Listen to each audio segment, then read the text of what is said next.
time.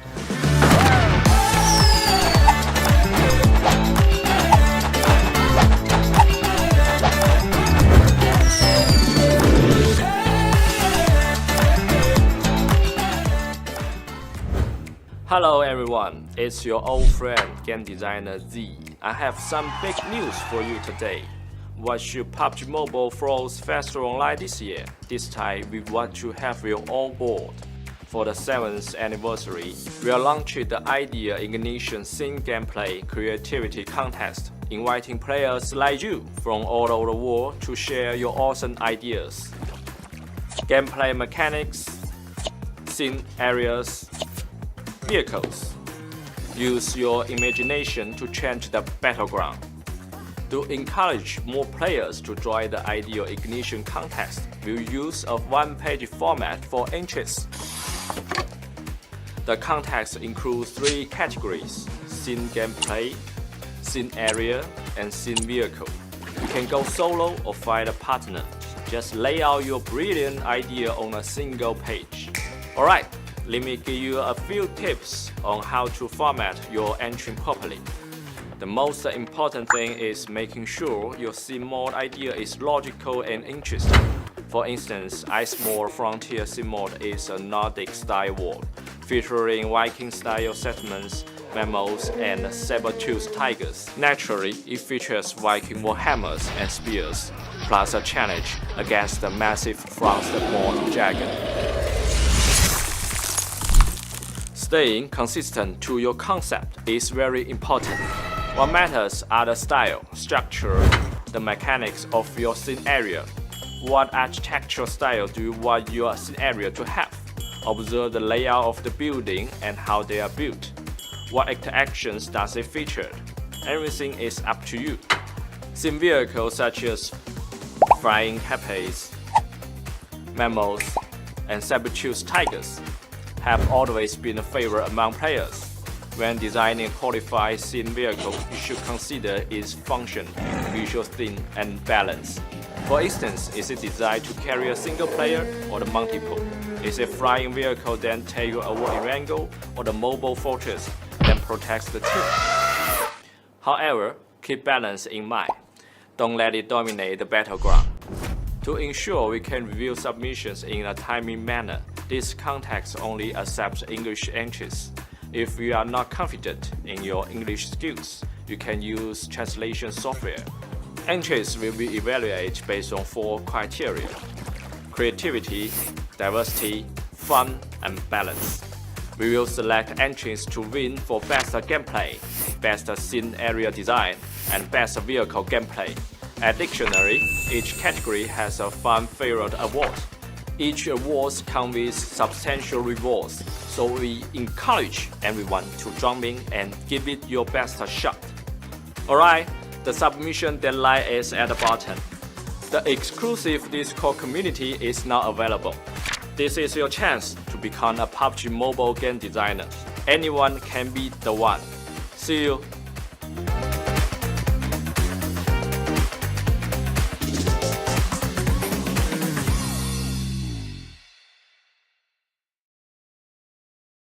Version 3.7 brings new content and updates to make your gameplay experience better than ever. Laser grips are now available in supply shops. This is great news for players who prefer firing from the hip. Get the attachment you need without having to worry about finding it. There's also a new ace eliminator mechanic. In every match, the first player to eliminate 6 enemies becomes the first ace eliminator. From then on, anyone who eliminates more enemies than the current title holder becomes the new ace eliminator. Players can continue fighting over the title throughout the match, and it will keep being passed on to the appropriate player. The ace eliminator gets exclusive prompts, an elimination broadcast, and a special label in the status bar. They also get a special highlights animation, results page icon, and sharing background. Make the Ace Eliminator title yours to show off your abilities and share your highlights with everyone. There's also a new advancing emote that can be purchased from the shop in the lobby. You can move around freely when using it. and other players can dance along with you, livening up the atmosphere. Version 3.7 is now available. Head in game and try the new content now.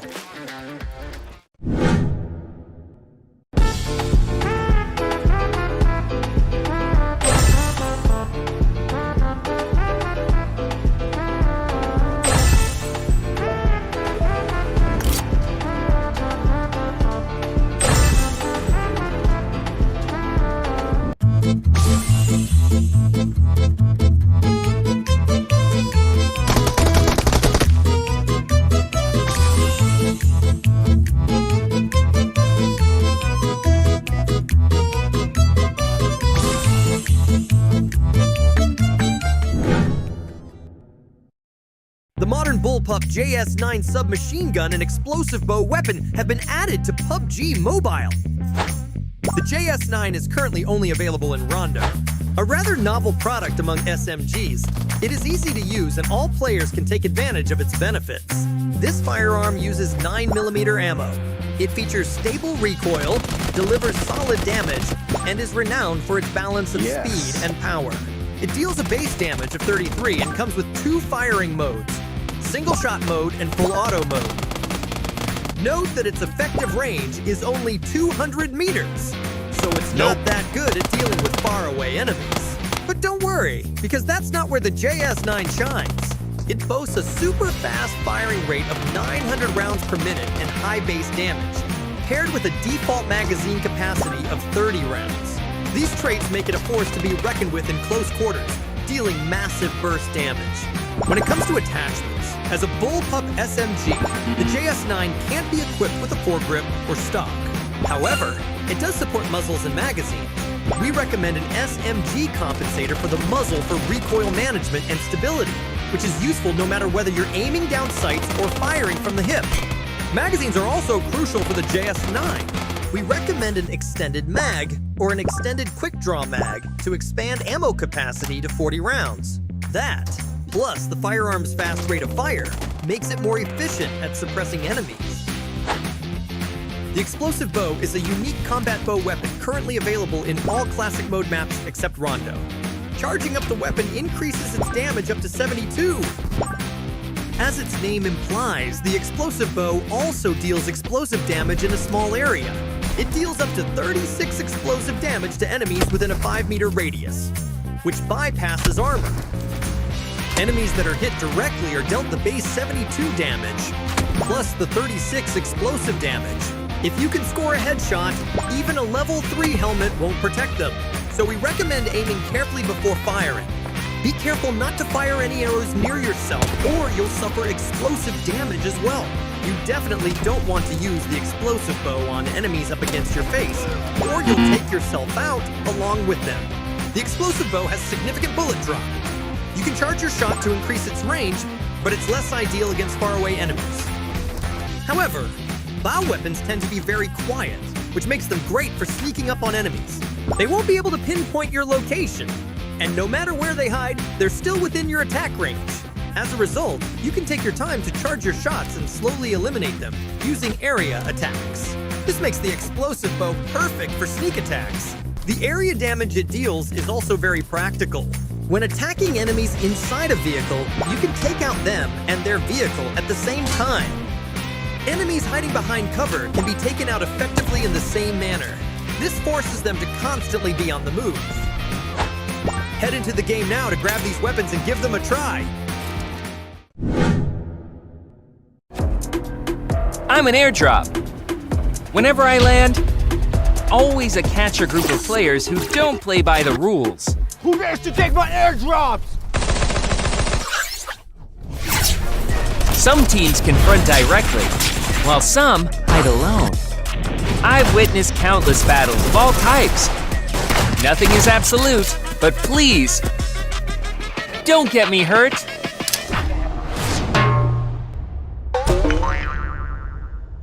What did I ever do to you?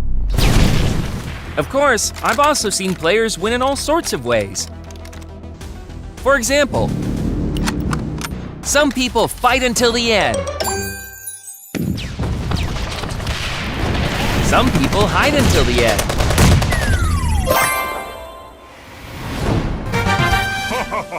but this is what makes PUBG Mobile fun. There are many ways to get airdrops, many ways to fight, and more than one way to win the game. Play big in PUBG Mobile. Anyone could be the one.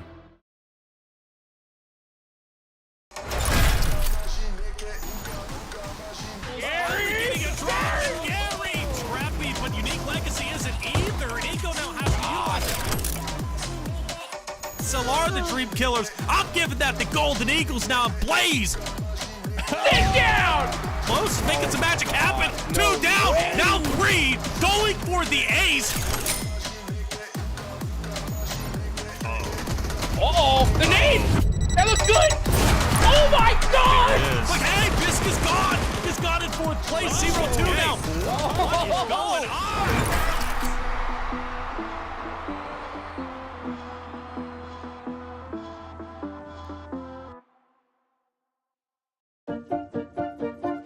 Looking for a fun way to challenge your friends and show off your strategic skills? Welcome to Find 4, a brand new minigame in PUBG Mobile's home system. To start playing, head to your home system in PUBG Mobile. Open the Home Mall and use home coins to purchase the Find 4 model. Place it anywhere inside your home.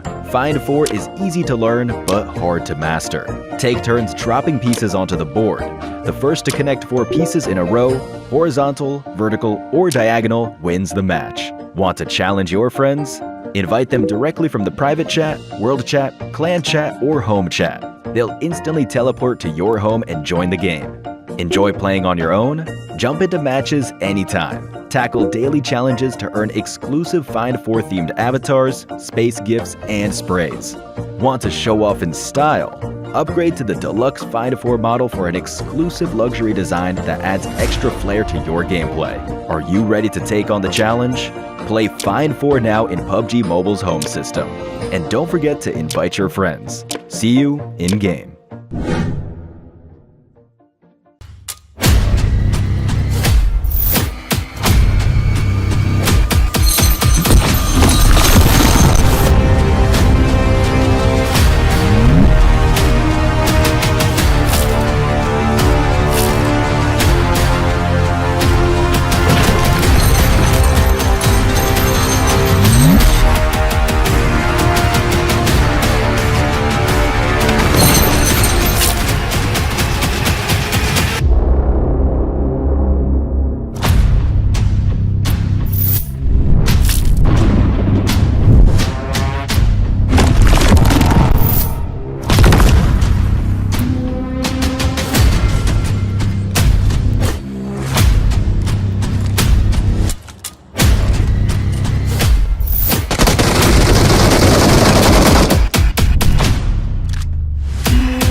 The PUBG Mobile All-Star Face-Off is here. You're about to witness the pinnacle of competition among the world's top FPS talent and creators. 12 teams of 4, each with a dynamic mix of renowned FPS creators that I think you are going to recognize. This is a winner-takes-all battle of the finest, and you are here to witness it. I'm going to be your host today. My name is Goj, and I am so excited to be back with PUBG Mobile, folks. It is going to be a great day in the office as we have another amazing event. First and foremost, though, before I get into the event, I've got to remind you to download PUBG Mobile. Go get your hands on the new 3.7 update. We are playing on it today. It is 100% free to play and available on the iOS App Store and Android Google Play Store. PUBG Mobile is the best in the business at providing AAA gameplay, and they are constantly releasing new content and updates to the game, so it's time to go check it out now. I'm sure you all have if you're paying attention today, but maybe we've got some new faces in the audience with all of the amazing creators, so I want to remind you as well to go follow PUBG Mobile on all major socials. We're live just about on every platform imaginable, so go drop a follow wherever you're watching, but also follow for news and updates and events and so much more that PUBG Mobile has ready for you. So pay attention to those socials, drop a follow. Trust me, it's worth for the 5 seconds that it takes so you can stay up to date on your favorite game. Now, we have an incredible event planned for you today with our All-Star Face-Off. Now, one of my favorite parts about this event is, of course, that I get to host it because I get to hang out with everybody at home and in chat. But one of my other favorite parts is that I've got two amazing co-hosts. We've got Powerbang and we've got Ferg here in the booth with me, two of the heaviest hitters when it comes to the mobile space, and I'm excited to bring them into the broadcast. Here they are. Powerbang, I got to start with you, my friend. How are you doing? It is great to be back on a broadcast together. So stoked to be here, especially for PUBG Mobile All-Stars. You kidding me? Great to be back on the broadcast desk with you, and also my good buddy Ferg. So happy he's here as well. Very, very excited to hop into the action tonight. It's got a lot of my favorite creators, players from PUBG Mobile, as well as all over the place. So super excited to get into it. Yeah, super excited as well. But Ferg, it's great to have you in the booth with us. You get to watch some amazing creators that I'm sure you know super well. And I'm excited to hear your predictions later in the broadcast. But how are you feeling?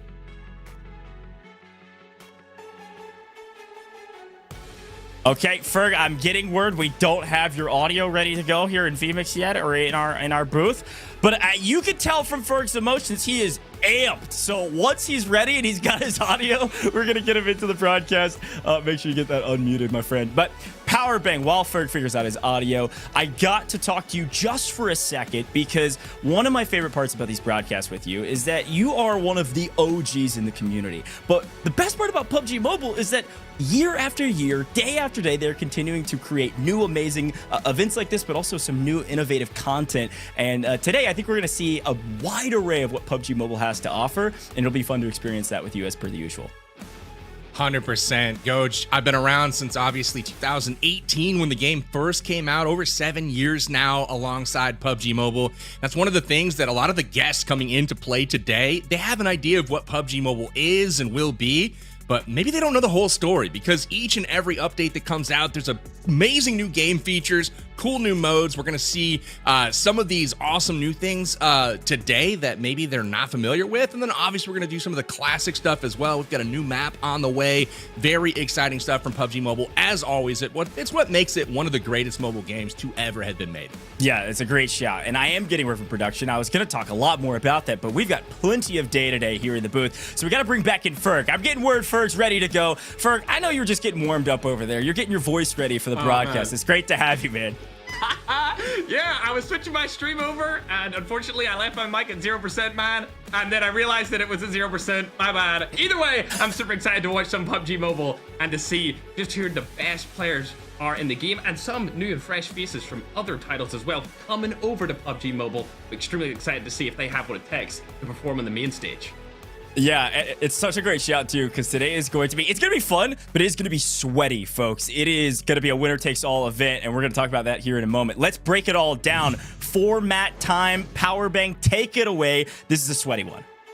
You got it. We talked about some of the teams that are going to be here today. We'll jump through them in more details later, but there's 12 of them, ladies and gentlemen. They're comprised of a PC creator and a mobile creator that are guests to PUBG Mobile to be coming in, checking out the game, and they'll be teaming up with a PUBG Mobile creator that you guys know and love. Also, we can't forget the VIPs. We've got a PUBG Mobile VIP on every team as well. And we're going to be diving into 5 different matches tonight. We've got the classic stuff that you guys know and love, right? We've got Erangel, we've got Livik, we've even got the new theme map Rondo, but we've also got some fun ones in store tonight. We've got Payload. We also have the captains are going to be duking it out on Team Deathmatch Santorini. Got all kinds of rank points, and most importantly, elims are worth 2 points tonight. Obviously, team with the most points going to be crowned champ, Goj. Yeah, it is going to be super fun. And as you can tell from our format, it is going to be sweaty. It is heavy hitting action. And speaking of heavy hitting, Ferg, I need you to talk to me about the prizing for the day, because this might be a little bit different than maybe some folks at home are expecting. Absolutely. I mean, it's clear cut. You're used to seeing our prize pool split between the teams, but this one, the winner takes all, and the All-Star trophy. It's gonna be a banger. It's a banger. This is the highest form of competition, and I'm getting word that Powerbank, you actually, you might have the trophy there in your room. All right, gold-plated trophy. How's that thing feel?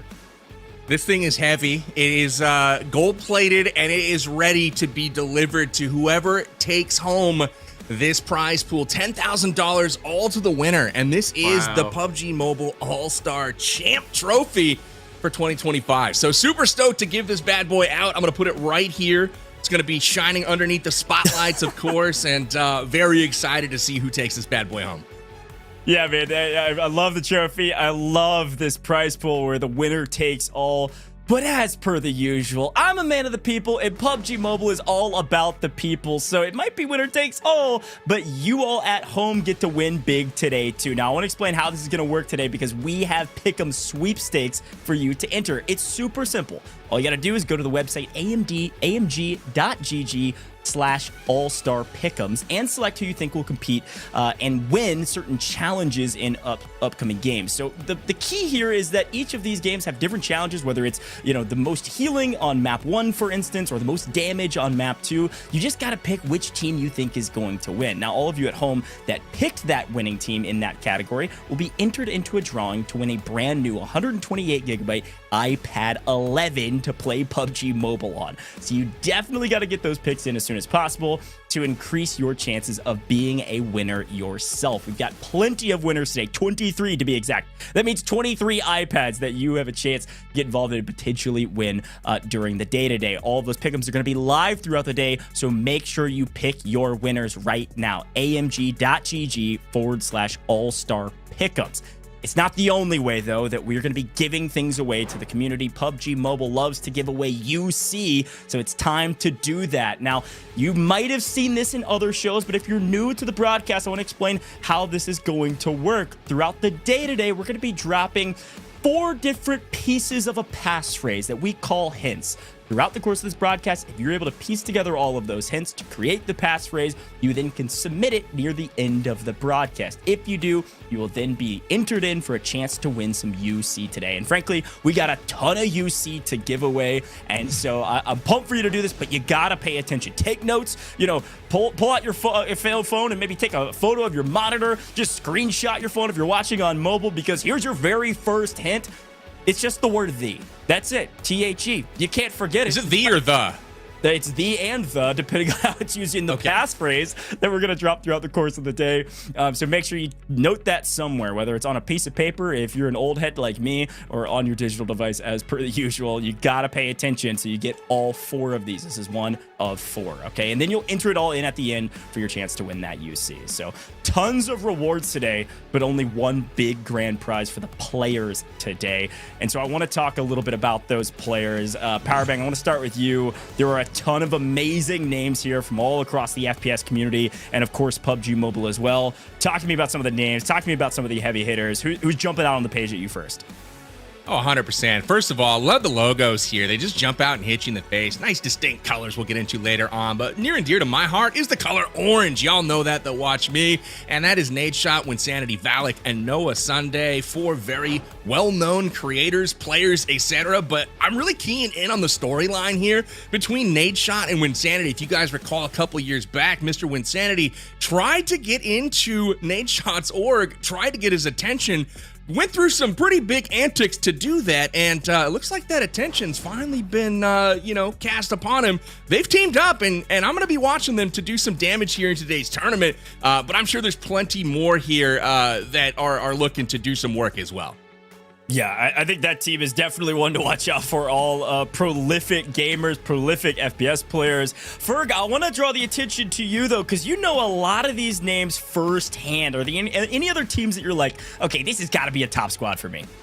Absolutely. I was going to go with the same shot as Powerbang being with Nadeshot, but I'm going to stick with Team Tarik. Just because I played with Shifan before in one of these tournaments previously, and also my boy Cisco is in Team Tarik's team as well, so I'm gonna put my vote on them. Yeah, I think this team is frankly one of the strongest teams here. If you know anything about any of these players on this roster, you know they are highly competitive and maybe have some experience at a professional level. So definitely a team to watch out for. From my side of things, I could talk about probably every single one of these teams. A lot of these folks are near and dear to my heart. I've got to look at Team IceManIsaac as a favorite for me today. IceManIsaac is one of my homies, is a guy I've known for a really long time, but he is also so dang competitive. I can only imagine he's been practicing for this event, and he's got Farouk on his team with Lil B. I mean, if you all know the FPS scene, you know all of these players. T-Mags, another great content creator as well. I think this team actually could go very, very far, especially with the strategic minds behind that roster. So I think we could talk about every single one of these teams. Powerbang, give me just a couple quick hits, a couple of these other teams that you're like, don't miss out on this squad. Oh, 100%. I was going to jump in and do that regardless. Team Sykkuno, looking at them. The big reason why, I'm not joking, is Metalcore. For some reason, he gets overlooked sometimes, but has been consistently thumping people in these community-run events over the past few months. So Metalcore, Sykkuno, Surfing Boy, and Dreamcase, a team to watch out for sure. We also have the likes of Rolex to look out for as well, always showing up in some of these. He's teaming up with Noko, WPGN, and Rose Smith. So again, so many great players here. It's a shame we can't mention them all right now. We'd be here all night, but I promise you they will have some highlights coming soon to be able to shout out.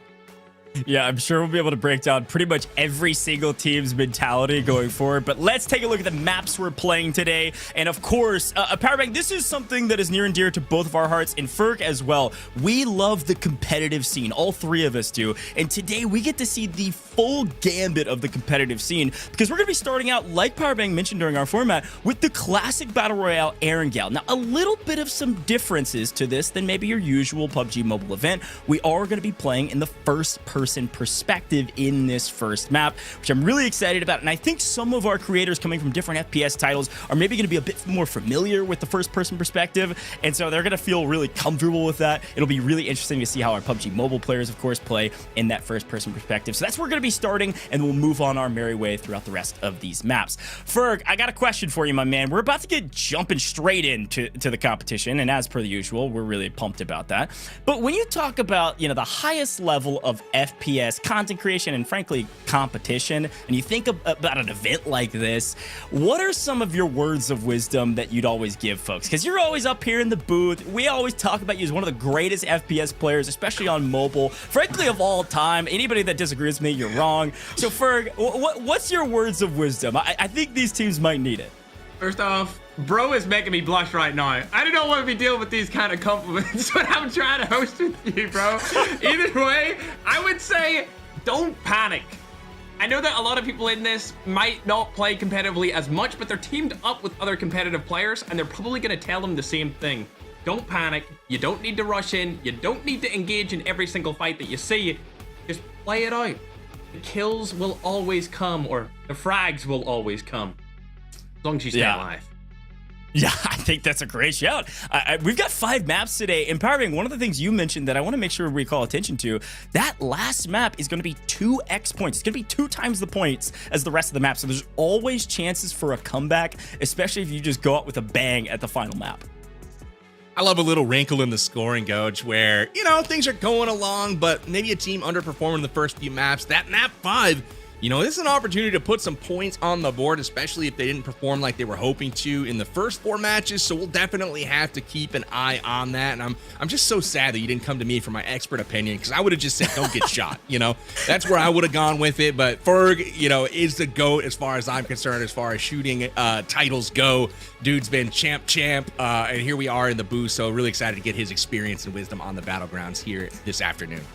Well, the best part, Powerbag, I know you love to listen to yourself talk, and I do too, frankly. I think you've got a voice pack in game, so I think people at home like to listen to yourself talk. All 3 of us are going to be hopping into the game together once it gets ready, and you can keep giving all of your expert wisdom while we're watching some amazing gameplay. I'm pumped about this, and I think with Erangel comes a lot of nuance and a lot of nostalgia, obviously. This is one of the most OG maps. I mean, I think it is the original map, obviously, in PUBG Mobile. And so talk to me a little bit about Erangel, Powerbag, about kind of what you expect to see, some of the hot drops, things like that.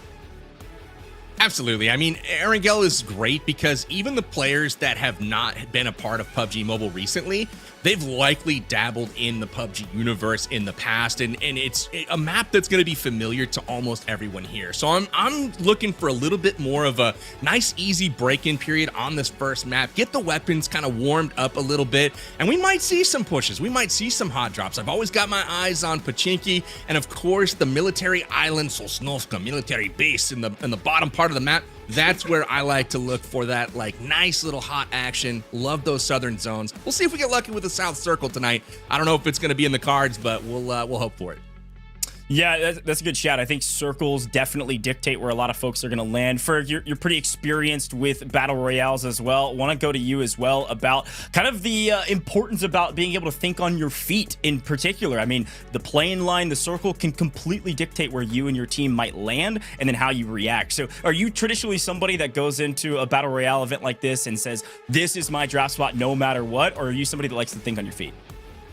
Yeah, I go to the same drop spot every time. When I played professionally, all the teams of each region had their own preferred drop spot, and then in globals, we all had the exact same drop spot. And you would usually go into scrims and practice against each other to fight each other there instead of fighting each other in the tournament. And whatever teams came out on top while you were scrimming against each other usually got to pick that particular drop spot. As it comes into rotations, we always rotated early, and we always went central zone for zone like 2 or 3, depending on what VR we were playing in.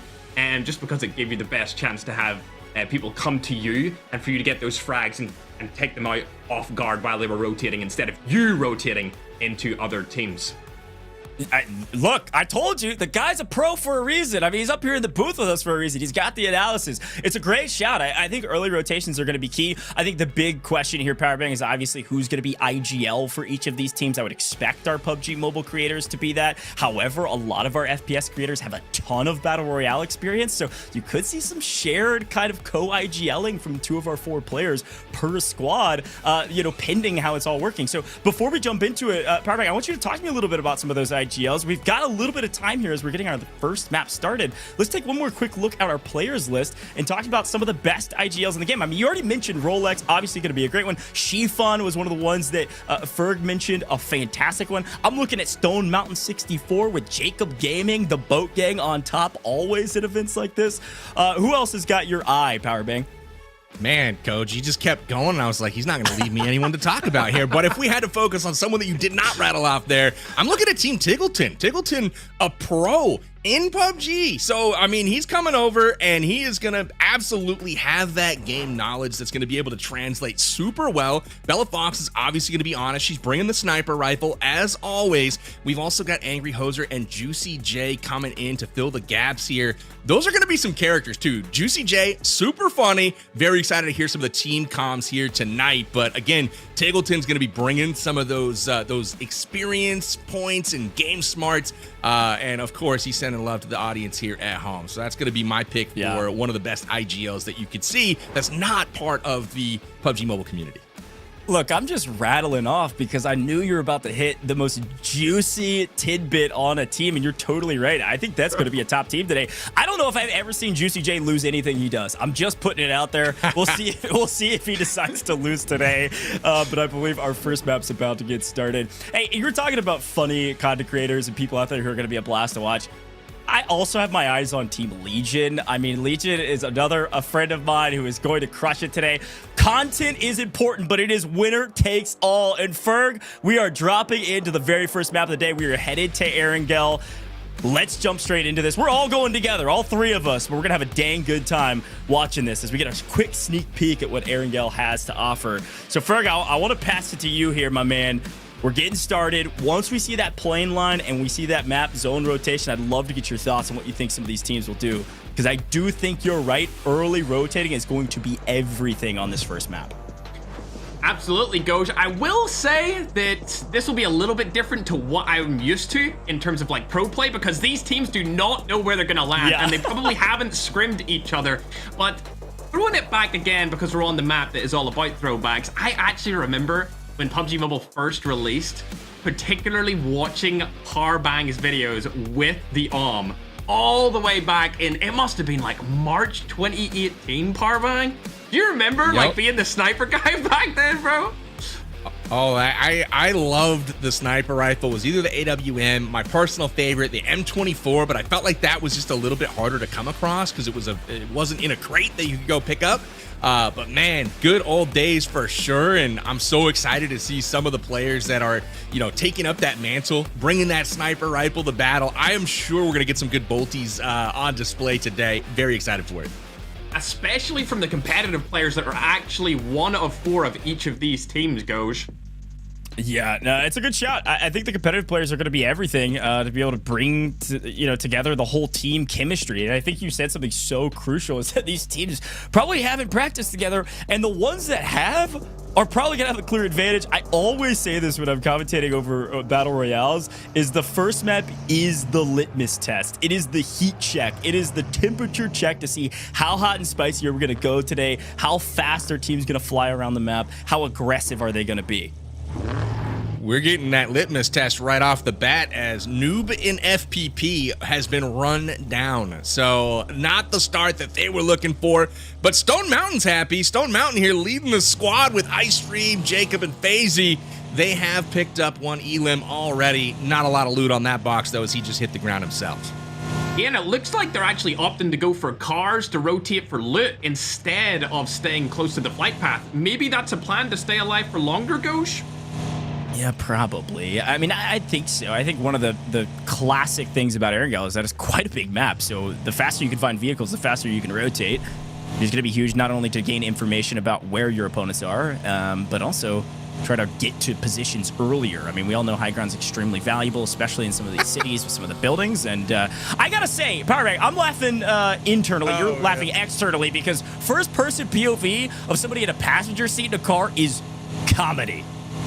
What do we do? What do I do with my hands? Do I look at my lap? Do I get ready for a fight? Like, what's going on here? These guys have no idea. We've got Homeboy in the front, just rocking no shirt. We've got a mummy on there that's full of glitter. This is a fantastic perspective that, I haven't seen in a little bit. We had Ace Lawrence lobbying the community. FPP, let's bring it back. And I'm so happy to see it on display right now. But I want to point out the animations in some of these vehicle skins as they were driving, the convertible's going up. So this thing's absolutely incredible, and it's time to loot up, and they've got those vehicles now, which is going to be really important, but now it's time to get those weapons. Goj, I'm curious, what's your favorite vehicle skin? That's a great question. I think, frankly, any of the supercars is where I always go for. So pretty much any of those, and I'm going to be flying around the map. It just makes me feel like I'm driving faster, regardless of whether I am. So that's what I'm going for. What about you, Powerbang? Oh man, it's got to be. I'm gonna go with the Twitara. It's my father-in-law's company, and it's cool that it actually got into the game. So I'm pretty stoked on that one. Wow, okay. I'm gonna go with the Bugatti, just because I absolutely love how it looked. And it's brand new. It's like they recently added a new Bugatti, right? So, I mean, you might as well pick it up while you can.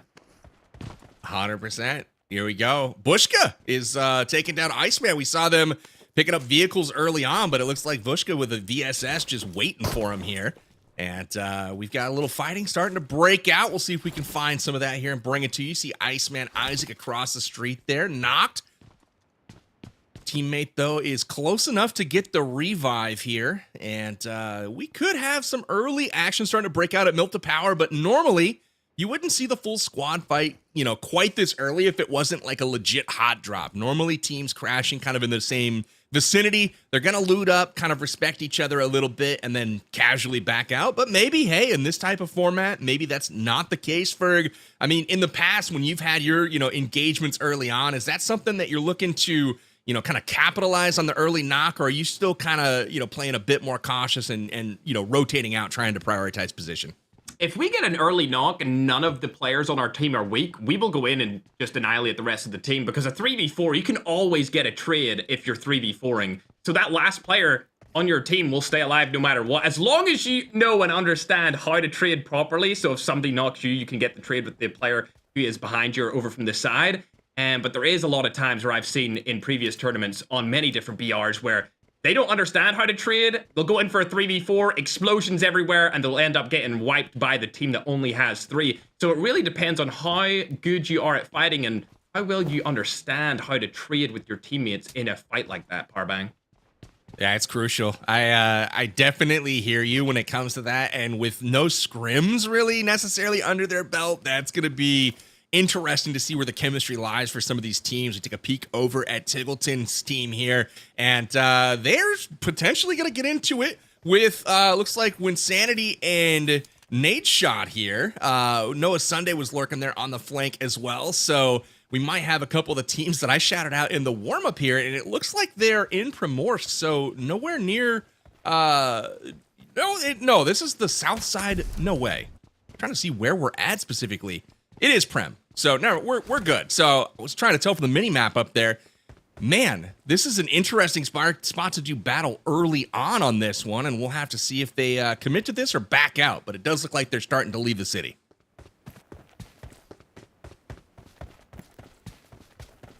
Just get the heck out of there. Yeah, I love that we're getting a chance to kind of cycle through all the different teams and see the different strategies. It feels like everybody's just waiting to get involved and waiting to figure out who their first encounter is going to be with. Because again, we've got 12 teams. Oh, wait a minute. Wynn's getting taken out from behind from Angry Hosier. And all of a sudden, it's just a drive-by. We're getting involved quickly. Did you see the crash onto this one, Ferg? They rolled up hot, but their defense is actually quite strong. That kind of flipped around on them there.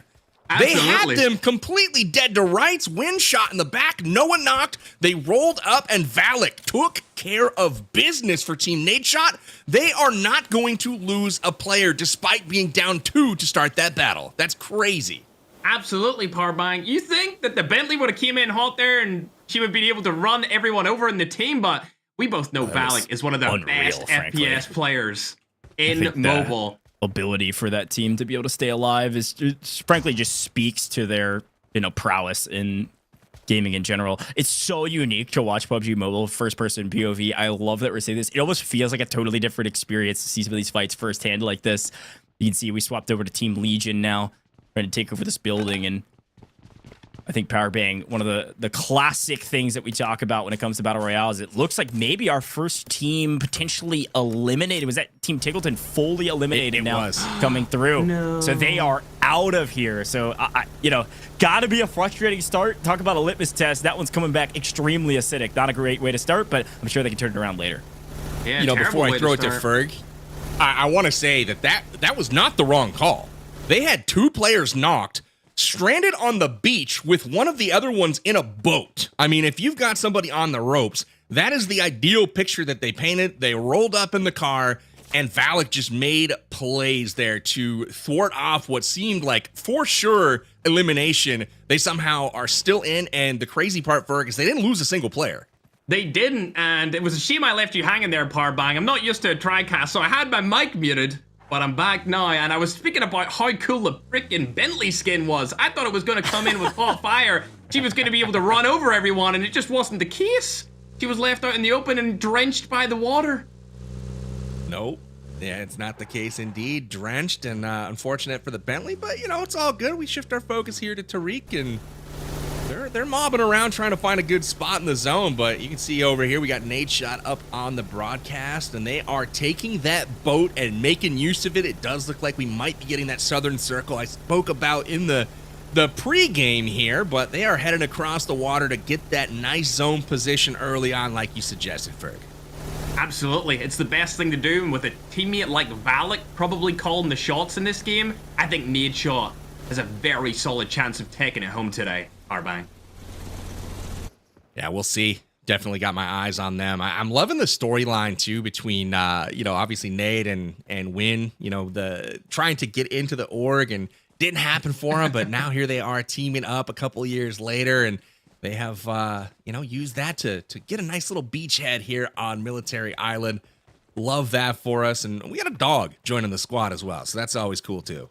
Yeah, so close, but so far for Win. Unfortunately, not going to be able to get into 100 Thieves yet. But you never know what might happen, Powerbang. Maybe in the future, the stars may collide, and he might be able to join in on that. Absolutely. Turning your attention over to the battle tracker over on the right-hand side of the screen. 2 points for every elimination. So again, being aggressive could pay off for some of these teams, picking up those elims over the course of the battle. That's going to do way more than it normally would. So prioritizing kind of aggression, getting into some fights may actually work better than placement here. So we'll see if that factors into some of the decisions. It sure seemed to for TGLTN once they had those 2 knocked. They sent it to try to pick up those elims. It did backfire, but that's the way it goes sometimes in Battle Royale. You just kind of have to live with it, shake yourself off, and come back, feeling fresh in game 2. Absolutely. Tigleton, the new Shroud of PUBG. Unfortunately, he can't be the Shroud of PUBG Mobile, at least not in Game 1. It's good to see Nade up on top, though. That's the first time I've seen Nade win anything in, the last decade. So I hope that he can stay up there at the tippity top of the mountain. You can't be throwing shots this early. We just got started. That's we're a week, or we're 5 minutes into Game 1, and that was Ferg coming to you live. That's good stuff, though.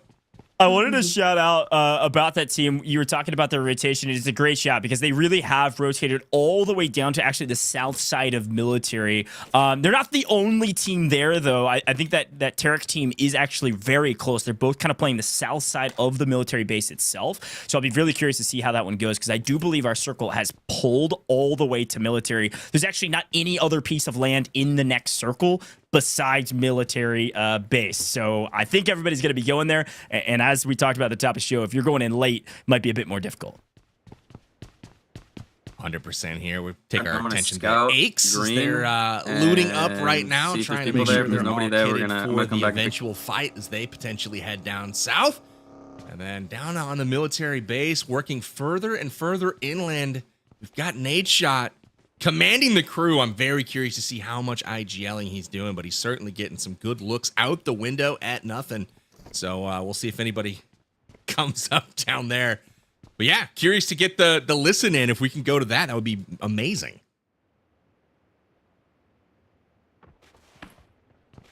Feel like a gun in real life. They got the quality audio in this game. Yeah, there's people green. We can fight them later. They're deep in discussion right now. Just deep.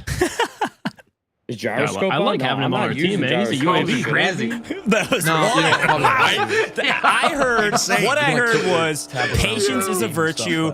Have some trigger discipline. We don't need to have everybody running at us yet. We've got a great late game position. Really good stuff there from Nate. I didn't have to use my pointer fingers for stuff. That chemistry's wild, bro. It's telepathy is what I'm sure that it is. I mean, these guys are so in sync. The chemistry's so thick, they don't even need words to really communicate their ideas. But look at this. The Saurus PG and squad staking out another squad, but Bushka spots them and knocks Cody from the rooftop. So what an amazing defensive position here, guarding this compound. And what looked like a nice little stalk job, Ferg, it's turned into a bit of a problem. Uh-oh, shot from the behind, third party. Oh, dear. Was that Metal taking down Bushka from across the planet? Across the planet, indeed. Can't count out Metal in these events, man. This dude's sneaky, I'm telling you. Absolutely not. He basically shot Bushka off the roof from the brand new Rondo map. He was that far away. And this is all on the eastern side of Milta. So all three of these teams have yet to rotate to new zone, which is going to be brutal for them to deal with. They're in the zone, obviously, right now. Big Blue hasn't come for them yet, but it will soon. And the problem is the rotation is either, obviously, through each other and then over the bridge or through the water. It sounds like a rhyme, but it's just facts. They got to get to military base, and I think that's what they're thinking about right now. And they're driving now through the woods. So just completing that rhyme perfectly, exactly. Coach. The interesting thing, though, is Bushka for sure was cackling with that evil, maniacal laugh when he knocked Cody.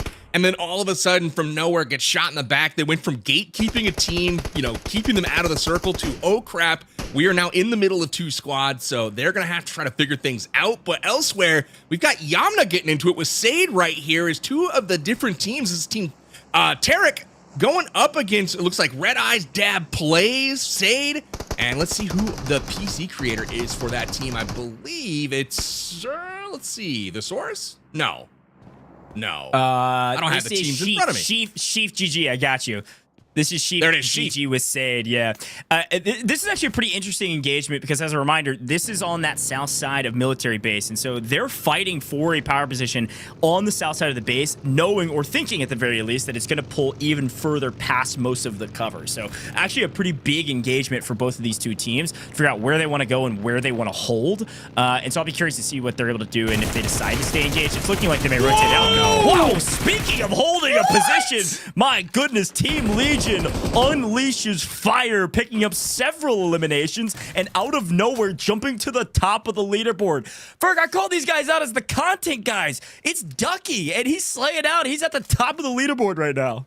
I mean, gosh, well, that was some content, because they got a 4-man spray off the boat, dude. I have not seen that in so long in PUBG Mobile. Unbelievable scenes there by Ducky the Gamer himself.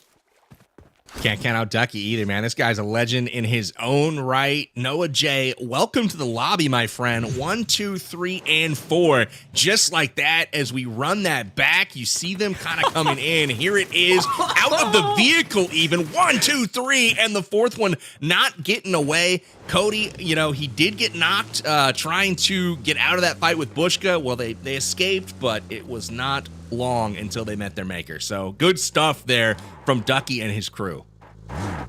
Absolutely. And I mean, taking the boats, a risky strategy. Me personally, I would just swim. What about you, Ghosh? Yeah, it's like, do you want to be a fish in a barrel, or do you want to have absolutely zero cover and all be stacked to where you can get one clipped? I think I swim, but it also takes way longer. I don't know. I felt like they were closing their eyes and just driving that boat to the shore and just hoping it worked out, which obviously it didn't this time around. So I'm probably leaning swimming, but even still, I think the power position there in Big Blue, by the way, they're playing edge of zone, hunting and playing aggressive. It's a great strategy from Team Legion, and now they got to rotate, obviously, and see if they can, well, frankly, get more kills, or if that was kind of the highlight of their first map. Yeah, absolutely. I'm with you guys on the boat situation. You just got to realize that boats are great for content, so I like them for that. But if you're driving one, you just got to realize you are the content, right? Like, you got to full send it, and even still, those things are so fragile. Your whole team is in danger, and, I love me a good boat tape. Good boat tapes are cool, but, man, it's definitely, there's a pucker factor there when you're driving. Yeah, absolutely. I just don't like it because it makes so much noise. Everyone can see you. I would just prefer to swim, stay under the water, come up for a little breath of fresh air, go back down, get your breaststroke on. You're good to go with the whole team. You don't need to worry about anyone spotting you from afar, like Ducky's team just did right there. It looks like StoneMountain's going to opt here for high ground on the hill, though, Powerbang. What do you think about this play? I like the spot here. It's got good visibility on the bridge, can perhaps get some of those late rotations, but again, they are late to circle, so they're just kind of thinking, maybe some of those better spots that are more covered, the buildings a little bit further into circle, maybe they're already occupied. Let's just chill here, see if we can catch some easy ones on the late rotation, and we'll work our way in from the edge. We'll see if that pans out for him. Sometimes it does. The military island can be very unpredictable with the circles, and it is very wide open. So if it does happen to go south or to the coast, there's a lot of open space for teams to drive, and you don't have to necessarily go through another team. You can kind of go around them. Absolutely. I think I'd rather prefer to stay in a house, but this spray might actually get Edge 2-4 here, a kit or a frag. Wow, not going to come through for now, but either way, back to the point. I'd rather stay in a house. You just have way more cover being inside of a building with 4 corners and a roof than you will ever have standing outside like this in the open. I mean, facts. I think high ground is nice, but if you don't have cover, you're toast. One of the things we oftentimes see, though, is people try to bring vehicles to the in circle on the chance that the in circle doesn't have cover, so you can use the vehicles at least for a semblance of cover. I'd love to take a quick listen in to see if Team Tarik is discussing some of those heavy-hitting strategies we were looking for before as they're trying to set up for the in-game. Our cars are gonna disappear. Y'all have smokes in case? I don't got shit, bro. I barely saw smoke anywhere.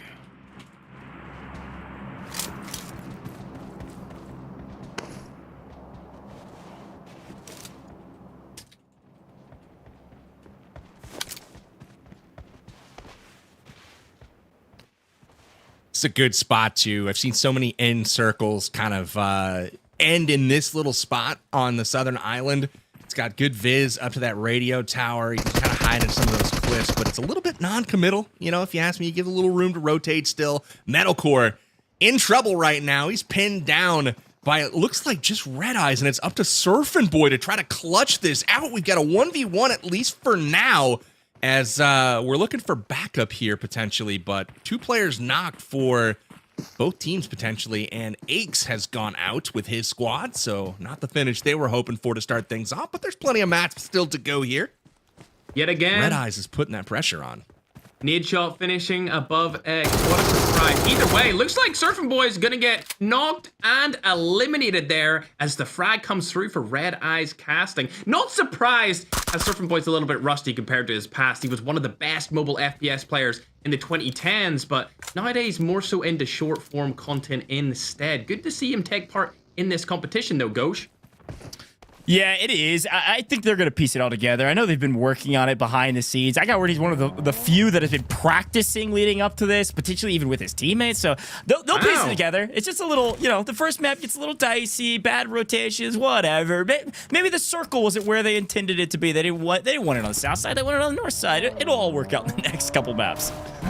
We better see a reaction to his death from Surfin' Boy on his channel. That's what I'm hoping for. That's the content that we love from Surf.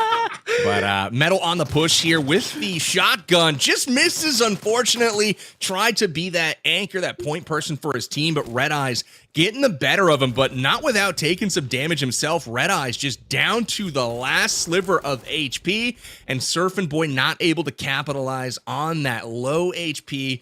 Back into the fight he goes. Surfin' Boy wiped, and just like that, Metal is out of here. Not what they were looking for, but hey, it's all good. We got confidence they're going to come back. But, you know, we still got, what, 8 teams left alive at this point, 25 players.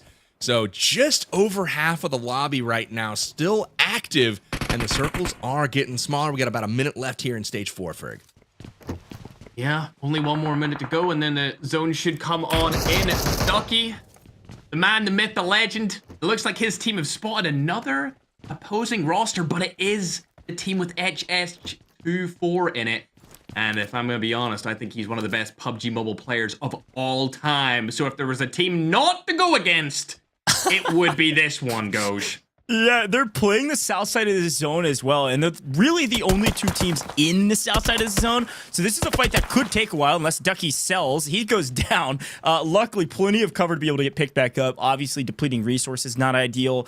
You can see some of the vest health there. Going to have to use some of the meds, but should be fine for the most part. I think one of the key things to watch out for is that just around the corner, if you look at our mini-map, you can see those 2 teams interacting that we're launching right now. Just to the left, just off the mini-map, StoneMountain's team is off into the distance, lurking in wait, trying to figure out how to rotate to the zone. There is a chance StoneMountain's team full sends this fight here shortly if these 2 teams actually engage with each other. So something to watch out for as our zone gets smaller is if they come out of their buildings to fight each other for any reason. Maybe they get a knock and one of the teams decides to ape onto the other, try to pick up some limbs. Watch out for StoneMountain's team swinging in with cars, third partying, and potentially playing cleanup here at Powerbang.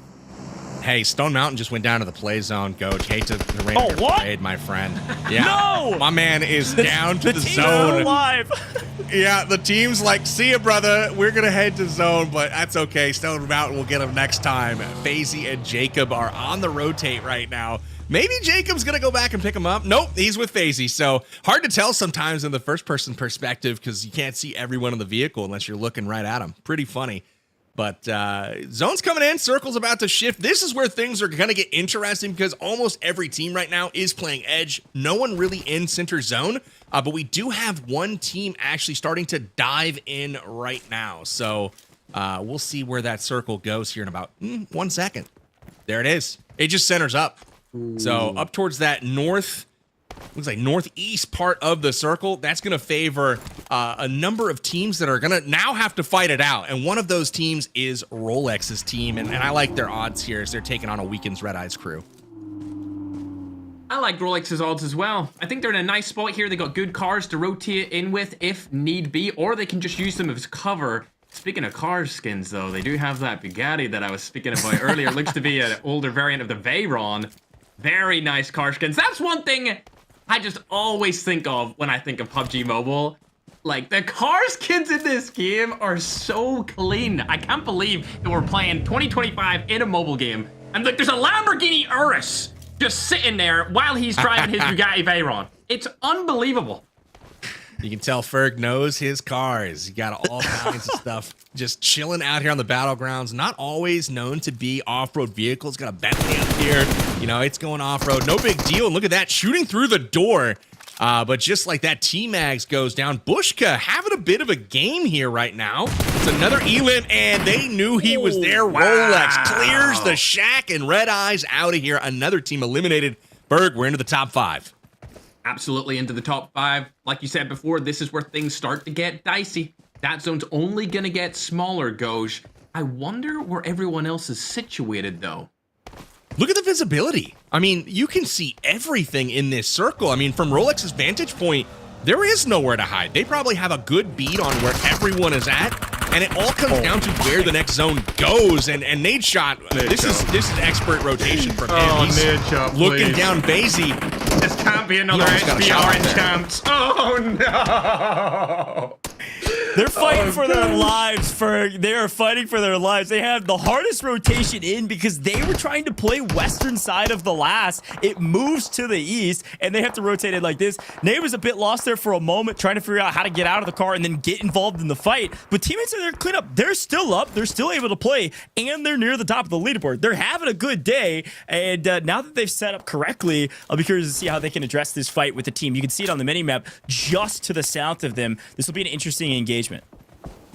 You know, I gotta say, if you were to pause this game in the opening circle, stage 1, and you ask Nadeshot, hey man, you've got 2 players shot in the back, you know, on their knees, and you're stuck on the coast and in a boat, and you tell them like, hey, you're gonna be top 4, 10 elims, most in the lobby, are you satisfied with that? You know they're already happy with their game. Like, they're already in a good spot compared to where this thing started.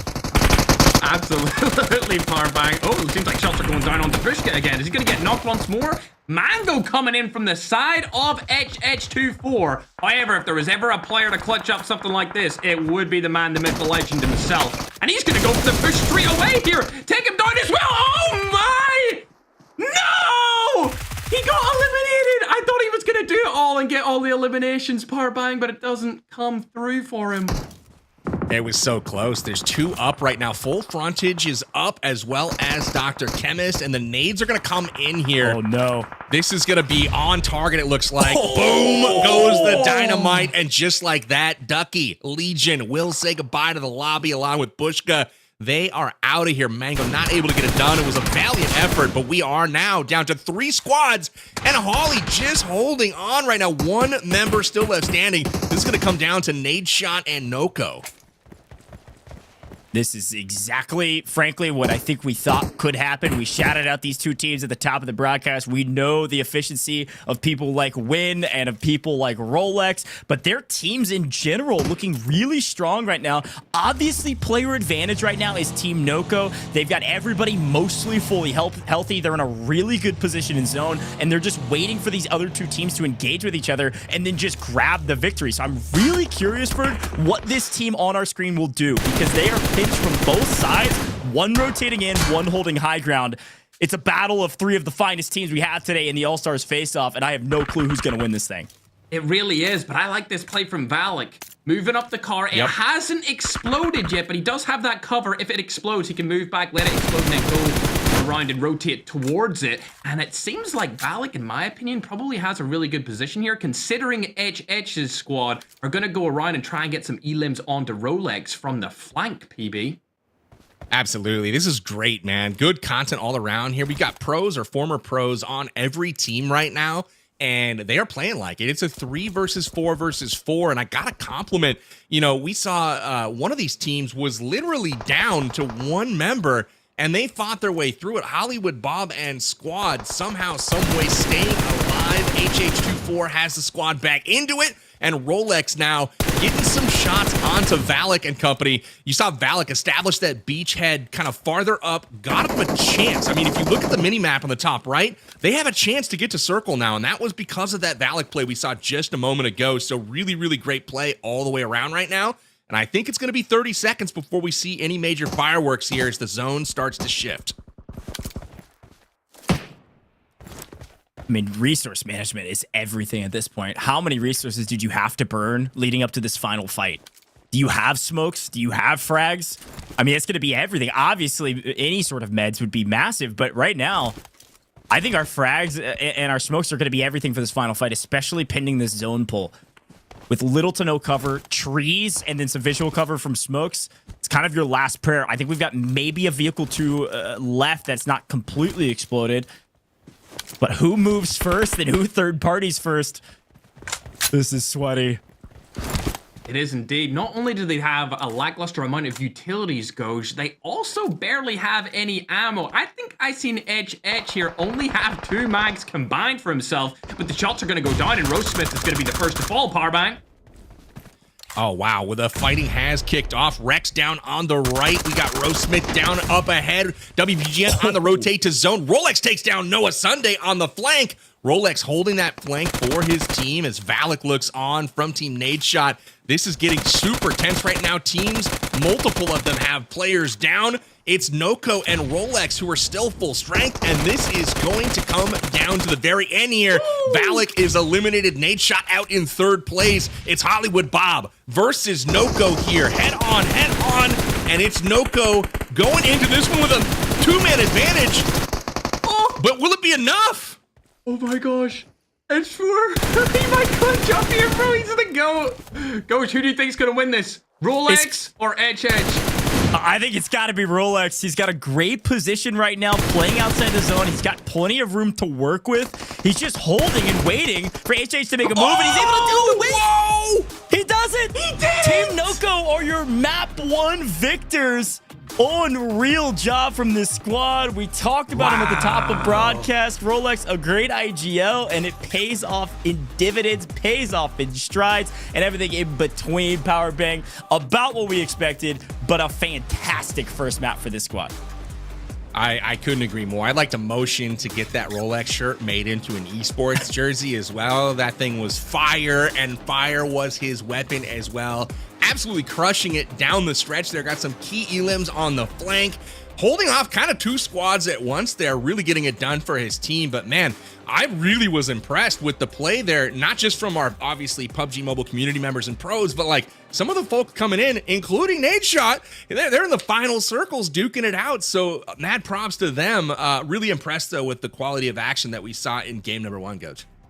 Yeah, Ferg, I want to bring it back to you because it's something we talked about right before that map. Your words of wisdom, the things that you were looking for. And then I asked you, how do you think on your feet? I mean, that zone, especially for the end zone, but to pull that far south in our very first map in Erangel, totally turned away any sort of strategy most of these teams likely had near the middle or top end of Erangel. And you had to completely adapt and think on your feet of how to create cover for yourself, how to break lines of sight, and then how to set yourself up for the end game.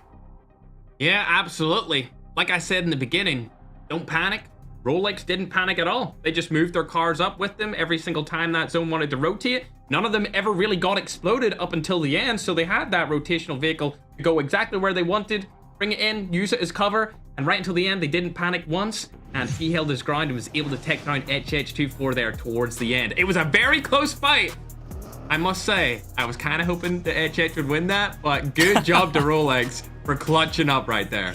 Yeah, patience certainly a virtue. Here's a quick look back at some of our favorite replays from that one. Things started out pretty hot, and things did not start out too hot, Power Bang, for the Nadeshot team, or at least what it looked like, as they were able to swing this one back in their favor off of, frankly, a disadvantage, and it ended up carrying them all the way to the end game.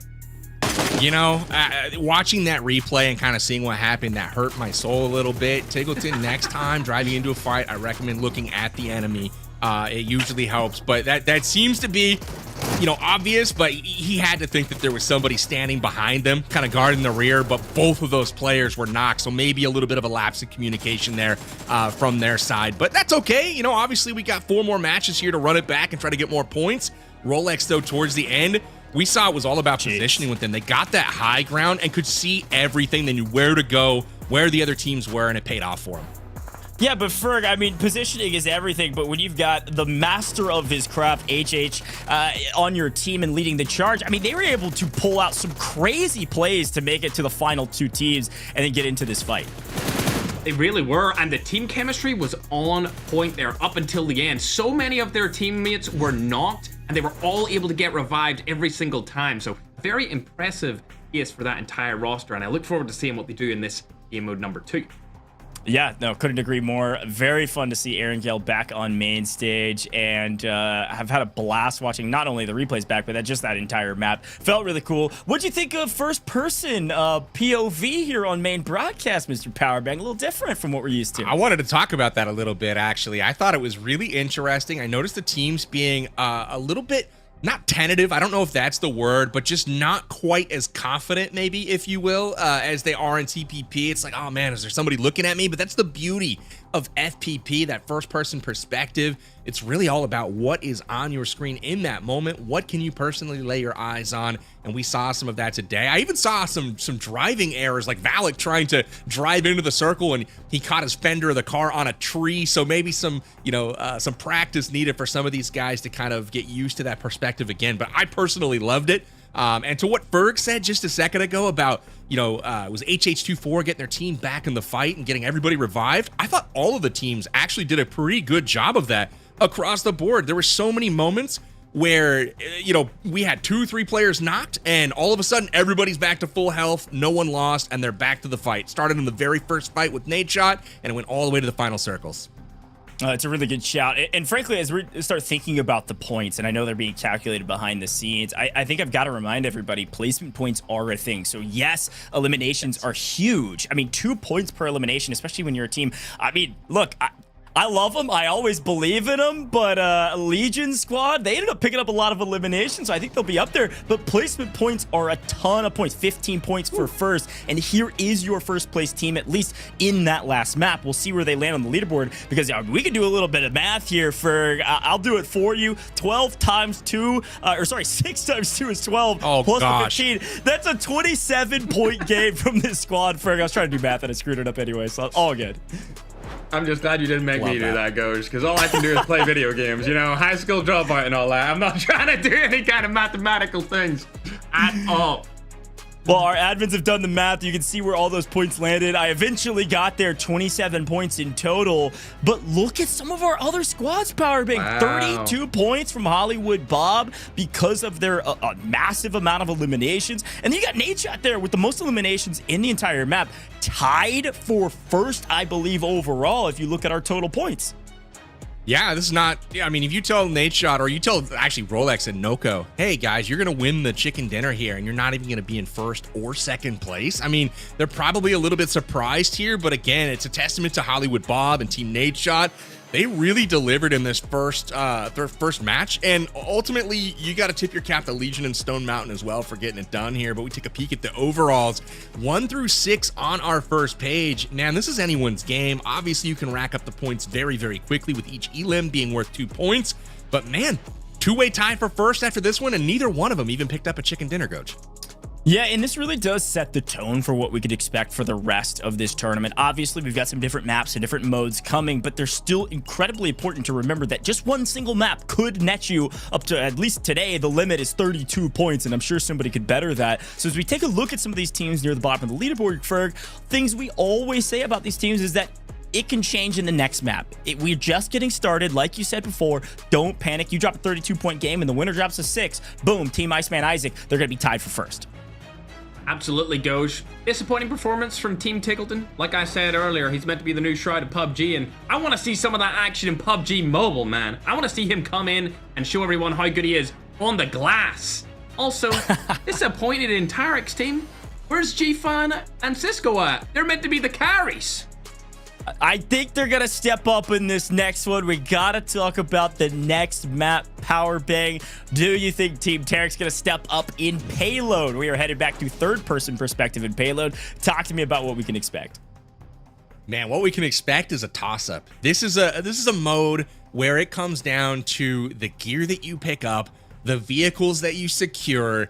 It is a bit random, but it is fun. Payload, the most explosive mode in PUBG Mobile. We've got miniguns mounted on vehicles. We've got shoulder-mounted rocket launchers. We've got RPGs. We've got all kinds of explosive action. We've even got helicopters that are going to be on display here shortly. I cannot wait to see which teams are going to get all of those fun vehicles and use them to their advantage. But I will say, it makes those vehicle fights early on, when, you know, somebody drops and they go for cars, it becomes much more important who secures that vehicle, because once somebody gets in, they are gunning down their opposition or barbecuing them with the flamethrower. It's going to be super exciting to watch. It's going to be fun.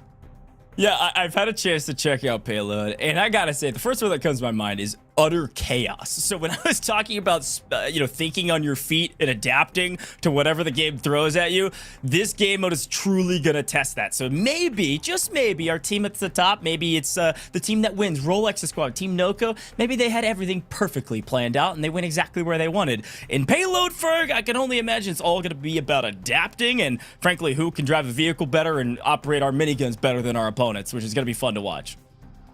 It's going to be very fun to watch, and chaotic is the only adjective I could use to describe what is going to come down here in game mode number 2, being that Payload mode. Harbang, who do you think is going to take this one?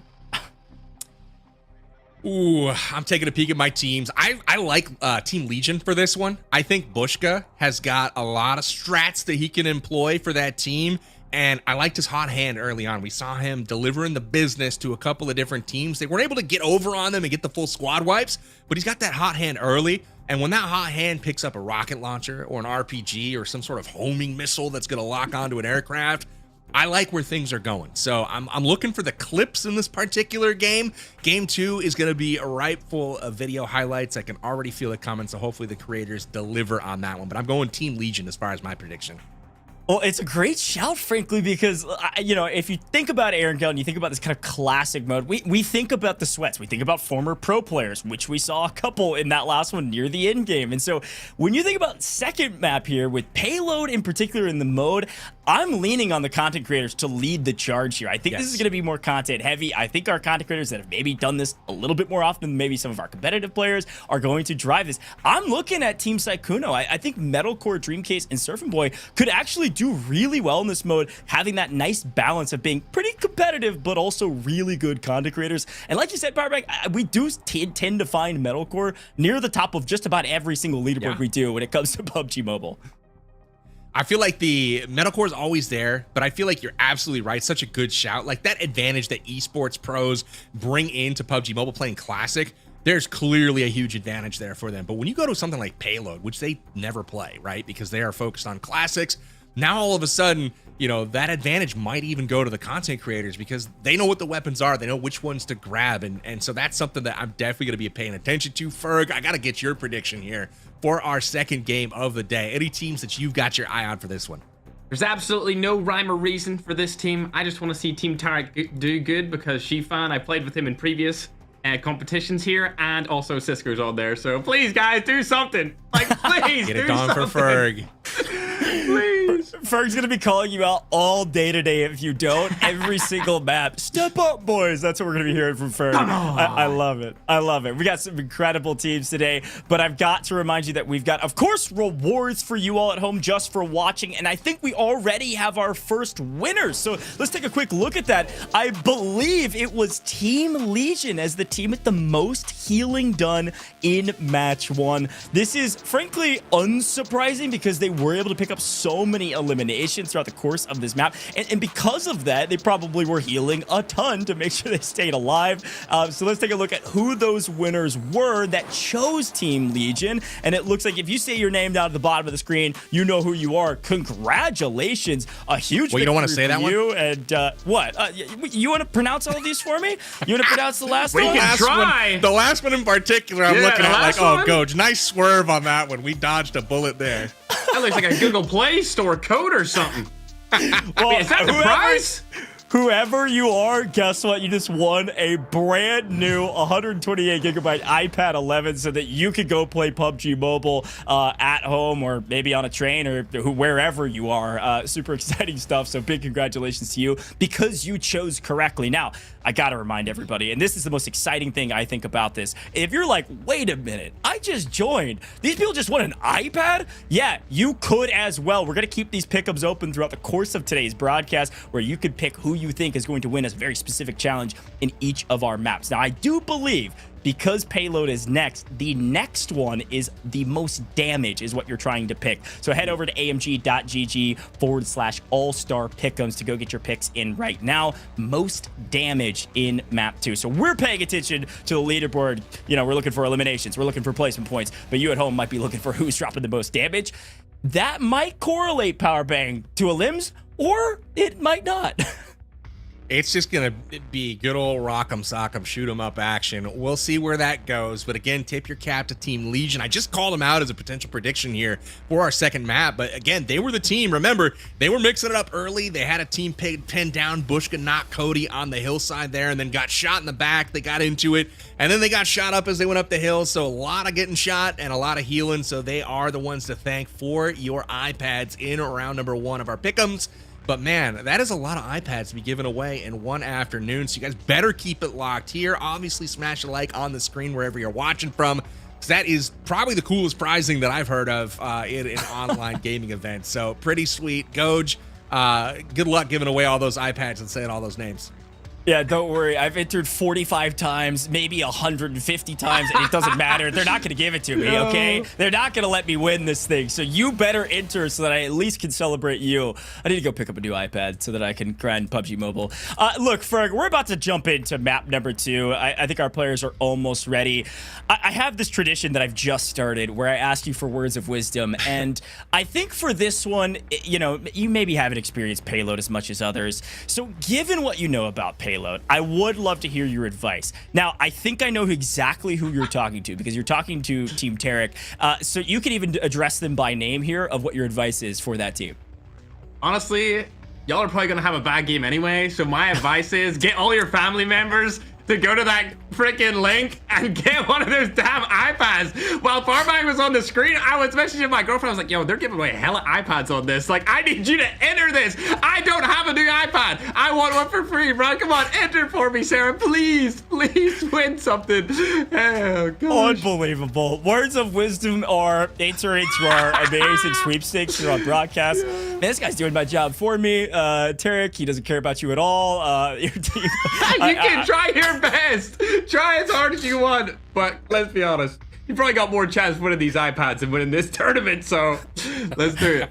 That is brutal. Savage. Don't worry, we got our catch-up points at the end. The last map are double points. You drop a 32-point game in the last map, all of a sudden, you could be leaping up that leaderboard dramatically. Unfortunately, Power Bang, it is winner takes all. So sometimes we tout that potentially, wow, first of all, look at these vehicles. My goodness. Talk about a loaded. I got no heads up, no nothing. All of a sudden, I see a mech on screen. All I was saying is, you got catch-up points, but consistency going to be the name of the game, Powerbang. I'm excited to see who's going to be consistent today. Stealth jets, airdrops. Is this? I mean, like, it looks like a WoW map here with all of these damn vehicles they've got on the screen. A helicopter too? This is one of my favorite hot drops there is. It's on top of the school. There's a helipad, and there is a helicopter there that teams will like to battle for. And that gives a nice little transportation advantage early on. You can obviously gun from the side of it. So we'll see if there is any action at the school, but we got the plane going right for it. I mean, a nice little optimal jump here, but this is going to be a lot of fun. I always love when events incorporate payload because it is pure shenanigans the entire time. Looks like Team IceManIsaac maybe learned a lesson here and are maybe thinking that, hey, maybe it's going to go down military again, and if it does, we'll be ready. If it doesn't, at least we've got a massive amount of land that we could get to, whereas going the opposite and getting into military base was a bit more difficult for them. They had a frustrating first map on rotation getting picked off, so I think they're going to err this way and say, hey, we're going to be first out. Nobody else is. Let's take military base to ourselves. Obviously, great loot here, but right now we're talking payload, which means we're looking for vehicles. Absolutely. And Powerbang, do you think that it's more opportune to just go for a vehicle or to try and use a rocket launcher? Like, what way do you want to work this mode? I like the vehicle option because you can always jump out and parachute, and you know, I like the vehicles, especially early on when you can catch people on foot that maybe don't have that vehicle, because you can literally run them down. I'm looking for the hot drop though up near Yasnaya Polyana. There's 3 or 4 teams up there right now, so we'll definitely keep our eye on that. We've got 2 at Stalber as well in a bit of a split drop there. See, Jacob and the rest of his squad have gone north to Stalber, but other than that, everyone's kind of staked out their own locations. Looks like we've got Dab and his squad there at Rozhok. We've got Real Dream there at school. Zeke, Pachinki, Jashifon down at Farm, and then Milta going to Rolex WPGN. So keep our eye out for the action early, but Tiggleton taking advantage of the tanks early on. That tank is very fast. I thought it was going to be really slow, but it's zooming around the map, Goj. Yeah, that is scary. When you got firepower and speed, that's a problem. StoneMountain trying to act like a tank. A little bit of speed, a little bit of firepower, maybe not quite as much as he would like. He's got a couple players in his vicinity in a bit of a tough spot, but oh, Dr. Chemist, you can't do it to the man like that. Oh, no. These guys don't have heals, though. On the edge of the hill, FaZe just popped up, and they're now protecting StoneMountain. Rex trying to get the finish. He doesn't have the equipment to do it. This man has no heals. He's down to a sliver of health, and their team is not in a spot to support him, so he's going to have to back off, and StoneMountain catching a break in this early fight. There's the health pack here for Rex. He's going to patch himself up, but not before StoneMountain back in it.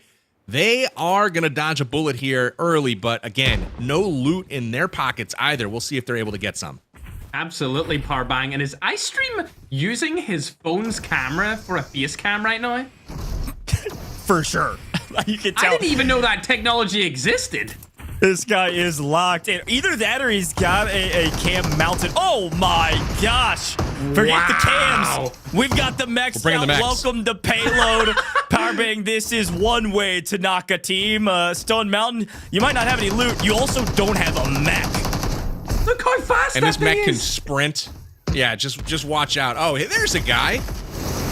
Fires the missiles and not able to connect, but at least he knows where they are.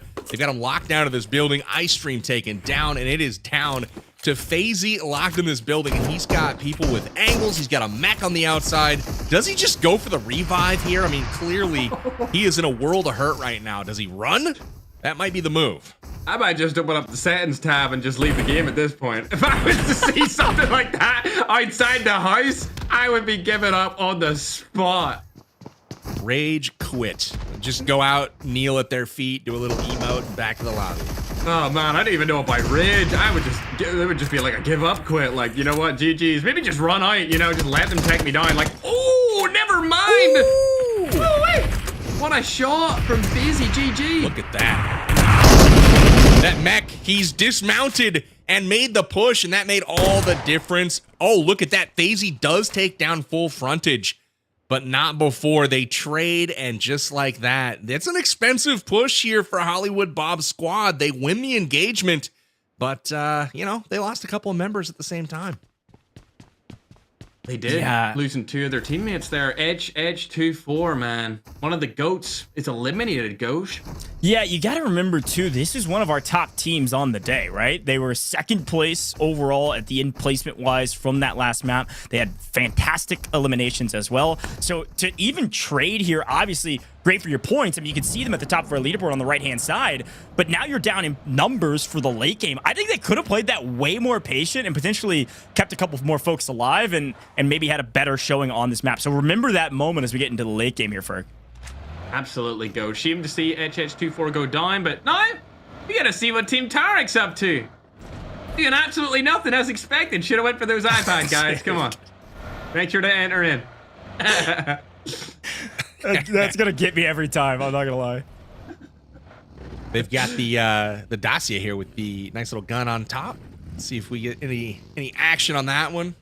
Not sure. We got the minigun rolling up on the back of that buggy there, but yeah, you just never know what kind of fight you're going to get into. All I know is if you are going to get into a fight, bring a lot of ammunition, bring explosives. It's always good to have those grenade launchers. Bella Fox still getting it done with the UMP as she's leading her team to an early victory here out in the middle of Yaz. So nice work to her. She's got Juicy J on the back, and they're going to go kick it and zone somewhere else.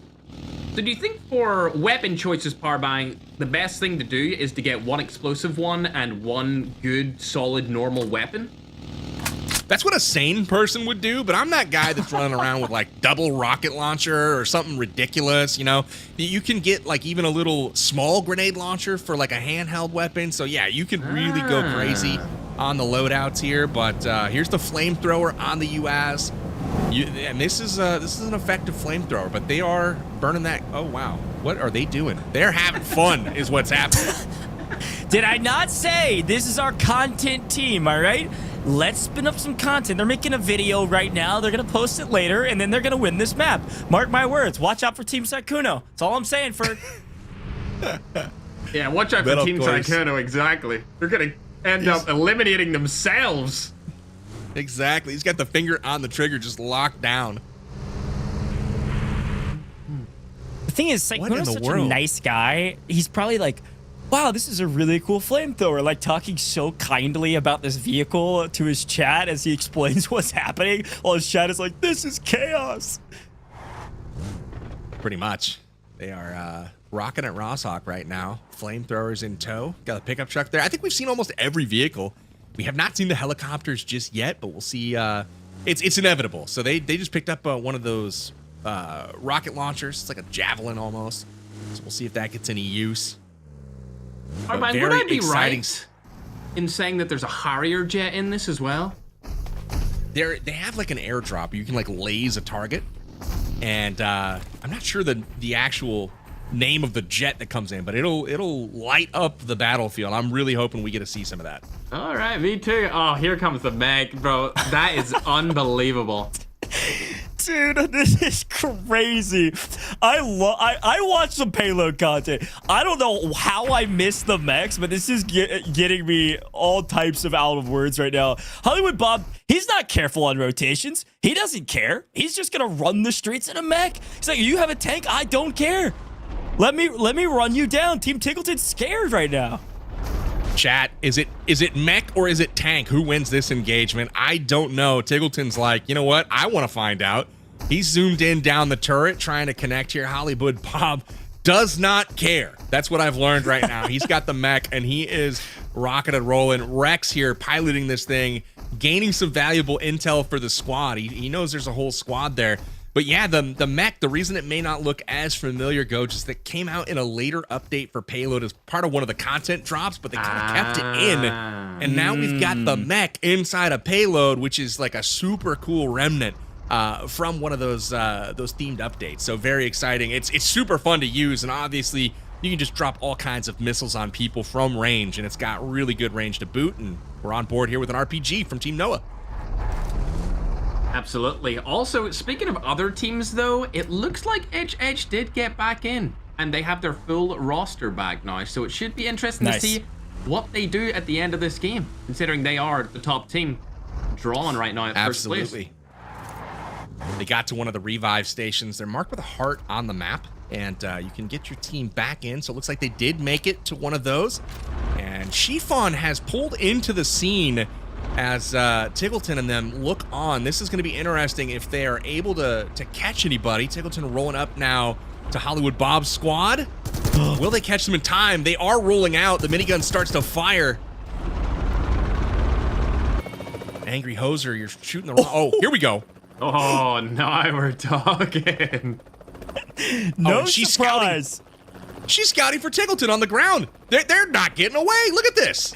Wait, I was about to say, no surprise that Juicy J, riding as a passenger seat here, is about to try to farm the greatest clip of all time from the heli passenger seat RPG. We got to start flying. We got to catch up to him. This could be one of the best clips of the day, Juicy. We're all counting on you. He needs to just shoot. Surely he has a... Yeah, he's got 6 shots. Just take a chance. Just fire it at them, please. I need to see this. Looks like they're calling it out so they can get the support from their team, but here is a jet coming. This is what I was talking about far back. This is insane. It's outrageous. Look at it. Oh, the graphics on it are insane. It really does look like a Harrier jet. This is so cool. Who came up with this? This is unbelievable. T-Mags trying to put... Okay, I correct myself. This could be the greatest clip of all time of a Harrier jet taking down a mech. Where are they? Find them, T-Mags. I need this in my life. It's hilarious. They've flown so high that the names are fading off the battlegrounds, but now they're scouting them. Are they dropping bombs yet? Okay, they had them spotted. You can hear the bullets ricocheting off of the plane right now. This may not be an easy one here for T-Mags, but he's going to try to get this clip. I have faith. I have faith too. Fingers crossed it would be a banger if it were to come through, Goj. Yeah, what's super interesting about this too is it's kind of iconic because IceManIsaac was an actual pilot in the Air Force, and then after retiring, kind of came into full-time content creation. And so the fact that they're the ones that have the jet right now is truly a cool nod to his history, let alone the great content that we're waiting to see. I mean, he gets a lay of the land. Can I ask why he's not piloting then? He's letting T-Mags do the work here. You know he would pick this up in a hot second if he's got that kind of work experience, if you will. I think he probably thought about it and was like, you know what? I am afraid that T-Mags will probably be a better pilot than I am in game. Let's actually get some value out of this and see what he's able to do while I stay to the ground. Oh, wow. That was actually pretty close on that RPG there. The Saurus firing it over a distance. Doesn't quite connect, but here's the tank zooming in, and that zoom is beautiful. It is. How many tank shells does it take to eliminate a jet, though, Arbang? Do you know? I legit have never seen a tank connect with one, so I'm waiting for that answer myself. This is not ideal piloting, though. Isaac, I just asked about this. Goji may be right. Well, so here's the thing. I think he was doing a little bit of, he was doing some scouting himself. When I said he was on the ground, I wasn't expecting him to be in a jet on the ground, but hey, he's alive, and that's all that counts. He's used to the red planes, I think. Right. That makes a huge difference. He is alive for now. He does have some meds. The problem is here comes Aches in a mech. What in the world? Oh no! Stay alive, please. Oh, it's like a horror movie, Parpag. Oh, he stopped. Yes, he hit. You know, IceManIsaac was looking at that like, oh crap, he sees me. He thought he hid, and then Aches is coming back. Did he see him? I'm so confused right now if he knows he's there. No, there's no way. It looked like I think he's paying attention to the jet. Yeah. Oh, man. Isaac could have this could be interesting. He's living up to his name right now. He's definitely the Iceman in this situation. Oh! It's over for him. Nope, they saw him. What's crazy? He almost made a fantastic play. Little RPG to the ground, was able to hop, almost like skip into the vehicle to avoid fire. Just didn't have a secondary to follow up or couldn't get to it fast enough. Hey, great effort, though. I think Aches was just playing it slow to make sure his team could get the trade without losing one.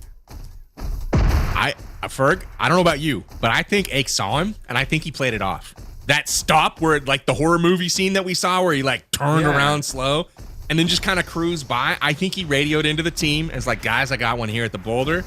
I'm not quite sure on this whole mech controls. Can you give me some support? Yeah. And they rolled in with the thunder and dealt with it, man. But good job by Aches there, slow rolling that. Yeah. So you're trying to say he didn't know how to use the mech at all? I feel that. Yo, what? Awesome map Yo, explosion. that was a sick shot. Wait, that was a dot. Heat-seeking missile. Yeah, it was. He's coming back for more. There's a mech on the radar right now. T-Mags is going to hone in and try to take it down out in the open. Aches. Oh, wait, what? Wind took him down. Oh, that's not a soft landing. Somebody needed to throw a mattress out from there. That was tough. Who hit that shot? That was unbelievable. That was Winsanity.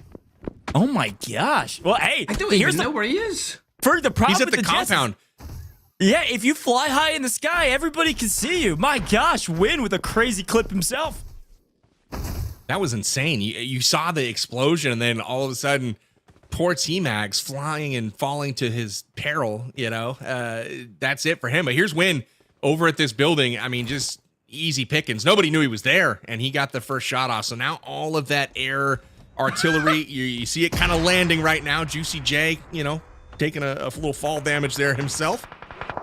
But Rex, you got to get this off the ground, my man. That's not the place to park a plane. What the heck? Look at it. What is going on? Evasive maneuvers, gentlemen. Trust the process. He's doing everything like he wants it to. This is exactly how he wants it to go. And StoneMountain says, thank you very much. I'll take care of this one, gentlemen. That was a really nice thermal scope. Yep, he's not getting out of there. You never know. They might have some inaccuracies. Firepower. Yeah, it's true. He might get out of there on foot, but he ain't making it in the plane, man. That thing is cooked. Absolutely not. One shot. He's done. Ice Street picks him off, and that'll do it. But just like that, they still have a couple members alive, so not all bad there. We got HollywoodBob's squad as well with 3 members still alive. HollywoodBob's just kicking it, man. Driving that US, little flamethrower action. Looking for a good spot to call home. You know, I kind of forgot, Ferg, that this is still a battle royale. Like, you still got to think about rotations. You still got to think about how you're taking engagements. It just is so chaotic. And, you know, I was looking back, and obviously Win's team and Team Nadeshot was in a really good position, kind of holding edge of zone. And he was able to snipe there to pick up, obviously, the crazy clip on the jet. But still in a really good spot here as they're going to try to rotate in. Yes, coming in late. So let's take a look at this map. Ferg, break it down for me. Obviously, we got some teams that are already in zone as it's airing all the way down to Pachinki. Some of the other teams having to rotate in. But of course, everybody's got some sort of a vehicle. Absolutely, Goj. And I think right where Tarik's team is right now is probably the best spot in zone. You've got central positioning. You've got a house and an entire compound. But I was going to ask Parbang, do you think it's beneficial to hold a compound considering there are so many explosives? I've never played a BR with this much going on in terms of how many rocket launchers there are, tanks, jets. Like, I don't even know if I want to be in one of those. I'm not sure how it's going to be played here. It's going to be interesting to see the end of this match, Parbang. What do you think? It's tough. I can give you my gut call. There's never really been Payload competitive mode played, although I would pay to see it. But I feel like the compounds are great kind of early on.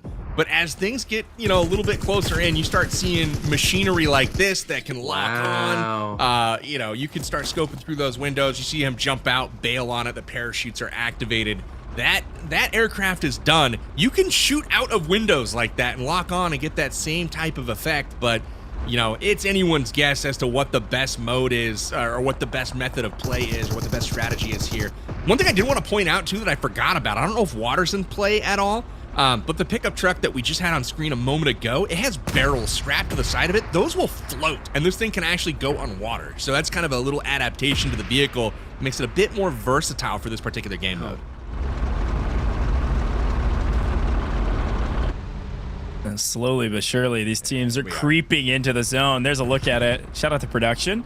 And this team actually could rotate down the water. There is a bit of water in the zone just to the south of what is going to catch it. The zone's currently catching kind of the southeastern side of Pachinki, and it's going all the way down to the water that separates the mainland to the actual military base. So we're not going to be in military this time around at all, as teams are trying to figure out where to go, how to rotate in, trying to think like a battle royale while their minds are spinning in 1,000 different directions because there's tanks, cars with barrels, flamethrowers, jets, and everything in between. I think most of our aircraft probably has been taken out at this point, Ferg, but I don't know. I'll be excited to see how this end game works out because the last one was chaotic.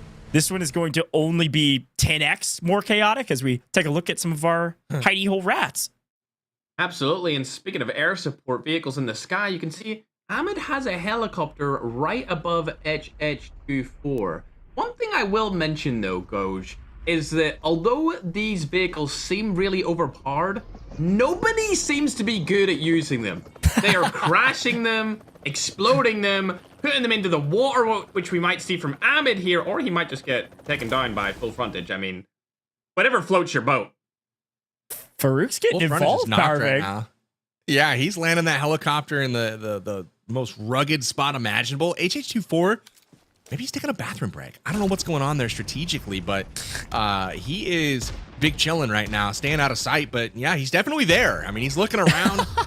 I don't know if he, I mean, there's thermals, there's UAVs, there's all kinds of stuff in this particular game mode. And look at this view. Little B with the tank from range. He's already taken down a couple of HollywoodBob's members. And now he's going to town on StoneMountain, but the return fire absolutely on point for StoneMountain. Now those grenades just don't have the range. They really don't. I'm surprised HH has been able to stay alive this long, but this is where that competitive play really comes into its own, as he knows he's the last player alive in that roster, and he doesn't know how many teammates Little B has, so he's just trying to stay alive for as long as possible and maybe go for a nice little swim here sometime soon. Well, the interesting thing is that actually, I think I just saw in the elimination feed there that Farouk got taken down. And so Little B's having to get out of Dodge. I think also a solo for his team. That's that IceManIsaac squad we were talking about before that had been flying some jets around. I think Little B might be the only player left alive for that team. So he's actually having to leave HH and have to rotate in. This is about to be nutty. You know, there's not a lot of PUBG mobile matches that I've seen with like a jet parked on the cliffside with a mech rolling up next to it and a tank off on the flank. I mean, this is some interesting stuff for sure. Got RPGs being returned out of the window. Rolex firing up at Noah Sunday. Doesn't connect, but the push is on. They breach their way into the house. Noko down. Real Nadeshot getting the RPG elim. Win goes down. They've traded, and now it's up to Rolex to get the back of Noah Sunday here. They're able to, and it is just a big trade fest right now. Both these teams battling to the death. It is indeed Powerbind, but they still have their best player left alive, being Valak, standing on top of the roof above. So hopefully he can stay alive and make something work here, Ghosh. He's taking down one. It's going to be a tough fight, but you're right. I mean, he's able to somewhat even the playing field.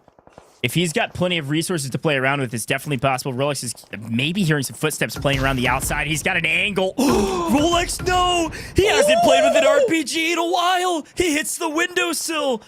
It hurts, and it hurts bad, and all of a sudden, this fight is pretty even as Rose Smith is going to be 1v1ing Valak, and it's not looking pretty. He might be able to get a revive here if Valak doesn't find an angle. But the problem is he's finding the angle. With the launcher! Valak is so good, bro. Valak, here's the thing, Ferg. He's not only good with traditional weapons, he must be an expert at geometry. The angles he found to take the shots through the building, find the angle to pick up the double knock. It helped, I think, that Rolex hurt himself on the RPG shot, but regardless, very well played. They are still in this. Absolutely, a little 3v1 to seal the deal from Valak there. Great play by him. And now we're looking over at Team X. Where's this part in the map, Parbine? This is Potato Hill. They're right in the center of the map right now. Being forced out by the zone. They're going to have to go south. Brazen Rover holding the line right now. He has a multi-shot, like a 6-canister RPG, essentially here. Little grenade launcher. And I guess it's not rocket propelled, but it is a launcher. And this thing will do some work. This is one of my favorite. You can hear that distinct sound. It's just one after the other. And he has got a bead on Metal right now. Metal able to hide. Well, Metal, I don't know if they know he's there. I think they're trying to clear that spot, but I don't know if they've seen him. Ooh, it's looking like they know that he is there now, but the zone did just rotate. It looks like no teams are in it. He's going to take a lot of damage. His teammates are down below. They could help him out here. Unfortunately, it seems like Sykkuno has been knocked, however, as well as Metal. Oh, they're just going straight for the revive here. Dream's like, don't worry about me. There's zero cover at all. I don't know about this Barbang. Is she going to get it? Are they going to push her? No way. I think she's going to get it, yeah. It's a great play. I mean, she's able to hold the angle. Just in case you're about to peek. Here's an RPG. The problem with this fight...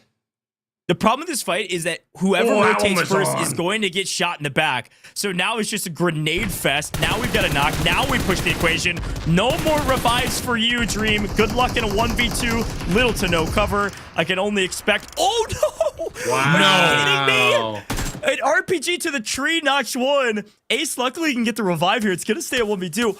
This fight should not have taken this long, but the RPGs are the great equalizer.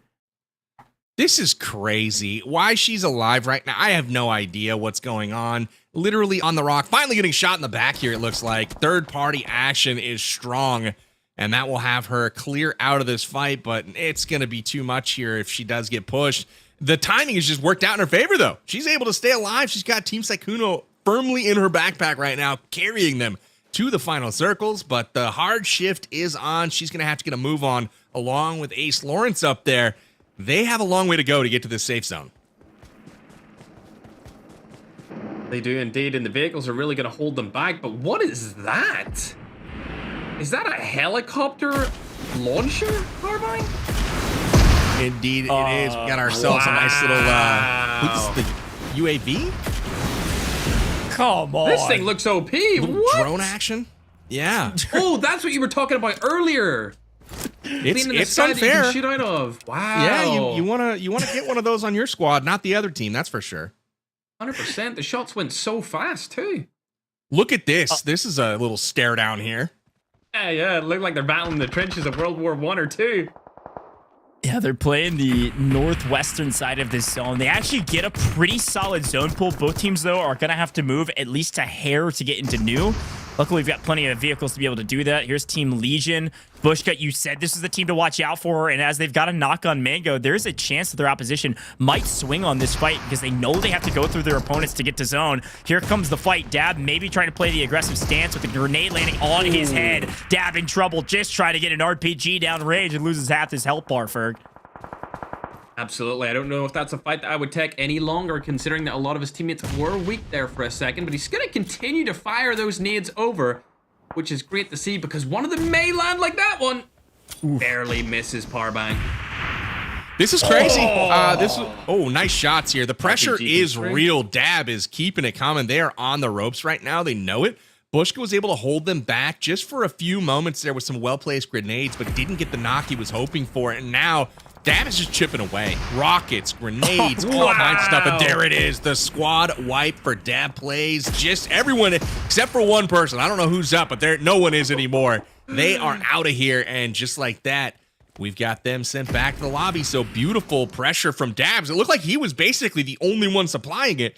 But Red Eyes and Chief, they're going to go get that loot. He was indeed the only one supplying it. Speaking of that barrel truck, there it is. We can see it again. But I feel like Tarik doesn't know where this player is right in front of him. You can hear that reload grenades. He's fully locked off now. I think your trash talk might have worked. Tarik's team fully healthy, at least for a moment. Okay, I spoke a hair too soon. They were fully healthy. I think they'll get this revive. Okay, everything's fine.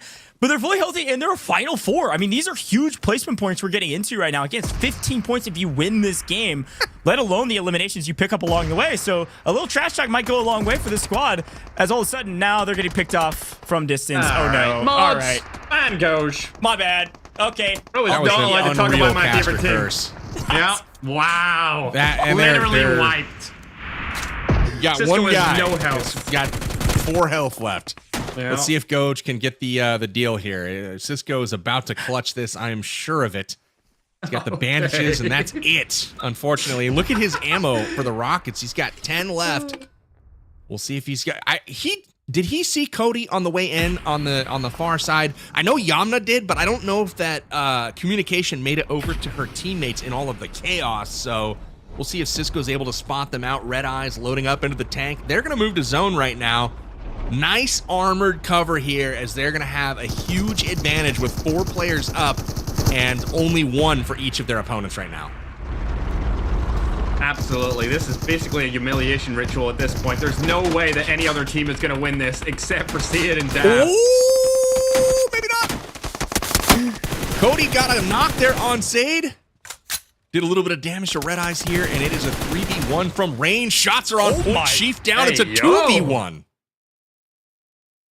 No shot. Oh, well. That didn't last long. Hey, well, that'll do it. Payload. Team Chief GG, the winner by, I would say, 1,000 cuts, but instead it was 1,000 rocket propelled grenades and normal grenades. Very well done from Chief GG and his entire team. Dab plays the main progenitor of all of the insane amount of explosives that he was able to throw down range in just about every single fight. I was going to bring up something about resource management in the final circle. I don't think we need to talk about that. I think they had infinite amount of grenades. I don't know what was happening, but a fantastic win from that squad, Powerbang. They rolled into the final circle with a tank. What can I say? W Dabs. I mean, this is a dude that came with an RPG and just absolutely mowed through team after team going into that final circle. So again, big tip of the cap to him. Shout outs to Sheaf, man. Way to lead the squad there. They finished with all 4 up in that final circle, going 4v1v1. That is an ideal spot, especially when you're also bringing a tank to the fight. Am I right? But gentlemen, I gotta get your reactions. Ferg, that's probably the first time you've seen Payload in a minute. What'd you think of the craziness?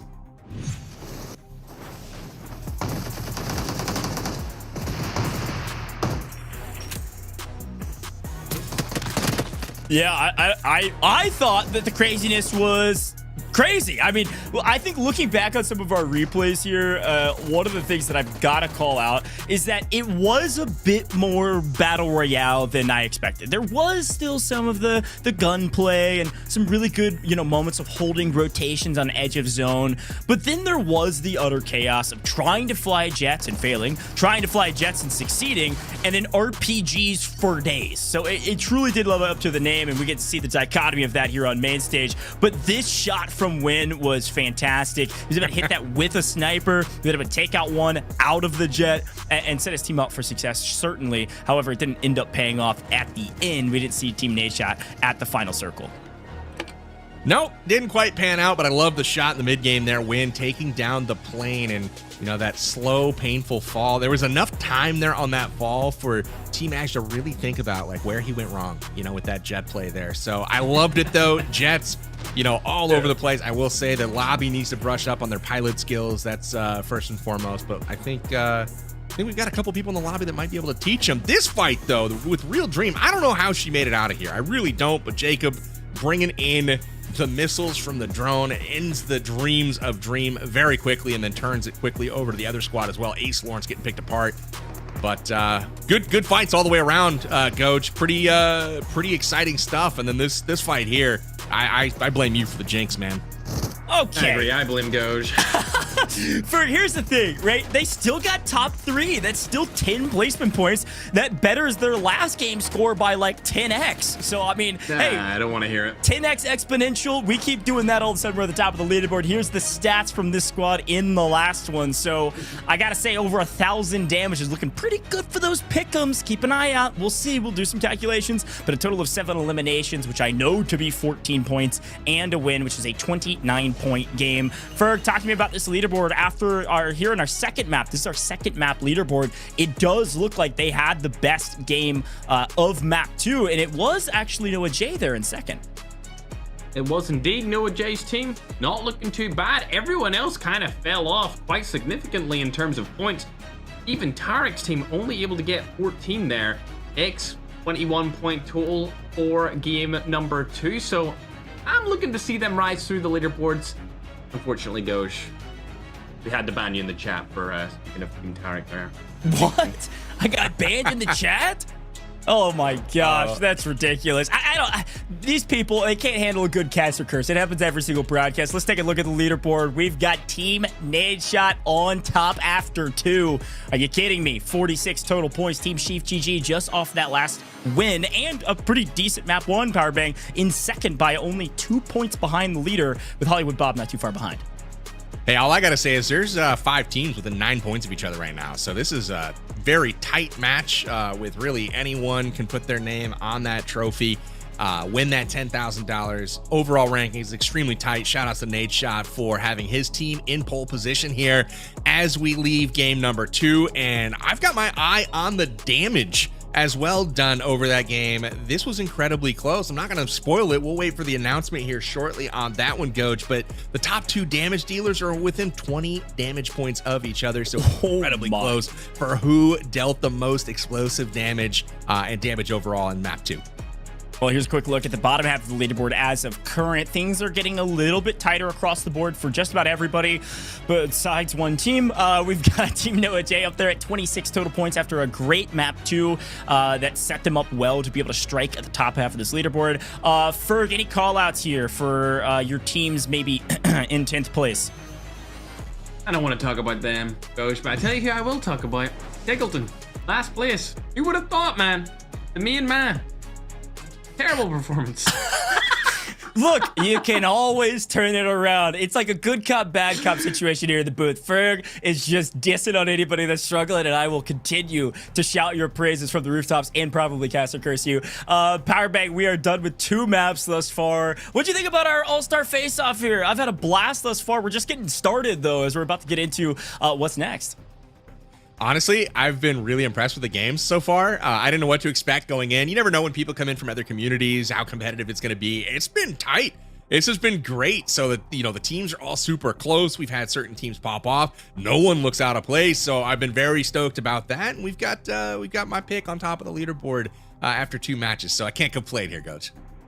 I love it. Well, we've got some winners in the chat as well. Let's take a look at who had the most damage in map 2. Which team was it? Apparently it was within 20, and Team Ace was the team with the most damage. It had to have been the mech, right? It had to have been the mech that they were running around with, picking up a ton of damage. So if you, wherever you were, if you're joining us on the pick'ems and you chose Team Ace, you were entered into that sweepstakes to potentially win an iPad 11. And big congrats to this team. I'm impressed and frankly a bit surprised. No shade. Let's take a look at who the winners were.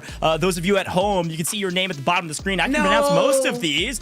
It's not Ferg or anyone he knows or is related to, or in his community maybe, but Panda, Elbear Black, PPG, Zen, congratulations. Because of your predictions here in Payload, you are our Pick'em Sweepstakes winners, which means you have won an iPad 11. Quick tip, make sure you fill out all your info and make sure you pay attention to your emails if you actually want to receive your rewards. Yeah, actually, really, really important. What a great day thus far, though. That's 2 maps done and dusted. Again, we're not even halfway done yet. We still got plenty of events to get through in different game modes, different maps. You're going to want to stick around for this. Now, Ferg, I do want to swing back to something we asked before. I didn't give you a chance to truly give us your thoughts on Payload because, of course, it was chaotic. Was it what you were expecting as we close out map 2? I didn't know what to expect, but it was pretty epic. Especially the drone. Loved seeing Jacob use that. And of course, the jet. My 2 favorite things from the game mode Payload. I love it. Well, Ferg, Powerbang, I'm Goj. We've had a blast thus far. We're going to take a very short break in the booth. When we come back, a lot more rewards for you. We might have some UC hints coming up around the corner. Hint, hint, wink, wink. Literally, make sure you're paying attention so you get your second hint for our phrase that will give you a chance to win some UC today. And of course, we'll get to see what map 3 has to offer. Don't go anywhere. We'll be right back in just a moment.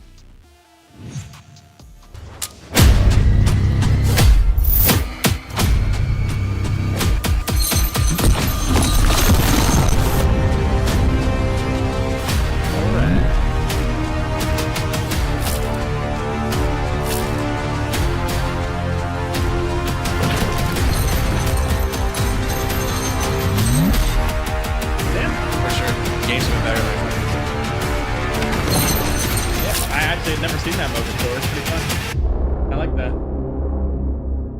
Yeah, It's one of my favorites to play. It's just like one of those like side quest ones that it doesn't get like consistent play. Yeah. But when people are on it, it's a blast. Some of my favorite clips I've ever made, like content-wise, have been on Payload. Those long-range like RPG shots, like barely or something. They're fun. I'm sure Dab's gonna get that clip of him 1v4 those guys with the RPG.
Looking for a fun way to challenge your friends and show off your strategic skills? Welcome to Find 4, a brand new minigame in PUBG Mobile's home system. To start playing, head to your home system in PUBG Mobile. Open the Home Mall and use home coins to purchase the Find 4 model.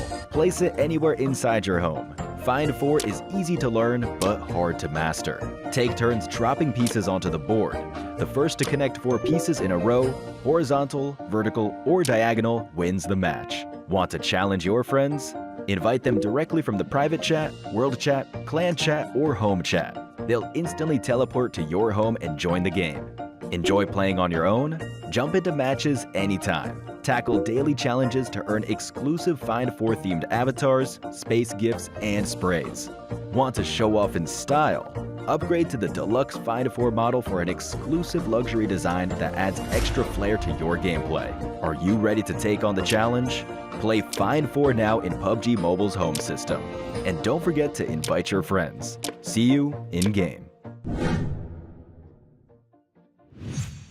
Well, welcome back to the PUBG Mobile All-Star Face-Off. I'm Goj, and I'm so excited to be back in the booth because we still have 3 more games to play, but we've got a lot to get through before we get to our game 3. First and foremost, folks, I've been telling you all day today about the rewards that you can win at home, and here on the main broadcast, especially if you're hanging out on YouTube, we've had some chances to talk about, of course, some iPads, but also a lot of UC we're giving away. So as per the usual, you've got that passphrase you've got to build by the end of the broadcast. Here is hint number 2 right down below me on screen right now. The first word, I'm not gonna tell you what it is. I hope you were taking notes, or maybe somebody in the chat's got you, but the second word is true. True is your second hint, your second key to the passphrase that will unlock your chance to earn some UC today. So make sure you write it down, pay attention for the rest of the broadcast. If you put it all together correctly, you might have a chance to win quite a bit of UC. But Before we get into more gameplay, we've got a lot to get to here in the booth. So I got to bring back my good friends Powerbang and Ferg, but I've also got some new friends in the booth who are in varying degrees on our leaderboard right now. We've got Nadeshot, we've got Aches. Welcome into the booth, gentlemen. Nade, I gotta go to you first, my friend. Obviously, congratulations being at the top of the leaderboard. How you liking PUBG Mobile so far? How you liking your teammates? Things obviously going well. Players' communication is hot. The momentum, we feel very poised to win this tournament. We're loving PUBG Mobile. I got a little worried because everybody got into the lobby with these crazy skins. I got people doing voodoo magic, a black hole. The credit card might need to be broken out. And it's great to be in an interview with Aches as he's in 8th place and doesn't have a singular elimination himself. So feeling good. Before any questions, Aches, I would do you a disservice not to give you a chance to rebut here. How are you feeling about your place on the leaderboard? I'm feeling good. I mean, Nade's got a stacked team. That's kind of what he did in his career. He made sure he had godlike teams, and I always played spoilers. So it ain't about how you start. I mean, we're in 8th place now, but that can easily flip. And yeah, I don't have an elimination yet, but at least I'm not out there killing myself with an RPG. So I'm feeling pretty good. I don't even think he shot his gun yet. Hey, listen, you I gotta was know in how the to mech. pick your I was in the teammates, mech man. the whole Sorry, time. it's a skill that some people just don't have. Yeah, and you pick mine most of the time. So I mean, it is what it is. Damn. Well, hey, let me jump in. I do want to ask a question. First and foremost, Nade, I picked you guys to win. Don't let me down, first and foremost. I'm going to shift my attention to Aches, though, because a lot of talk coming from your end here in 8th place. I think there is a lot of time to turn things around. I want to ask you about the mech that you were driving around last map. What'd you think of that on Payload, and what's your strategy of different at all, knowing what you know now? I mean, the mech was sick. I think if I knew I needed gas, I would have looted nothing but gas for the first 10 minutes. Couldn't have been me. Because I ran out of gas. But yeah, I didn't know you could lock on. So once I learned that, I was way more confident. But yeah, if I had that in the end game, it would have been over. That's amazing. Ferg, you got anything you want to throw to these guys? Honestly, no. I'm just happy to be here. Jesus, happy Ferg. to see Nadeshot and Aches, bro. This guy Aches is head glitching his camera. You got to say something. Seeing him go back and forth, like, I'm just enjoying being here. Came in last minute. I'm excited to see what's going down next. Personally, I think Nadeshot's got this one. But Aches, if he wants to keep on trash talking, like I was doing in the broadcast before they joined, he's more than welcome to do so. Well, who's running things over there, Nade? Who's running things over there? Who's calling the shots on your team? I'm basically delegating. Livik, obviously unbelievable talent. He's 21 years old. He's cracked out on PUBG Mobile, but his comms aren't there yet. He didn't tell me to get out of a car when we were supposed to get out of a car. He put me in the middle of a death trap. Now, Insanity, he's been sharing all types of rockets with me. Sunday, he's got a little gnome following him around, so we're having fun together. But really, even if you ask the team, they're going to tell you that I have led us to the promised land time and time again, and I will do that in Game 3.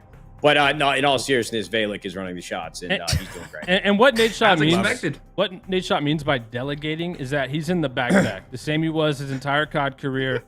He's doing it here as well. So yeah, he can use fancy words, but we all know what it means. Y'all, do you guys remember when Aches pushed me? He used all his might. He didn't even send me 2 feet on the stage. I can't believe it, bro. Remember when I 3-0'd you at champ, sent you home? I don't remember nothing, dude. I'm 32 years old. I It's hope not about the competition anymore. those? It's about the friends that you made along the way, dude. And I won't be friends with you ever again. Here's the thing, gentlemen. The trash talk in the booth that we've had pales in comparison to what we're experiencing here on main stage. Nade, I got to go back to you and ask you a pretty classic question. How many maps do you think you're winning today? I mean, with this group of gentlemen, I feel like we already won. But if you're objectively speaking about the physical game that we're about to win, honestly, we might shut the whole thing out. I wouldn't be surprised if we won every single game after this. And to be honest with you, if Aches can read and we see this leaderboard, we are 1, 2, 3, 4, 5, 6, 7, 8 places away from first. So you got a long way to go.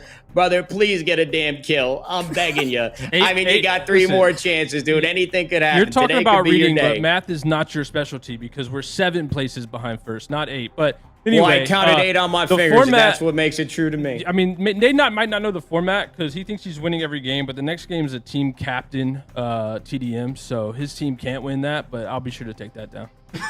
Yeah. Wait, that's the next game? Yeah. Hey, it's coming up in 2. It's in 2, but here's the thing, Eggs. I gotta ask the same question to you.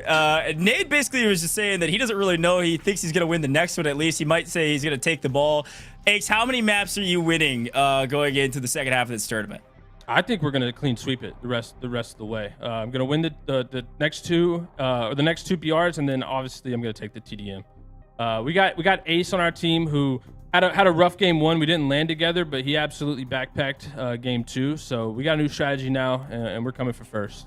See, the last thing I would say, I would never throw my teammates under the bus like that, because I saw Ace's name in the second game. I just said he carried. But, you know, you look at that. He called him out at his worst, and now he wants to hype him up when he's at his best.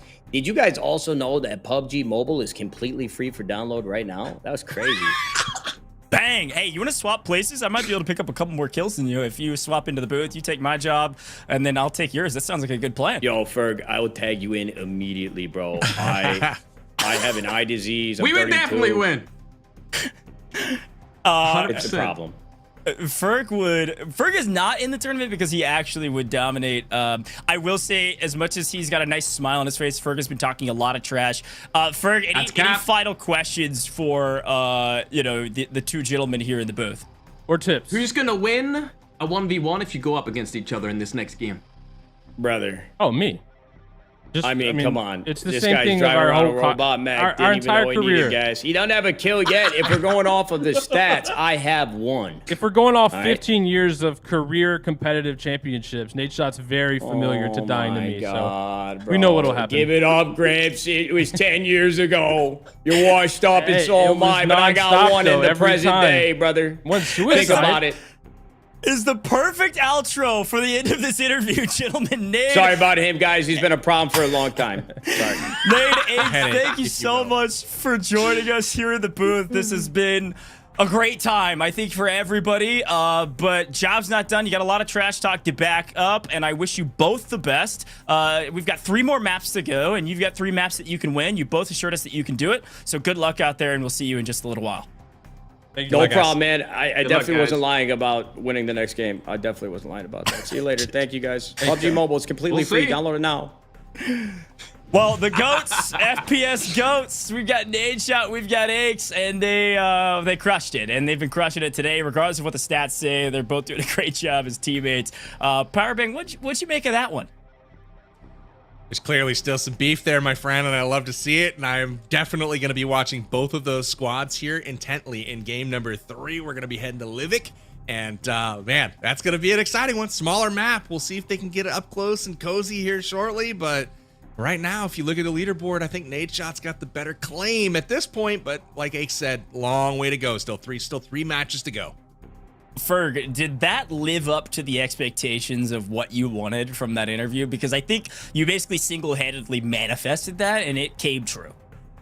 Absolutely. That's why I didn't even want to ask them any questions. I was just good to listen. Like, seeing those guys all those years back on stage, oh, it's bringing back memories. So I was just a happy little kid watching it all go down. Well, I had a blast with them as well. Obviously, both great guys, both great competitors, and excited to see where they line up on the leaderboard going forward. Now, I am looking forward, and I'm getting word, by the way, from production that we're actually making a small pivot here. We're going to be headed to Sandhawk. So, Powerbang, no more Livik here in the booth. We're headed to Sandhawk. Talk to me a little bit about Sandhawk. And yeah, it is still a smaller map. What can we expect from Sandhawk for these teams? We're going to the jungle, baby. I'm so excited for that. That's going to be so awesome. So all of these squads going to be jumping into the jungle. We got Sandhawk. It's got a lot of foliage to deal with. You're not going to see vehicles as important in this matchup, but we're still going to see these teams rotating, trying to get that position, and I'm very curious to see what the strategy is going to look like, Coach. I like it. It is going to be classic battle royale, folks. We're going to head back to our roots a little bit. It's going to be a little slower. We're going to be able to breathe. Here's a quick look at our overall rankings. That's a quick reminder. Nadeshot was talking a lot of smack, but Ferg, he was able to back it up according to our first 2 maps. What do you make of this leaderboard as we take a second look at it? Yeah, it's looking like Nadeshot up on top. X nowhere to be seen. Nadeshot stays on top as usual, but I guess X was spitting some facts there. Usually does get carried in the backpack. Other than that, HollywoodBob, that's the team with HH24 in it. I'm thinking that they're probably in the running most likely to win alongside Nadeshot. I don't know about Chef GG. They could have got lucky, Ghost. I'm not sure. Yeah, I mean, maybe it's luck, maybe it's skill, maybe it's a little bit of both. I think, you know, when it comes to battle royales, it's kind of a mix is where you want to kind of hang out. And if you're able to think on your feet, use some of that luck and capitalize on it, I think that's skill, at least in my book. I see StoneMountain's team obviously has made a pretty dramatic leap up the leaderboard after maybe a more frustrating map one. And then Powerbang, as we take a look at, I believe, our second page here, Team LEGIQN right on the fringe, and then Team NoahJ just there right behind them technically on our leaderboard. They've jumped up 4 places as well from the first map to the second map, and they're at 26 points. So I truthfully think any of these teams still have a pretty good shot. You know, I do want to put one asterisk there. Team Sykkuno, I think, is the only one on this page where this is a must-have game for them. They need to put up a big performance here in game number 3, so I'm going to be looking at them as the team to watch on Sandhawk. And if they don't get it done here, I think we might be able to cross them off the list. But literally everyone else, as you mentioned, we are looking like it's a pretty close matchup top to bottom here. Even 11th place has still got some points on the board. So, again, very interesting contest so far. Nothing's out of reach at this point. Yeah, no, it's a great shout, and that's my favorite part about these events. You're never truly out of it. Not truly out of it. You might have a long way to go, but you're never truly out, especially, as a reminder, that last map, Powerbang, it's gonna be double points. There's always a chance with a win and a ton of eliminations. But see yourself all the way to the top, or at least close to the top. So I'll be curious to see how it all pans out. Absolutely. I was just thinking about that right before you mentioned. I was like, you know what? We still got game 5. So maybe Team Sykkuno, even if they don't perform here, maybe they do have a chance if they go crazy in game 5. But they don't want to do that. They want to put up right now before it gets into dire straits territory. But literally anyone else can flip-flop very, very easily. If they're just in range, that 5th map is going to be absolutely critical. But again, we're going to be looking at, I believe, Rondo for that one. The brand new map on PUBG Mobile just a little bit earlier in the last month. So excited for that. But Ferg, what are you looking forward to most in our 3rd game? We're going to the jungle. We're going to Sandhawk. What are you looking forward to most? Honestly, I'm just looking forward to seeing Sandhawk again. I remember uploading EXE videos back in the day. It must have been, I'm going to say, Q4 2019. I was uploading PUBG Mobile videos playing on Sandhawk, and it was a ton of fun doing solo squads over there. So I'm excited to see it again for the first time in a couple of years, to be honest, Powerbang. 2019 is, it seems like just yesterday, but man, when you start adding it up, I mean, I went to school a little bit, and I got a few years. It's at least 2, so that's a long time ago. But Goj, maybe you can help me out on the math there, but we are in year 7 of PUBG Mobile. Great game, so much fun, so many awesome game modes over the years, just like Payload that we just saw, and we're not going to be done seeing some cool stuff. We got Team Deathmatch and Santorini coming up here in just a bit as well, but obviously doing some of the tried and true maps like Erangel and as well as Sandhawk here coming up here shortly. Yeah, and it's what I talked about at the top of the broadcast. It's like PUBG Mobile has just a modicum of different ways to play the game.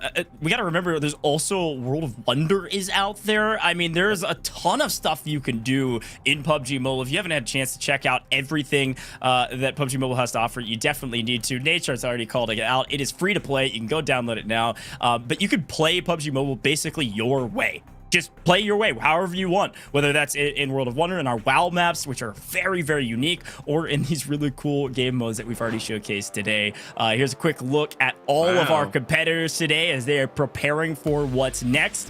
I love this look. We can see all of our cameras and all of our competitors. Who's looking the most comfortable, Ferg? Yell at somebody, or maybe uncomfortable. I don't know. Which one's the best? I'd say Dougie's looking pretty comfortable there, but if you missed it, rewind the stream and look at IceStream's camera. I swear he is using his phone screen camera. Or it's connected That's who I was looking at too, Ferg. Yeah, it's I've never seen it before, and now I'm thinking, should I do that? Like for a face cam, should I try that out? Super cool for sure. It's genius. Folks, you saw it there on your screen just a moment ago. We are headed to game, but that does mean you still have one more chance to get your pick'ems in. Go get it in. You've got a chance to win an iPad. First, been talking and telling all his people about it, so you better get in as well to see if you have a chance to win that iPad if you pick correctly on who is going to be the winner of the challenge for map 3. But here is Sandhawk Powerbank. Quick look at the map view. You can see our plane line bisecting the map a little bit on the southern side. We'll see if anybody decides to stretch all the way up to Paradise or beyond. Absolutely. I'm looking for orange. I'm looking for purple, I think. Orange being Nadeshot and crew. They're going to boot camp, and I'm looking for Aches. And if I remember right, they were purple. Or no, they were yellow, weren't they? No, they weren't. I'll figure out what color they are. We're going to key in on that. But it looks like we are going to see some hot drop action potentially. And we've got Tarik on screen right now as well. On the left, also a hot drop at Painan. So lots of action early on potentially here inside of Sandhawk. And we'll see who gets the early upper hand.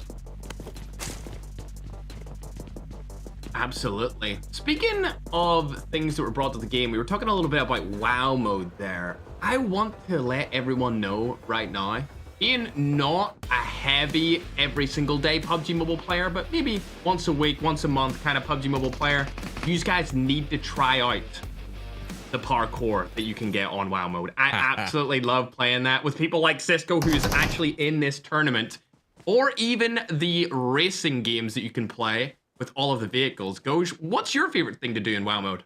Oh, I have actually casted over some of our racing modes, whether they're branded or themed or otherwise, on broadcast before, and they're some of my favorite. It's super unique to see what people are able to build and create, and we actually have had a chance to show some of those on broadcast, so definitely love racing in World of Wonder, and all those web mods are really, really cool. So definitely check it out and play PUBG Mobile your way. It truthfully gives you so many options. But as we tap back into the competition, it looks like, as you had mentioned, Powerbank, it is a bit more of a hot drop than maybe it first looked like. Everybody looking for some good loot and already trading hands and trading blows. Interestingly enough, though, check the mini map. You got the two teams inside. We got Tarik and Rolex's squad Noko. They're going head to head, but look at the third party down in the bottom left there, just kind of like peeping what's going on there. Should this be something we crash on? It's StoneMountain and crew eyeballing that from the side. Tarik getting the elim early on here, and Tarik out of the lobby. Not quite what they were hoping for, but that's all right. Chiffon still delivering blows. Rolex watches from the side. Do they have loot, though? That's the question. You know Rolex has got to be kidding. He's got the AUG. He's got the DBS. He is looking ready to fight right now and hoping to catch somebody out. Looking to catch somebody out is right. Nobody's picking him just yet, Powerbang, but like I said before, don't panic. Play slow. Do a little bit more of a passive style. That's exactly what Rolex is looking to do. Trying to find some information to make a play work in his favor, Goj. Yeah, ideally. I mean, patience is a virtue. We've been saying that through the course of the last 2 games. So I was going to say, ideally, you catch one out and then are able to swing on it. But if you can stay patient here, look for that opportunity.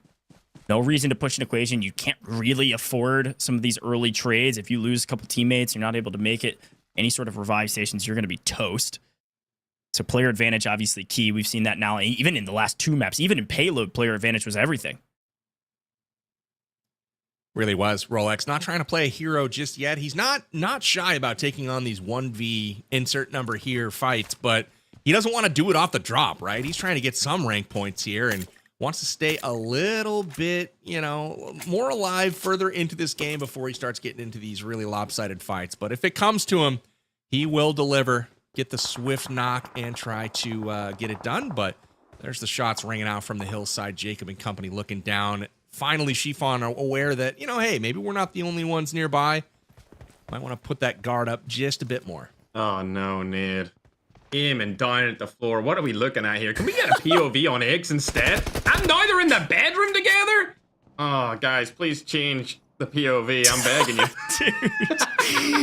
Dude, I was going during that interview. I was gonna out you as a hater, and then I had to rate it back a little bit.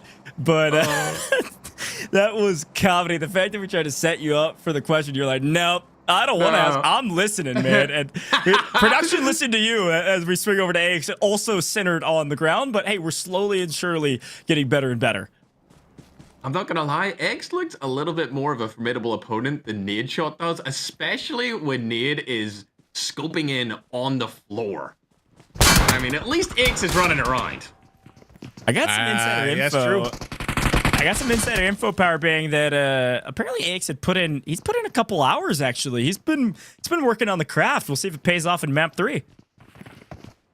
I love to see it. You know, I love it when people come prepared to play, and you know, Aix has got his team, you know, in punching position here to hit that leaderboard. Nadeshot might have been gifted a couple of really good teammates, but we'll see. We'll see how things end up. But Tiggleton here, shifting over to their perspective, he's got himself in a tough spot again. Angry Hoser knocked by Sade right now, and it's all up to Tiggleton, and he is in between his opponents, and this is really, really not ideal for their squad, as they needed to have a clutch performance here on this map. Absolutely. Player like Sid, he's one of the better extraction shooters on mobile, and seeing him in a BR is something to experience. I actually haven't seen him play one before. His movement seems really good along with his accuracy, Ghosh. Yeah, and you can tell, obviously, some of these players are a little bit... Oh, I was going to say, some of these players a little bit more comfortable. Almost pulled out the impossible. Was able to at least knock 2. Unfortunately, I don't know that he's going to clean up too many eliminations there. Potentially got 1, if I'm seeing that correctly in our overlay. Yeah. So they're going to be able to at least pick up Sheaf here and keep him alive, make it 3. But that was impressive, obviously, and I was gonna say it looked very comfortable in our third-person POV here. TPP is something to get used to if you haven't played on it a ton, and be able to play around corners efficiently, especially with a shotgun. Like, obviously a valuable skill. Hey, to wrap on that fight, we can't put that one on Tiggleton. I'm sorry, but that man just nearly went 1v4 successfully. Got the knock and flush on one, knocked another, and almost flicked to hit a third, and would have had the fourth one stuck inside that compound. Really impressive play there from Tiggleton. It did not pan out for him, and they go out first once again. Not what they were hoping for, but at least they were able to secure 1 elimination there on that performance there towards the end of that fight. So not what they're hoping for. It might be too soon to write them off, but I'm gonna. So Tiggleton, better luck next time. Yep, I'm also going to write him off. I wrote him off after the first game, but I'm going to stand with Powerbang again and just say he has no hope, bruh. I'm a Tiggleton believer. We still have 2 more maps. They can do the impossible. All right, then he's definitely not going to do anything now because Goj is now saying that he's going to do something. So come on, if you're a fan of Tiggleton, it's raps. Vote for somebody else. You know what? How about y'all all become fans of Tarik's team? Oh. How about that? Oh, Nade's got a shot here. He sees Ace. Is he going to fight? Oh, here we go.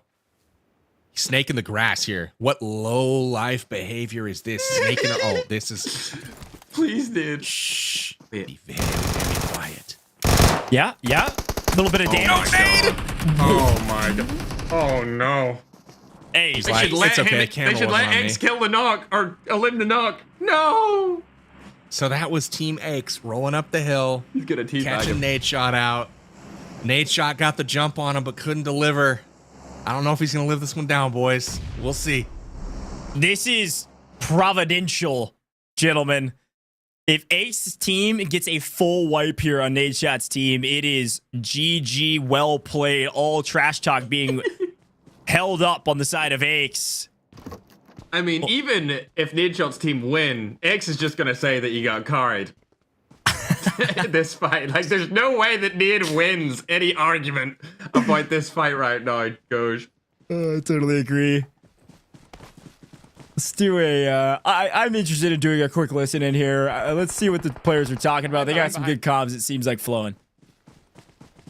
Y'all want to teabag Nadeshot first? Come here. Yeah.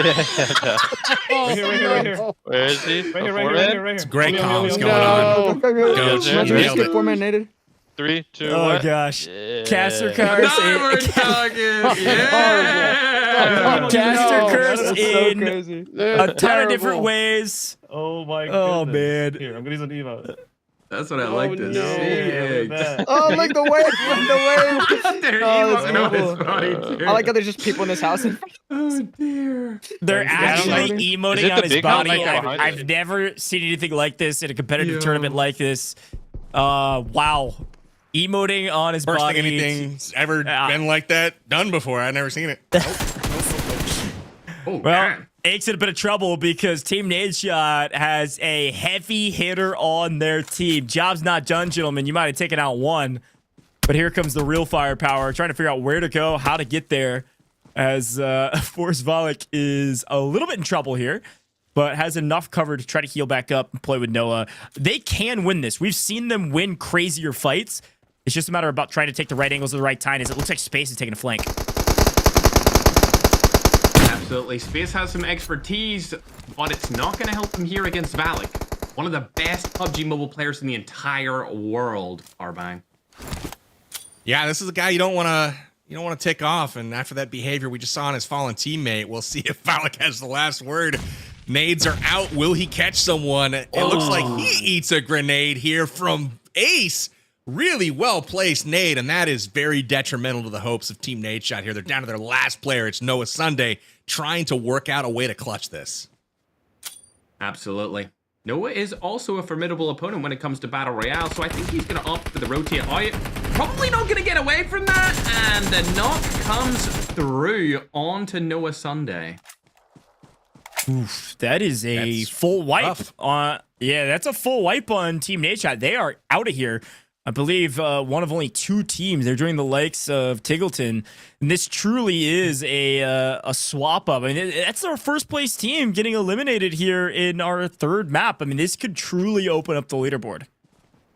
Really could. I was just going to say that, this guarantees that Nade has been knocked off the top of the podium at this point, and Aches was the one to deliver the blow. So backing up that trash talk for sure. Aches having the last laugh here on map 3, but as he so eloquently pointed out, there is a long way to go. We are only halfway through at this point. 10 teams remain, 34 players left standing here on our 3rd map of the evening. We are playing 5, and IceManIsaac here rotating right next to Tarik. We'll see if they stop.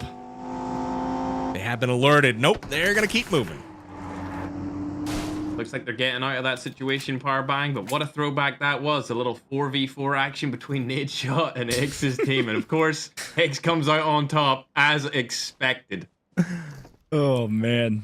So much nostalgia in those columns. And I got to give a shout to IceManIsaac's team there. They were able to rotate into cover, try to reassess this fight from a different angle. I think it would have been a bad call to try to ambush this building from the car. They had so many different ways to hold the building, and driving down to cover, reassessing is the right idea. IceManIsaac, fun facts on him is he's a master of many different controls. So I think the longer we play this event, the better he's going to be at playing touch controls on mobile, even if he's not as comfortable about it. I think he's probably one of our PC creators that would probably pick it up the fastest.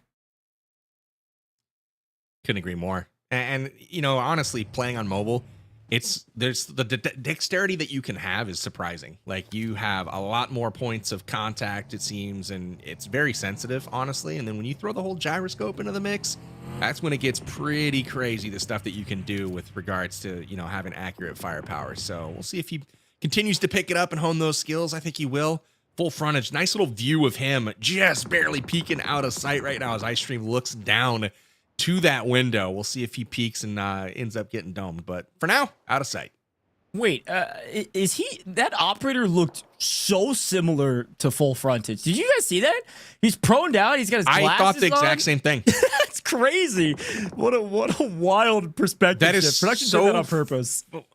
That is so funny you said that, because I literally, while I was talking, saw Full Frontage prone, and I'm like, oh, look, it's Full Frontage, and just kept talking, and then I was like, dude, you are crazy. What do you think? Like, look at that. What in the world?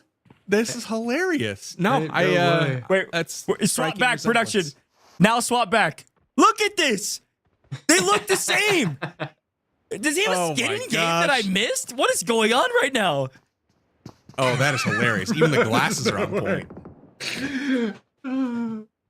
Oh, good stuff, man. But no, I thought the same exact thing, and I wasn't even looking at the player cam.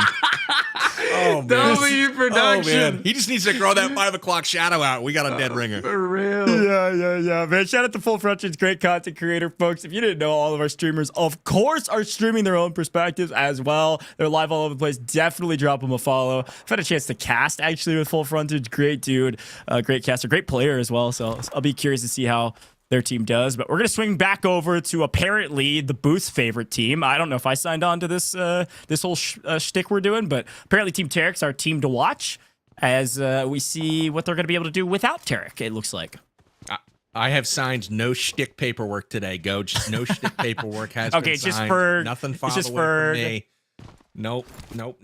But I will say, they're still in it to win it. They are only one man down. Tarik, he's taking a little breather, directing his team from the sidelines right now. It's fine. But Cisco, Yamna, and Shifan all getting it done. And Shifan, again, former pro, active pro. He seems to go back and forth between manager role and active, but very, very formidable opponent for everyone else to have to face off against here on Sandhawk. What in the world's Rolex doing off in the distance? He was zooming. Ooh, what gun's a Mango gonna get from that drop, Arbang? I don't think he took it, did he? He just looked at it real hard, Like, hey, his teammates knocked. That's what's up. Oh, okay. He's using it for cover. That makes more sense. Yeah. It's like, wait, I gotta go. Oh, look at them. You can see them all the way on top of the hill. Yeah. That vantage point's nasty. So if he goes out there and takes that loot, well, that vest and helmet may not last him too awful long. Oh, M24 in action. Bushka connects with the headshot onto Little B. Sit right down, he says, and love the sound of that weapon. That's my favorite gun in the game. Absolutely. You said it earlier in the broadcast. I more so like the drop sniper, the arm instead, but I can give some respect to the M24. If you don't believe in the arm supremacy, I don't know who you are. I mean, it might be supreme, but it's a style thing. It's the feel. I mean, you look at that, and you tell me it's not potent. Come on now, Bushka's just laying down the lead from range right now, making them respect him.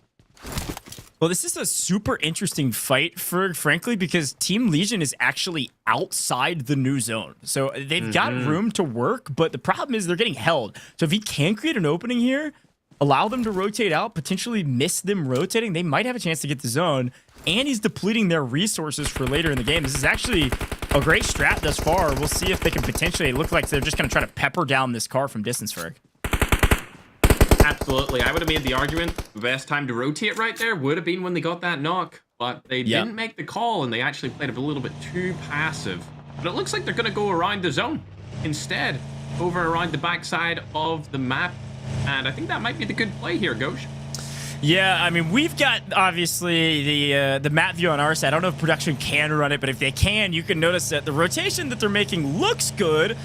You can see Mango all the way bottom left, and unfortunately, their wrap here, it's either going to have to come all the way back up behind the team that was just looking at them, or also up to another team. So they either need to get lucky on third-partying these two teams interacting with each other, or they might not know that Yamna's squad here with Team Tarik is right here, and they're just going to run right past. I don't know if they lose anybody because of it. It doesn't look like Team Tarik can react in time, Powerbang. They're going to go by 4 different squads here. And look crazy. At this, the zone hard shifted. They might have to hit center zone here first. No one's really shooting at them, and they're going right by the squad they were just engaged with right now. So we'll see if this fight ends up happening, and it's going to. It's going to, yeah. Let's go down. Ducky's instantly knocked, along with StoneMountain. Mango gets the frag over onto him. IceStream with his camera on the phone also getting knocked here. This is crazy. Now it's just Jacob on the outside right now. And what a change in momentum that was. Jacob, IceStream, they had that upper position on lockdown. Bushka got a couple snipes off, popped some helmets, and they're like, maybe we can weaken these guys for a fight later on. And that fight later on was like 15 seconds later. But they get the upper end here and force Jacob out of the compound now. And he's dealing with a third party. So this is a really interesting fight. We'll see how quiet he can stay over there. Absolutely. He probably just wants to stay alive for as long as possible and go for those placement points instead of making himself known, Ghosh. Yeah, can I tip my hat to Bushka? This guy is frying. I mean, Bushka's a great content creator, great competitor as well. But he is piecing from distance, piecing up close, winning huge team fights. Like, these are massive moves for this squad. This guy hit the pre-workout today. He came ready to get it done on the battlegrounds. He's hitting snipes. He's got my favorite loadout right now, too, in the game. He's rocking the M24, and he's got the AUG. And those, for me, that's the ideal setup for my play style. And so I'm like rooting for him here because I see myself in him right now. I'm just like, let's go, Bushka. He's delivering. Looks like they've left Jacob there. Oh, one of them spotted him, though. He's one shot. PG goes down. Oh, look at the angle here from HH24. Good shots, and it's going to push these guys back again. You know, full frontage, HollywoodBob squad, they're finding it hard to get a spot, right? Like, they keep moving in and keep getting shot back by other squads, and they're going to just try to ramrod their way in here and make a little spot for themselves. That might be the worst one way to do it for a match edge. That's going to go down in the history books. Oh, no. I've seen better Molotov cocktails as well in my day. Yeah, I'm sure you have, PB. I'm Just sure you throw it have. at our feet here. They've got the position at the tree, and they just spiked it right at their feet. Hit the car. They're going to have to back off the high ground now and get naded to oblivion. Absolutely. Maybe that little panda can give him some help. Zone goes north again, though. This is going to be tough rotating for all those bottom squads. You got to look at, looks like Sheaf up on that upper side in pink. They have a really good spot right now to just kind of chill and let everybody else hit each other. And that's what you want to see. They're sitting in 7 elims right now on top of the leaderboard, all by themselves in first place, and they have the zone. So they gotta like what they see right now.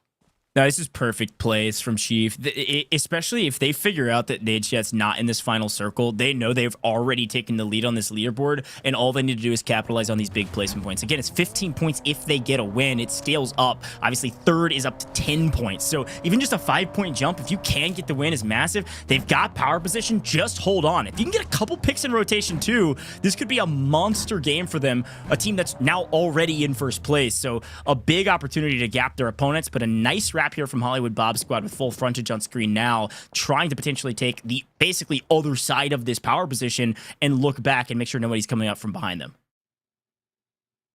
That's a great spot. They got good real estate right here to work with. Take a look at Sheaf and listen in to what their team's talking about.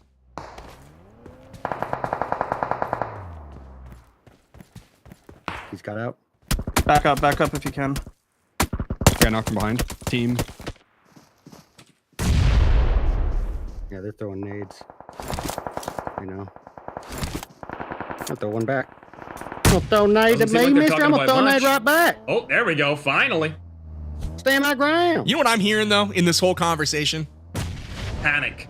Fear. Yeah. Yeah. You know?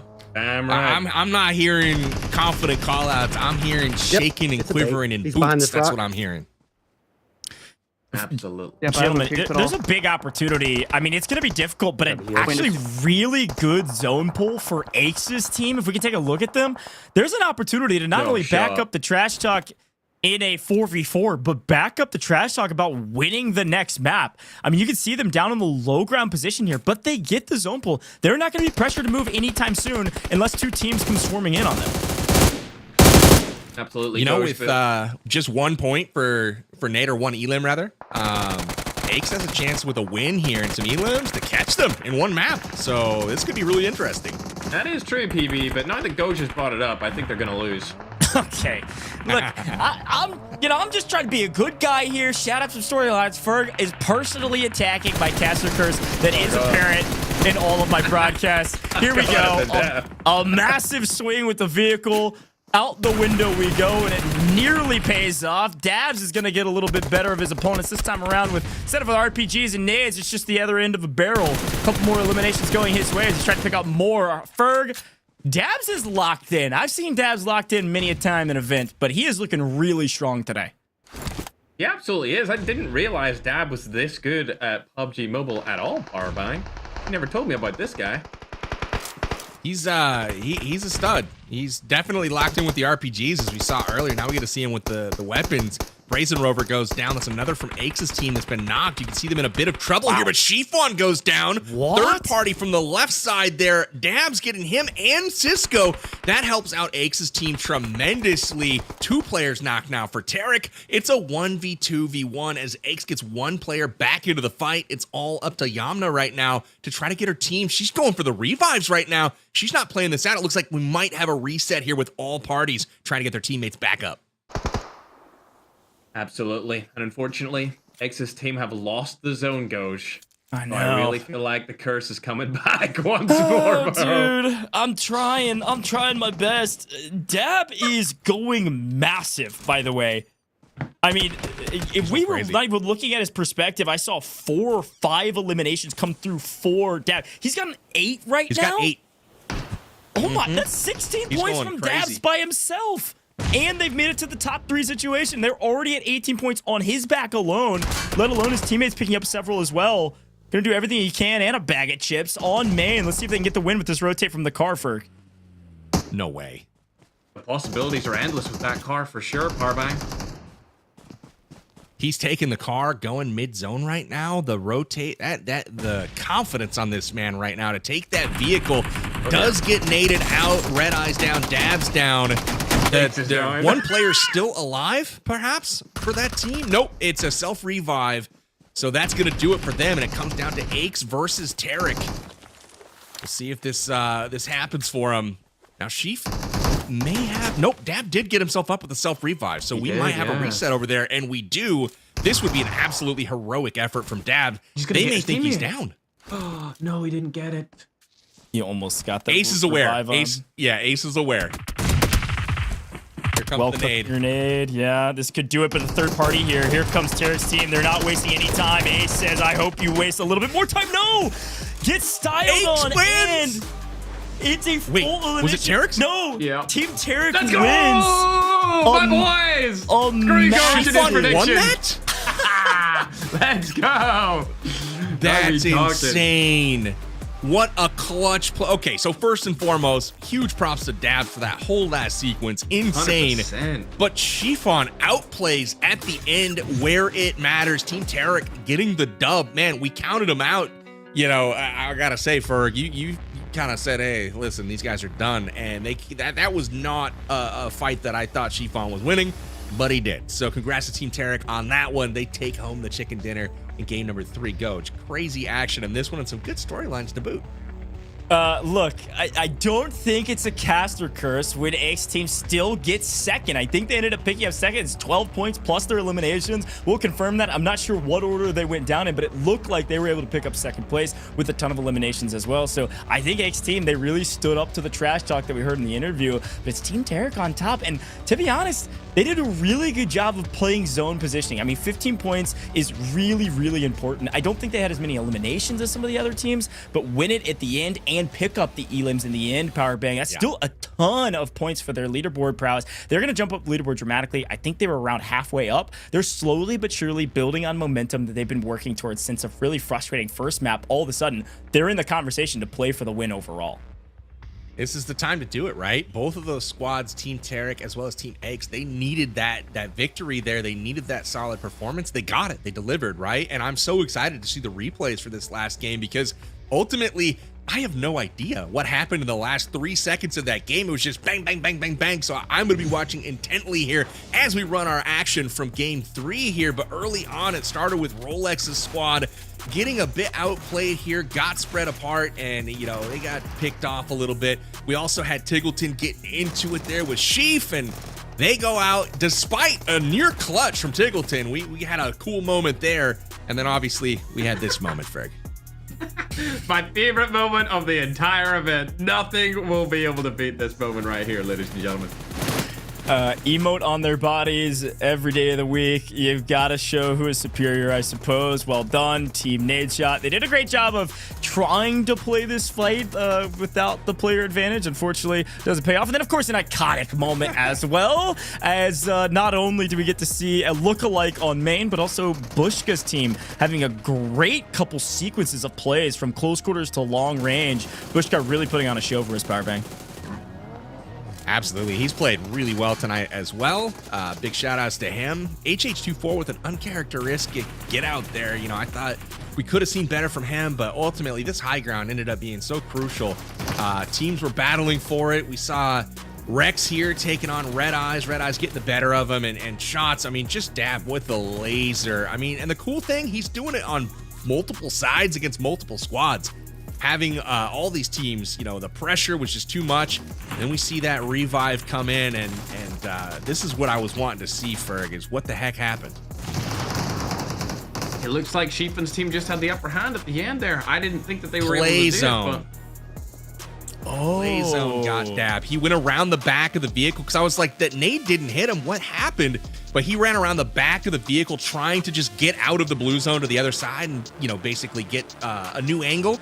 And it didn't work out for him. He goes down to the play zone, and Tarik wins the fight there with Shifan, leading that team to a dub. 9 elims, almost 2,000 damage. But props to them. They will take home your Sandhawk winner chicken dinner. Absolutely. Yeah. It's a great rep from them, and because of that, you can see them with a massive point total there, 33 points from this map. Now, again, can I just draw your eyes to third in that map? Yes, died to play zone, but with 13 eliminations, Team Sheev GG, frankly, mostly on the back of dabs. My goodness, 36 points from that squad. We might have a shift of this leaderboard that is dramatic but Sheev's team is going to be at the top by a sizable margin, which is pretty wild. So, Ferg, take me through this overall leaderboard. I'm more than surprised by this. Damn! 26 the leapfrog difference? Hey, yo, at least Tarik's team's up there, you know what I'm saying? My boys and my girl is up on the tippity top, second place, going up 8 places over where they were before. Yo, shout out to production for that, by the way. I've never seen that before in an event like this. I love that, where you can see who's went up and who's went down. As you can see, Nadeshot's team dropping 4 places. Terrible. But 4 places gained by Aches, and they leapfrog over Nadeshot 52-50. Man, just one match is all it took to turn that trash talk around. I'm very interested to see how that little rivalry finishes up as we go forward. But Coach, the story here, despite Tarik winning the victory, has got to be Sheaf, man. Look at the margin at the end of the day. Yeah. Only one team takes home this trophy, and only one team takes home that $10,000 in prizes. Yeah, no, it's a great shot. Let's take a look at the second half of this leaderboard and see where everybody else is at, because we have had some shifts here as well. Team StoneMountain has dropped a few places because of the Herculean efforts of some of the teams that have leapfrogged all the way up to the top of this leaderboard, aka Team Tarik and, of course, Team Aches. But so they've dropped down a little bit, but it's still a tight race down here for the most part. I'm not gonna say. Do you, Ferg? Do you want to take this one? I'm a guy that is trying to stay immensely positive on broadcast. Unfortunately, Team TGLTN, I think, having a bit of trouble so far, as the only team not into double-digit points yet. Yeah, bro needs to hit up retirement. That's all I'm gonna say about that. What about you, PB? You know, it's probably a bit too late for this one, but again, I'm liking his opportunity to maybe, you know, bring it in the next one. We'll see what happens here. You know, not the showing that I know he was hoping for, but again, he'll have an opportunity to play a little spoiler perhaps for some of these other teams that are eyeballing that trophy still. Job is not done, gentlemen. We still have 2 more maps to go, and that last map is going to be double points. Anything is possible in PUBG Mobile. You get to not only play it your own way, but also we're going to be featuring all of the game modes that you could possibly think of. So in that last one, Team TGLTN might, you know, they might drop like a 30-some-odd point banger. It gets doubled. All of a sudden, they might not be in first when our first place is already at 80 points, but they could be top 5. They could be top 6. It is possible, Powerbang, and that's the reason I love this format.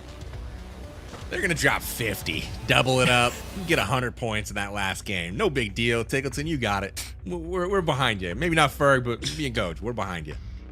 Well, I have to bring our attention back to, of course, what the viewers, the people at home are thinking about, which is, well, what about those pick'ems you've been talking about? Yes, we have those pick'em sweepstakes, and I want to remind everybody while we figure out exactly who won from your side of things, this one was about the most eliminations. So I think we can do a little bit of mental gymnastics of which team we thought had the most eliminations on that leaderboard.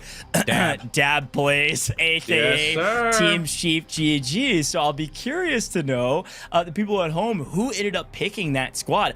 Probably a lot of folks, Powerbang, now that I'm thinking about it, because they were at the top. I mean, they had to be one of the top choices. Did you pick Chief? I mean, if you pick Chief, tell us now in chat, because your name might be getting picked here shortly. And there are a lot of iPads to be going out tonight. So again, Coach, Team Chief getting it done here in our third game on the back of Dab's ridiculous performance. Again, this dude put up 9 elims alone. So that's that would have been basically a tie for the top spot in the lobby for any team. So Dab did that on his own, and then chip in the other 4 elims, and that's going to be it for Team Chiefs. So incredible performance from them, and obviously we'll announce those winners here in just a bit, so stay tuned for that. Yeah, exactly. Well, while we've got a moment here, Ferg, we have officially broken through the halfway point. We've not only had some incredible content, but we've really truly hit the gambit of everything we were trying to hit already in 3. So everything else is just a cherry on top. We got the content, we got the interview, we got the back and forth. And so I want to draw your attention back to that leaderboard with those 2 teams. Team Aches, 2 points ahead of Team Nadeshot. So I've got a prediction. It's not who you think's going to win this tournament. Who do you think's going to win between those 2 teams, Ferg? Because this is a crucial moment for you to pick a side rather than just trash talk everybody. I'm going to go for Nadeshot's team, not because of Nadeshot by any means, because we all know he's in the backpack, but just because of Valak. I've seen Valak play so many different titles, and he's always been so good no matter what. Obviously one of the best players in PUBG Mobile, and I think he has what it takes, along with Insanity, to really close this out and just stay above X. Forget about winning. Just above X is all that we care about. Powerbang, are you playing the other side of the coin, or did you have a different reasoning for the same team? Here's my reasoning. It is the same team. I'm going to pick them because I picked them at the start, right? I'm sticking with the horse that I chose for the race. And secondly, they've got a roster. Like Nade, like you said, Nade maybe in the backpack a little bit, but you've got an amazing FPS creator in Noah Sunday. This dude's played multiple titles and done it very high level. And then you've got Winsanity, who is very, very good at every game he plays. And then who else you got? You got Nade and you got Valak. And the end of Valak's name is FPS. And he's a god at every FPS game he plays. Sure. So quite literally, they got the squad. So I'm going with Nadeshot and them. No disrespect or diss to Aches and his squad. But again, I'm just going to stick with who I picked at the very beginning. Okay, well, as per the usual, I am going with Aches because I am a man of the people and I want to see a fair fight. So somebody's got to cheer for him. I'm there with you. They're up by 2 points. I'm with the Aches squad. Folks, we have our winners officially selected, though, for our Pick'em sweepstakes. So our teams might be winning. They're trying at the very least, but you have won. If you see your name on the screen right now, IDK, congratulations. An incredibly generic name, but a nice win. You've won an iPad 11 as well as our other 3 names on the screen, Endless Trek and Satine. Very well done. You picked the right squad, and I think it was a great choice because Chief GG not only dominated that map, had the most eliminations, but are also at the top of the leaderboard now by a massive margin going into map number 4. So big congrats to all of our winners. And speaking of map number 4, Powerbang, I think you know where we're headed next. This one's going to look quite a bit different than maybe the last several maps that we've seen. So talk to me a little bit about Santorini. We're going to Greece, baby! No, we're headed to Santorini. It's an 8v8 mode, and we're going to be going team deathmatch style. So this is going to be super fun because we're taking team captains, and they are going to be going head-to-head in a 6v6. So they're not filling up the full squads here, but each team captain is going to get matched up on a squad, and they're going head-to-head. So again, they need to focus on putting up elims because the way the scoring works, winning team captains are going to get plus 15 points for their team, and losing team captains only plus 5 for their team. So this is going to be a bit rough. This is going to be seeded. We can talk about that here in just a sec, but 10 minutes is all we got here for this one. It's a little bit shorter of a game mode, a little more fast paced. I'm excited to see what's going on. You pick your weapon while you're in the lobby, and it's the first side to get to 80 eliminations. So again, so excited to see the game mode. Team Deathmatch Santorini coming up next, Coach. Yeah, and Ferg, I gotta toss to you, my friend, because you're a aficionado in many things, one of those things being modes like this. So talk to me about, maybe not words of wisdom, but just things you expect to see from our captains as they hop into 6v6. I'm playing Team Deathmatch, and I need to win. I'm camping all damn day. So I hope that the players who are, you know, known in PUBG Mobile, the pros, will let their captains know to just stack up behind a head glitch, shoot straight. That's all you need to worry about. Unless they have nades, then move from position to position. But you don't need to move too much, because all that matters is your kill-death ratio, or your elimination death ratio. All right. There's a couple of funnels on this map, Goj, where there's a tunnel on one side and there's like a gate in the middle. Those can be a prime spot for a lot of elims. You just kind of watch those spots like Ferg was saying, and the elims can come to you in a nice little funnel here. So that's going to be really interesting to watch. Yeah, it's funny because interestingly enough, I think when you think of Team Deathmatch, you think of flying and frying, right? Get as many eliminations as possible. But you're right. I mean, especially in modes like this, patience, we've been saying it all day, in Battle Royales is definitely a virtue. It's definitely valuable. Patience here, you know, using the word, it's almost a curse word on broadcasts of campers, because people always complain about them. But it's such a valuable strategy. And right now, again, it's winner takes all tournament. This is the all-star face-off. Anything goes. You got to do what it takes to win, all right? So you might need to camp, but that is definitely worth your while. So I'm excited to see who's on which team. Again, those teams are being seeded across the board, and we'll see which team is maybe stacked a little bit stronger in our opinions, but on paper, it's going to be very, very even. So I think it comes down to power bang, what I was talking about with somebody like an IceManIsaac. If you have played maybe on mobile before, you're going to have a huge advantage here, because this is only the captains competing. And so there's definitely a few figures in this list that I know have played mobile before. Maybe you're looking a bit stronger and might have a slight advantage because they're going to fly and fry against people that maybe aren't as comfortable. It'll be a massive advantage for sure. And if we look at the seeding, it's seeds 1, 4, 5, 8, 9, and 12 on Team A. On the other side, you've got 2, 3, 6, 7, 10, and 11. What that means for you at home is that basically Eggs and Nadeshot are on the same team. Sitting at seed 4 and 5. So that's kind of an interesting little duo. It's been so adversarial. It's been so tense between them this whole time. I mean, they're emoting on each other's crates. Now they've got to work together to try to get up the leaderboard. They're both in punching distance of that top spot, but I'm really curious to see what that communication looks like here as we head to the game.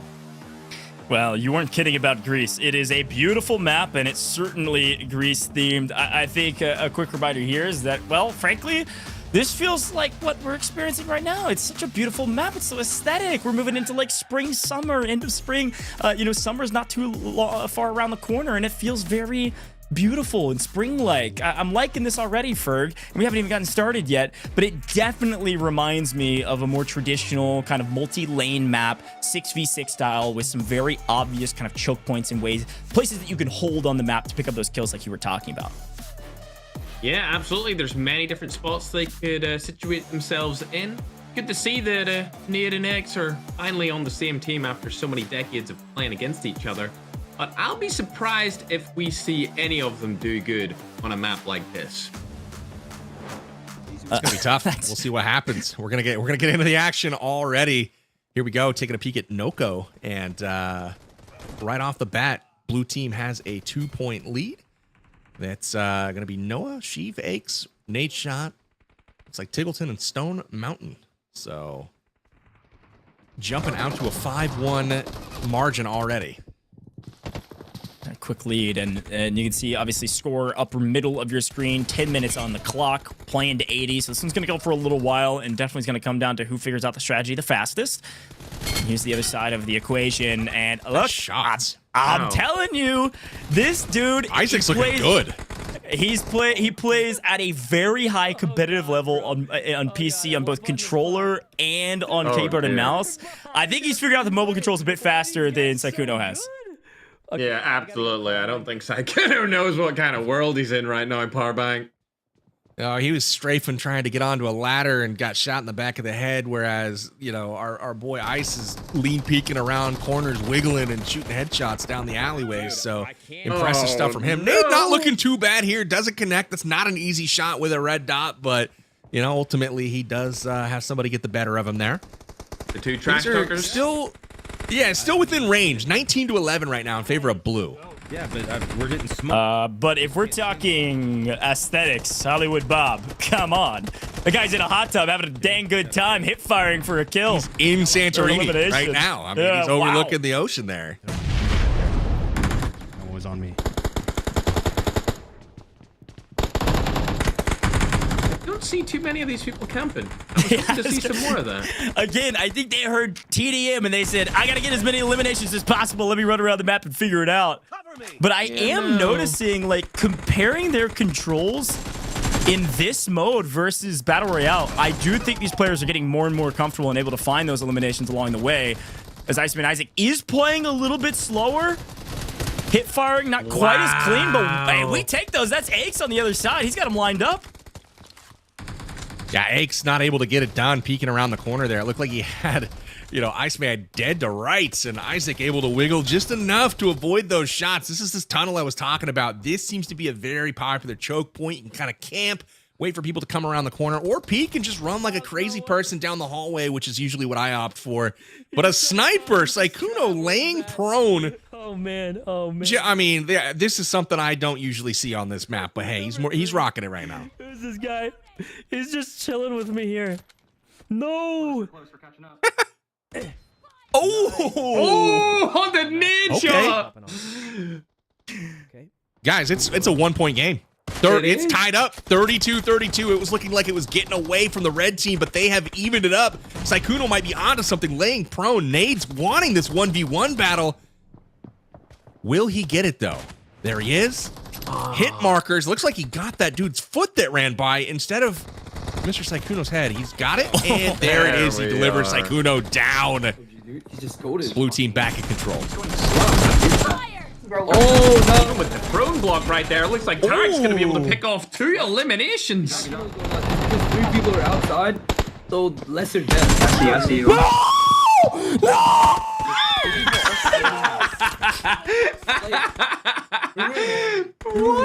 Guys, it's to 80, not 40. Yeah, I was about to say. I think he it is 80, but 80 for your team. Oh, no. Oh, man. Little premature celebration there. Production, I hope you got that, because we're going to run that back if it's a close game and blue wins, because that was like an epic comeback, and Tarik fell just, slightly halfway short. That was great. Yep, just play passive. See who takes it home. Yeah, I will say, they've slowed down. Got his bitch ass. Nice shot. You heard him just saying play passive amongst some other things, but play passive was the key words that I heard. And Sykkuno is loving this angle, laying prone with the Car 98. What are we even doing right now? This is crazy. It looks like him and Nid are having a little 1v1 instead of Nid and Eggs. Oh, nice. The entire game so far, they've been laying prone. Well, the 2 enemies can't team up and do anything against Sykkuno right here. Sykkuno's got 7, I think is what it said when he picked up that last one. Okay, TGLTN, wait a minute. TGLTN's got 14. What's going on? How is this team at the bottom of the leaderboard? He's cooking. He really is. He's carrying the team right now. 14, 15 elims right now, and he is walking up the stairs to spawn. So he doesn't want to go any further than this. Otherwise, he's going to find himself in a world of hurt with spawn protection. But he does proceed. He's down, but really good job of him working that whole right side. Did I get that? Sykkuno is just lining him up, knocking him down like he's at the carnival or something. This is crazy. Well, for the problem with this position... Dang it. Oh, no, go ahead. I mean, they're taking a nice lead, but I was going to say the problem. I was just going to say red team's taking the lead. That's it.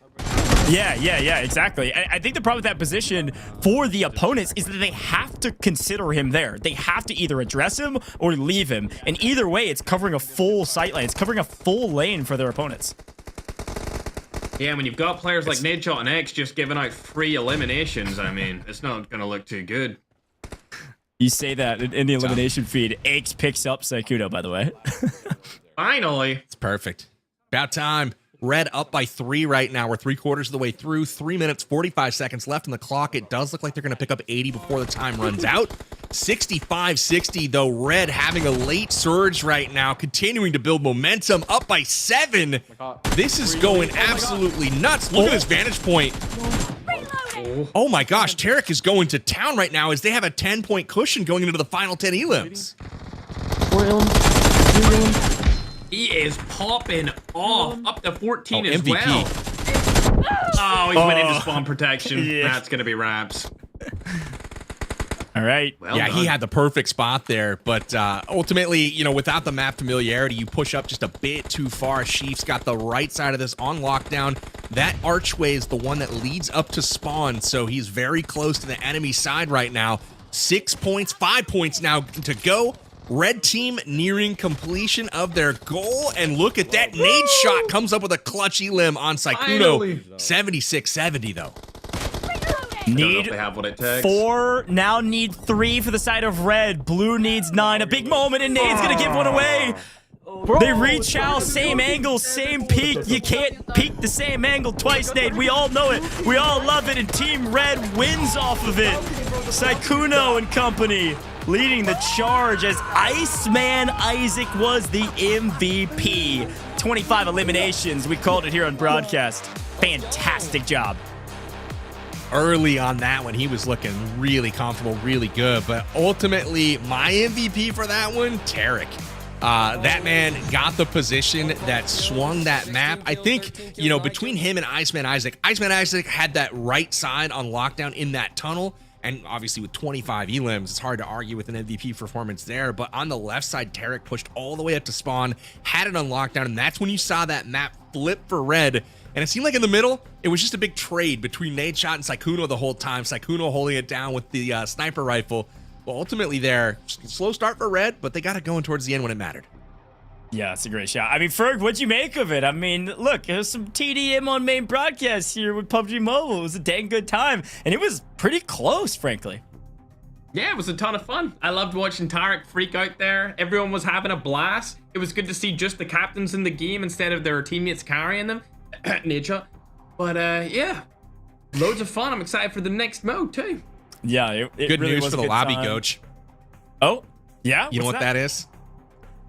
Sheaf, the #1 seed, was on the losing team. So everyone on that other side is going to be able to make up a little bit of a gap. So that's going to be an interesting one to keep our eye on. Good heads up pick here from the GOAT Powerbang himself. And you're right, the way those points worked in Santorini, as we take a quick look back on the replays, IceManIsaac holding these boxes and doing a fantastic job of it. 15 points for every captain on the winning side and only 5 for the losing side. So a 10-point spread going to the winning side captains is a nice boon on that leaderboard. And so we'll see that 26, I think it was, point gap from Sheaf and his opponents, I think likely going to be slowly lessened. But some great replays here from Sykkuno and nade shots, war of attrition, the sniper battle of a century, and then, of course, Tarik playing the flank and picking up a ton of eliminations as well. That's classic. Ferg, what'd you think of those 5-second strafe outs from Nadeshot, just kind of getting into position? Oh man, it's disappointing. Being a longtime fan of Nade, seeing him play mobile games, I mean, gosh, just stick to controller, buddy, bro, come on. Win with a ridicule stop. This is unbelievable. Absolute slander on broadcast. We're having a great time, and I know these players are as well. Great celebrations here, like you guys had mentioned, from Tarik, with great flanks. And then back to the old tried and true from the very beginning. Nadeshot dying because he's re-peeking the same angle. He finally had answered back here, but hey, guess what? The re-peek right around the corner. It was IceManIsaac as the MVP, just like we called it out. Again, the GOAT across all inputs, and apparently amongst the captain, the best, I think technically on paper, the best mobile player amongst the captains. The problem is his team lacking in the elimination and the points category on the major leaderboard. We only have one more map to go, Powerbang. Any final thoughts about Santorini? And then we're going to be moving on to the next thing. No final thoughts. I was happy to see these guys get it all done. I will say that, Tarik, I was happy to see you get your moment to celebrate for real, even though you had a little bit of a premature one halfway through. Happy to see you get that dub. All right. Well, the big question out there, Powerbang, is of course we know who our winners are here, at least for now. But who are the winners at home? We did have a pick'em for that Captain Bonanza there on Santorini, and it was all about the captain with the most eliminations, which we know to be the MVP, IceManIsaac. Did you pick Team IceManIsaac? And frankly, this question is really, were you listening to broadcast? And if you were, do you trust me? I think Ferg would tell you not to, but I was right for once, which is huge. So big congratulations. Hey, a clock is right twice a day, man. All right. A clock is right all the time. A broken clock, though. Nope. I am not a broken clock. So congratulations to our 4 winners if you chose IceManIsaac. Broken clock in my book. Okay. Frag Honda, Angry Bird, Royal Janio, I believe, and Zeus. Still not Ferg or his other half, but even still, big congratulations. If your name is on the screen right now, big congrats. You've won an iPad 11. I mean, talk about a great day. You're watching some fantastic PUBG Mobile vids and broadcasts and some sweaty matches, and then you just won an iPad for doing so. So here's congrats to these 4 winners. Don't worry, we've got more right around the corner. Not only another map, not only another chance to enter your final pick'em if you haven't. Yes, 1 more map means you could win another iPad potentially, and some more UC right around the corner. Our 3rd hint, not too far away. We're going to head to a very short break. When we come back, it'll be the end of the tournament with 1 more big map to go. You're not going to want to miss it. Version 3.7 brings new content and updates to make your gameplay experience better than ever. Laser grips are now available in supply shops. This is great news for players who prefer firing from the hip. Get the attachment you need without having to worry about finding it. There's also a new ace eliminator mechanic. In every match, the first player to eliminate 6 enemies becomes the first ace eliminator. From then on, anyone who eliminates more enemies than the current title holder becomes the new ace eliminator.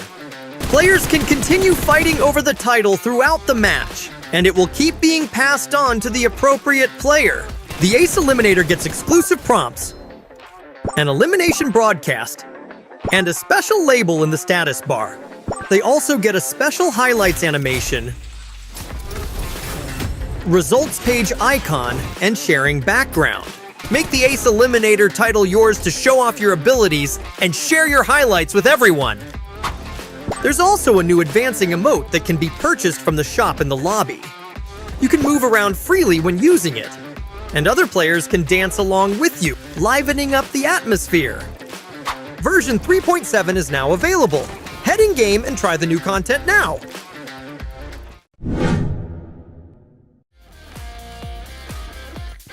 In PUBG Mobile, looting is important for gaining a combat advantage. In this video, we'll be explaining how to effectively obtain supplies. First, choosing the right way to pick up supplies is crucial.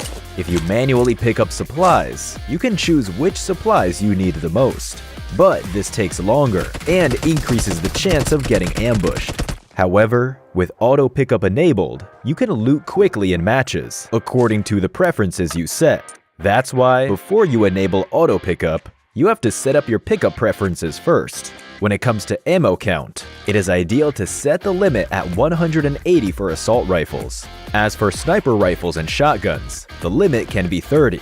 Pistols are usually for emergencies, so keeping the default amount is recommended.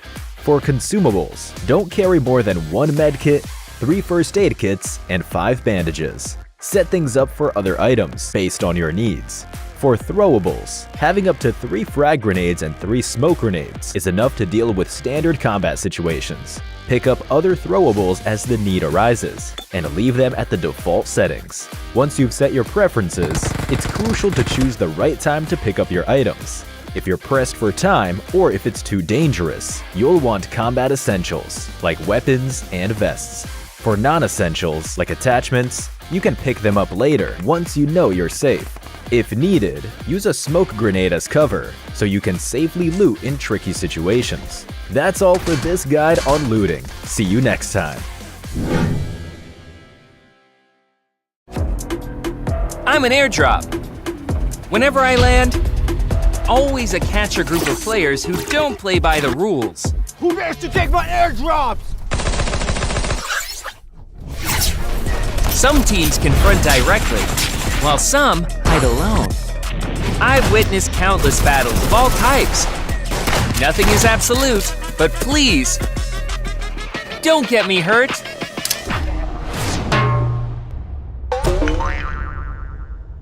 What did I ever do to you?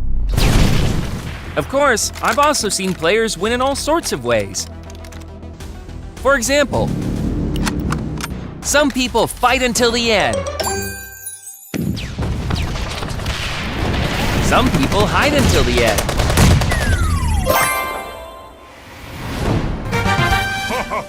But this is what makes PUBG Mobile fun. There are many ways to get airdrops, many ways to fight, and more than one way to win the game. Play big in PUBG Mobile. Anyone can be the one.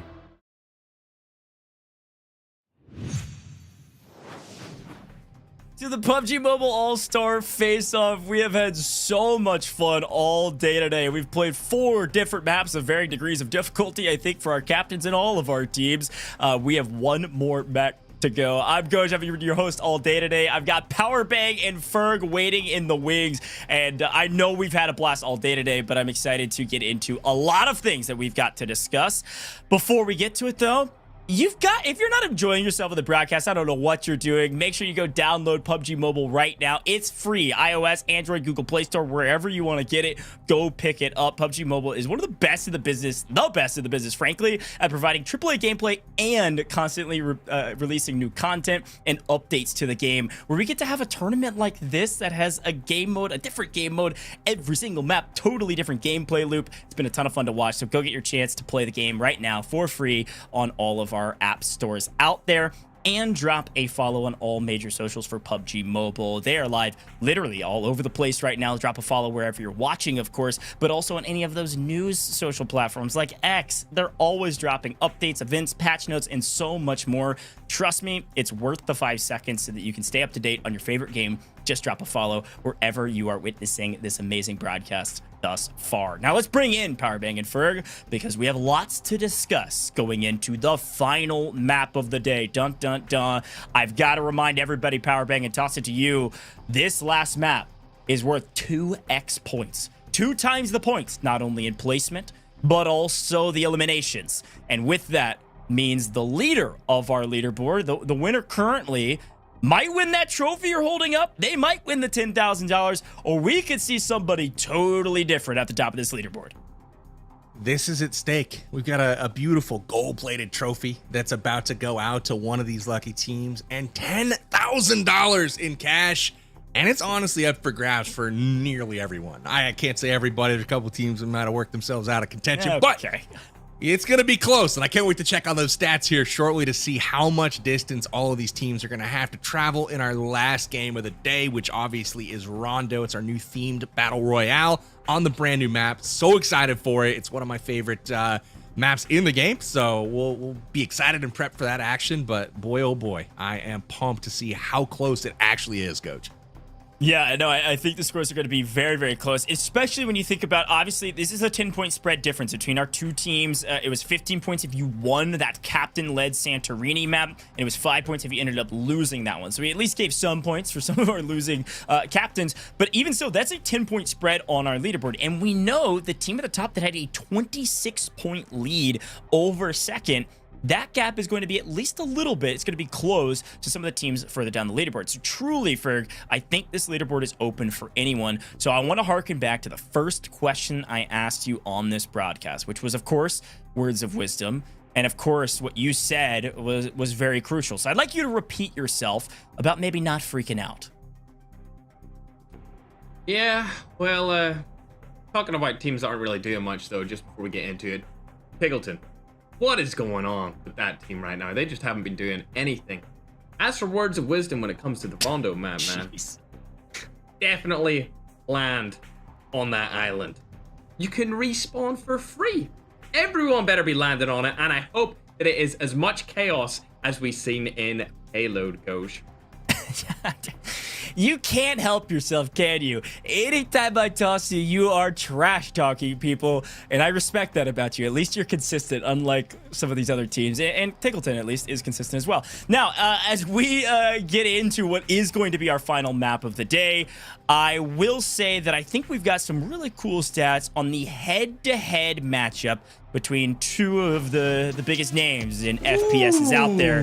And frankly, one of the biggest storylines of the day. Here's our head-to-head eliminations, head-to-head damage, assists, and survival time. And frankly, the spread across the board, this is just from games 1 to 3, might I add, not game 4 where they were actually on the same team. This is truly head-to-head. And look, we could look at this stat line from both of these players in a modicum of different ways. So Powerbang, how you spinning the story here? Which one's better? Oh, dude, if I'm Nadeshot, I'm looking at that first row and then just stopping reading anything else. I just, Elims, 1-0, Aches, you blow, I'm the GOAT, stop talking to me. That's what I'm doing if I'm Nadeshot. Whereas Aches, I mean, you might get, send your attention down to basically every other row on that leaderboard there. That head-to-head story tells something a little bit differently as far as contribution to the team. Yeah, Nadeshot, he's stat padding, man. As usual, a kill with an elimination with 70 damage. Come on, Nid. That was an RPG. That was an RPG. I saw it with my own eye. Oh, dear. As per the usual, I'm going to be the Aches stan here in the booth. The stats may not look good, but of the two players, who has actually earned points for their team? I'm just saying.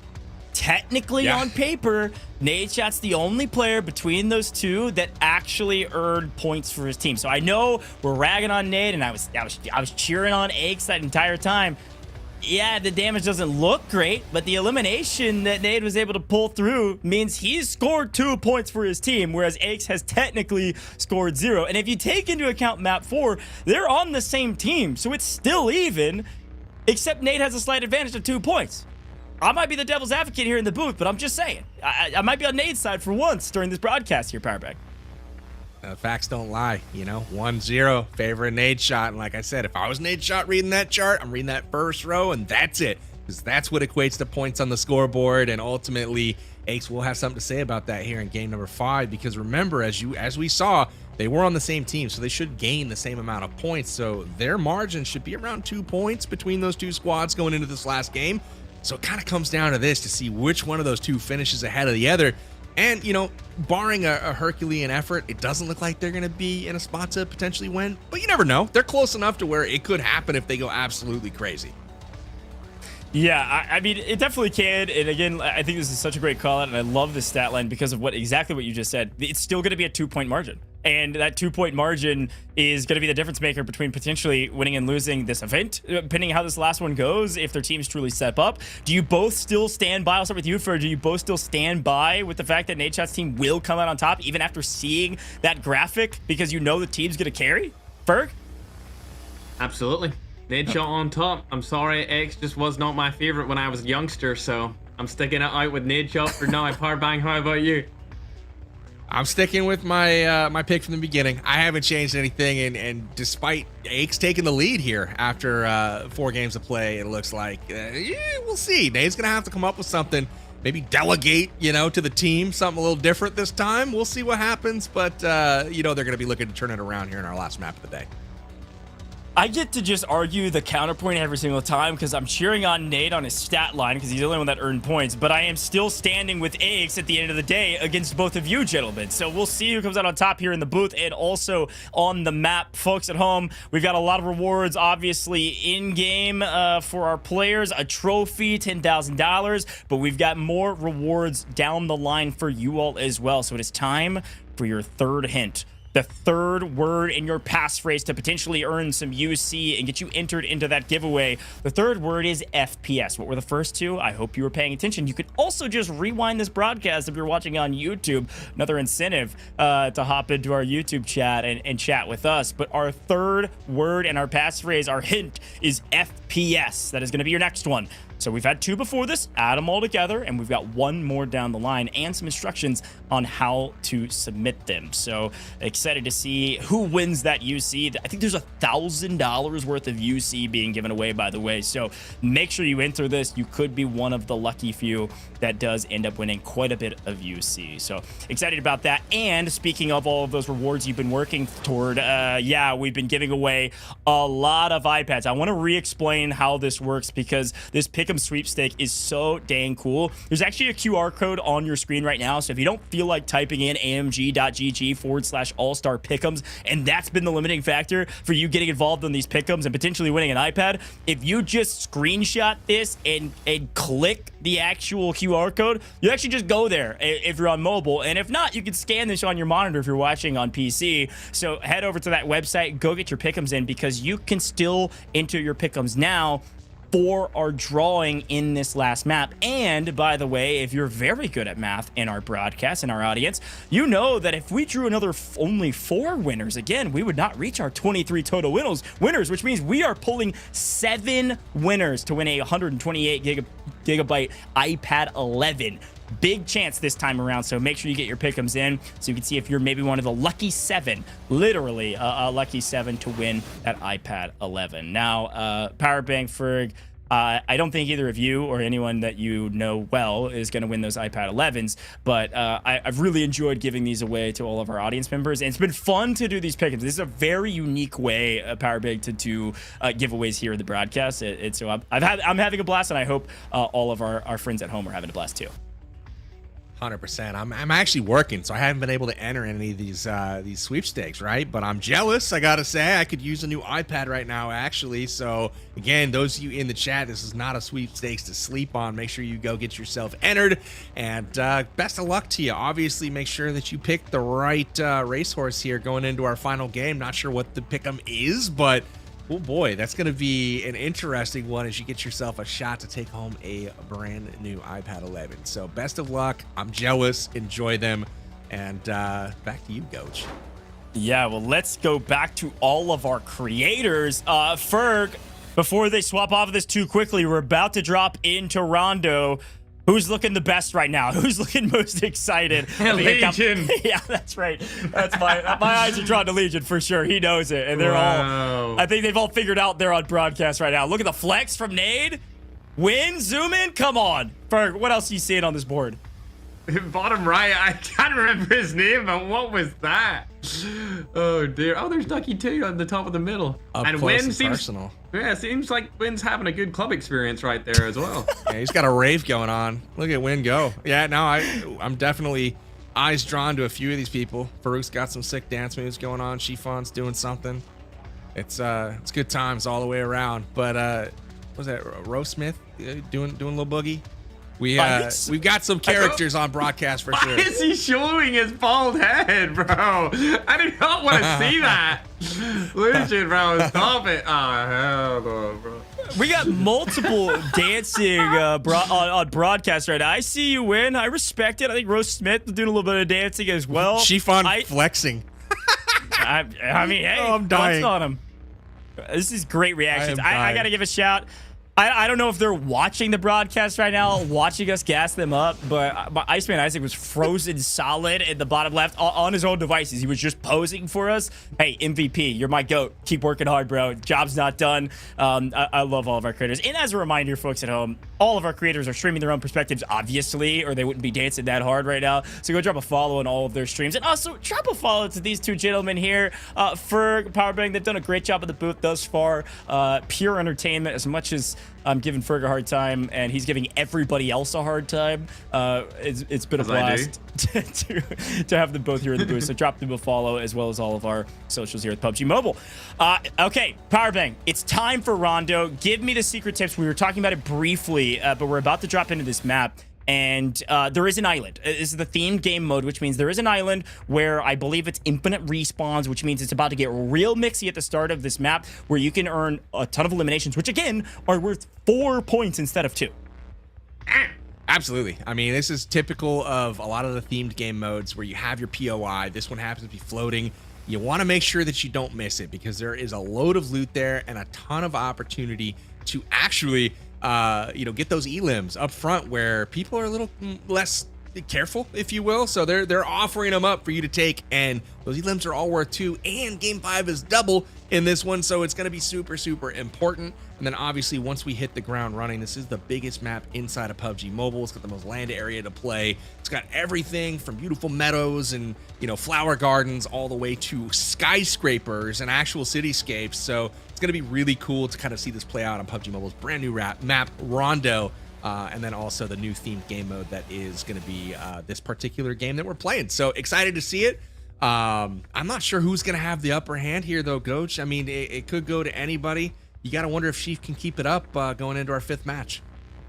Yeah, I think there's a good chance that they're able to, but again, leaderboard wide open. Ferg, I've been told that our pick'em for the last map is actually a pick'em for the entire event.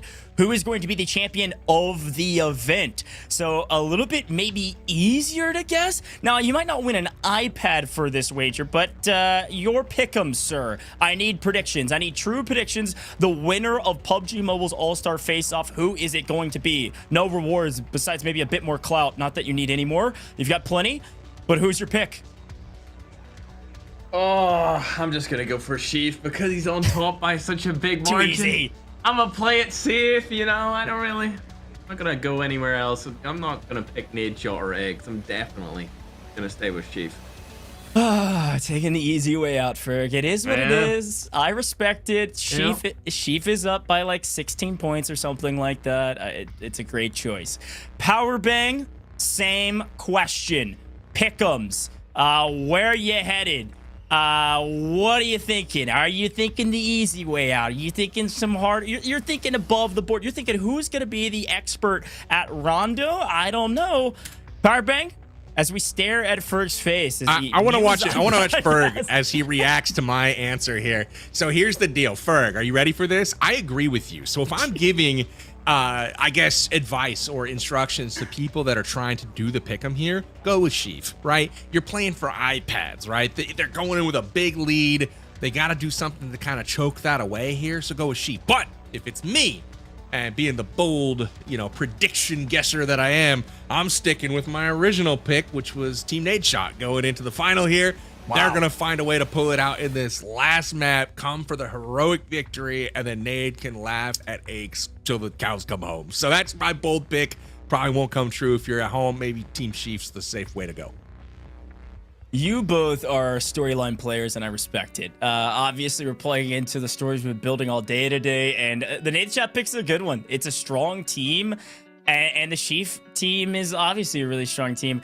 I think if I have to join the race here, which I think I do as we head into Rondo, I think I'm going to lean back on a booth favorite here. As much as I was saying I'm not a part of the shtick, I think Team Tarik can win this whole dang thing. They've got Shifan, they've got Yamna, they've got Cisco. They've been dominating all day today, except for the first map. And I think they've got a really good opportunity to carry that momentum forward, use the wind in their sails, and sail on to the promised land as they are the ultimate victor, the all-stars, if you will, of this incredible all-star face-off, as we get one more quick look at our creators before we jump into Rondo.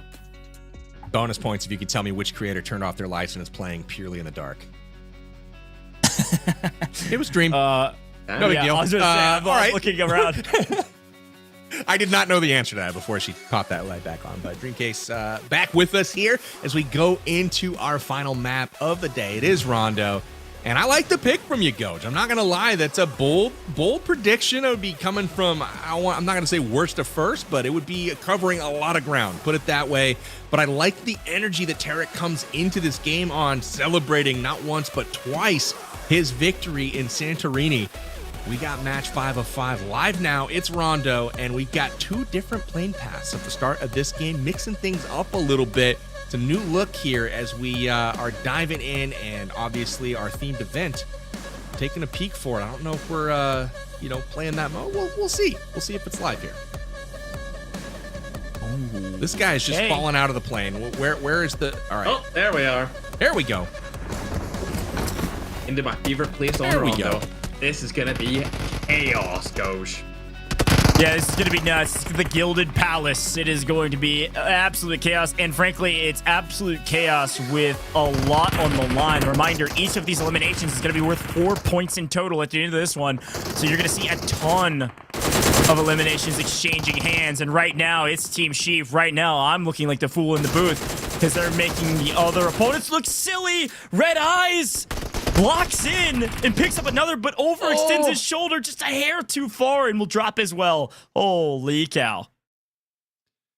Insane action to start this one off. Red Eyes having to do it all again. The good news is, though, the beautiful part about this, what I love so much, is you can risk it all at the start of these maps because you just get a respawn, fly back in, do it all again. Not a lot of risk here, but as far as the tournament setting goes, giving away some points, but like you thought, we've got Tarik already up to 5 elims, so they're starting off hot. Well, let me be very clear about something, folks. This, I believe, is our official leaderboard on the right-hand side, which means, yes, Sheaf is in first. But now with these eliminations calculated in, not by a whole lot. That gap has dramatically closed to single digits, as I believe things are getting shuffled around and people finding a number of eliminations. I'll be curious to see where everybody lands. But still, Sheaf's team on top at 87 overall. And team shuffling, but Team LEGIQN potentially making a late tournament shift here if Bushkit & Co. can find some eliminations.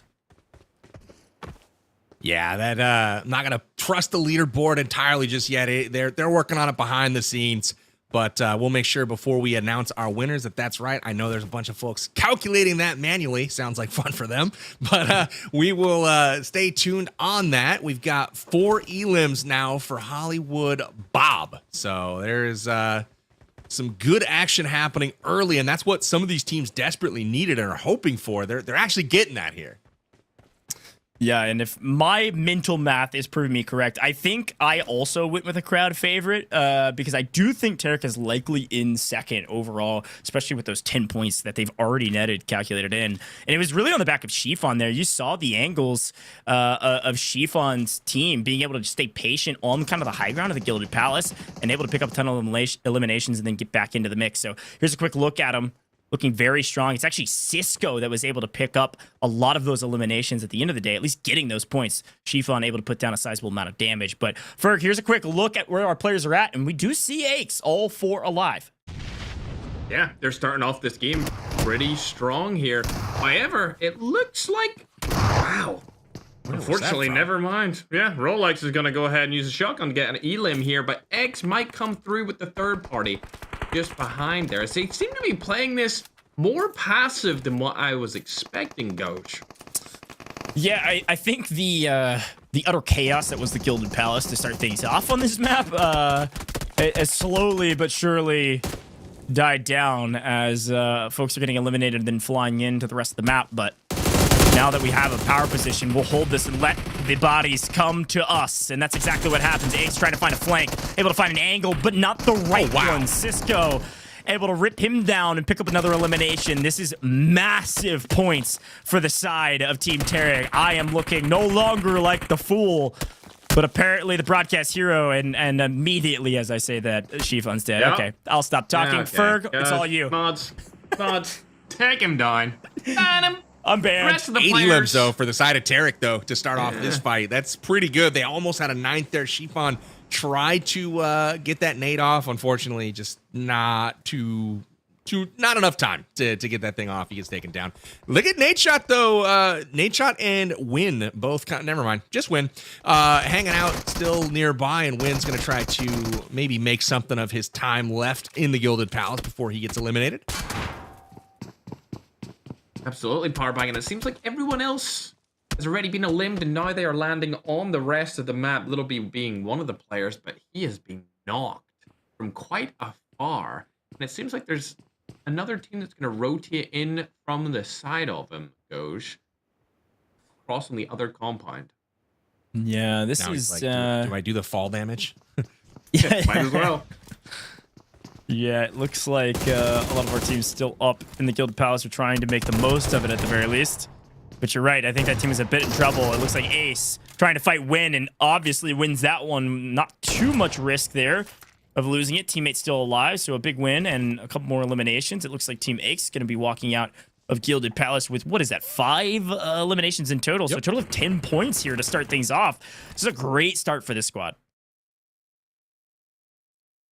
Nadeshot still bleeding out up here. Win, unfortunately, is going to leave him hanging. It was a nice try from Win there on the drop shot. He took down about 2/3 of Ace's life, but Ace with the shotgun able to persevere in close quarters. But we still have 3 squads or so chilling up top. T-Mags among them. Team Iceman, they've got 4 elims to their name so far. Mango sees him and is just waiting for the right time to peek, I think. So he's got some company across the hall. You see these guys crouched this whole time. It's a good thing they are. They're trying to obstruct any getting shot in the ear for people that they don't know are lurking just around the corner. Yes, sir, indeed. Par buying. I just want to give a quick shout out to T-Mag's setup. Like, his actual setup where he's chilling right now, it looks insane. Big fan. Space. When we go back to it, we'll look at it, because I'm pretty sure it's a quote-unquote digital studio.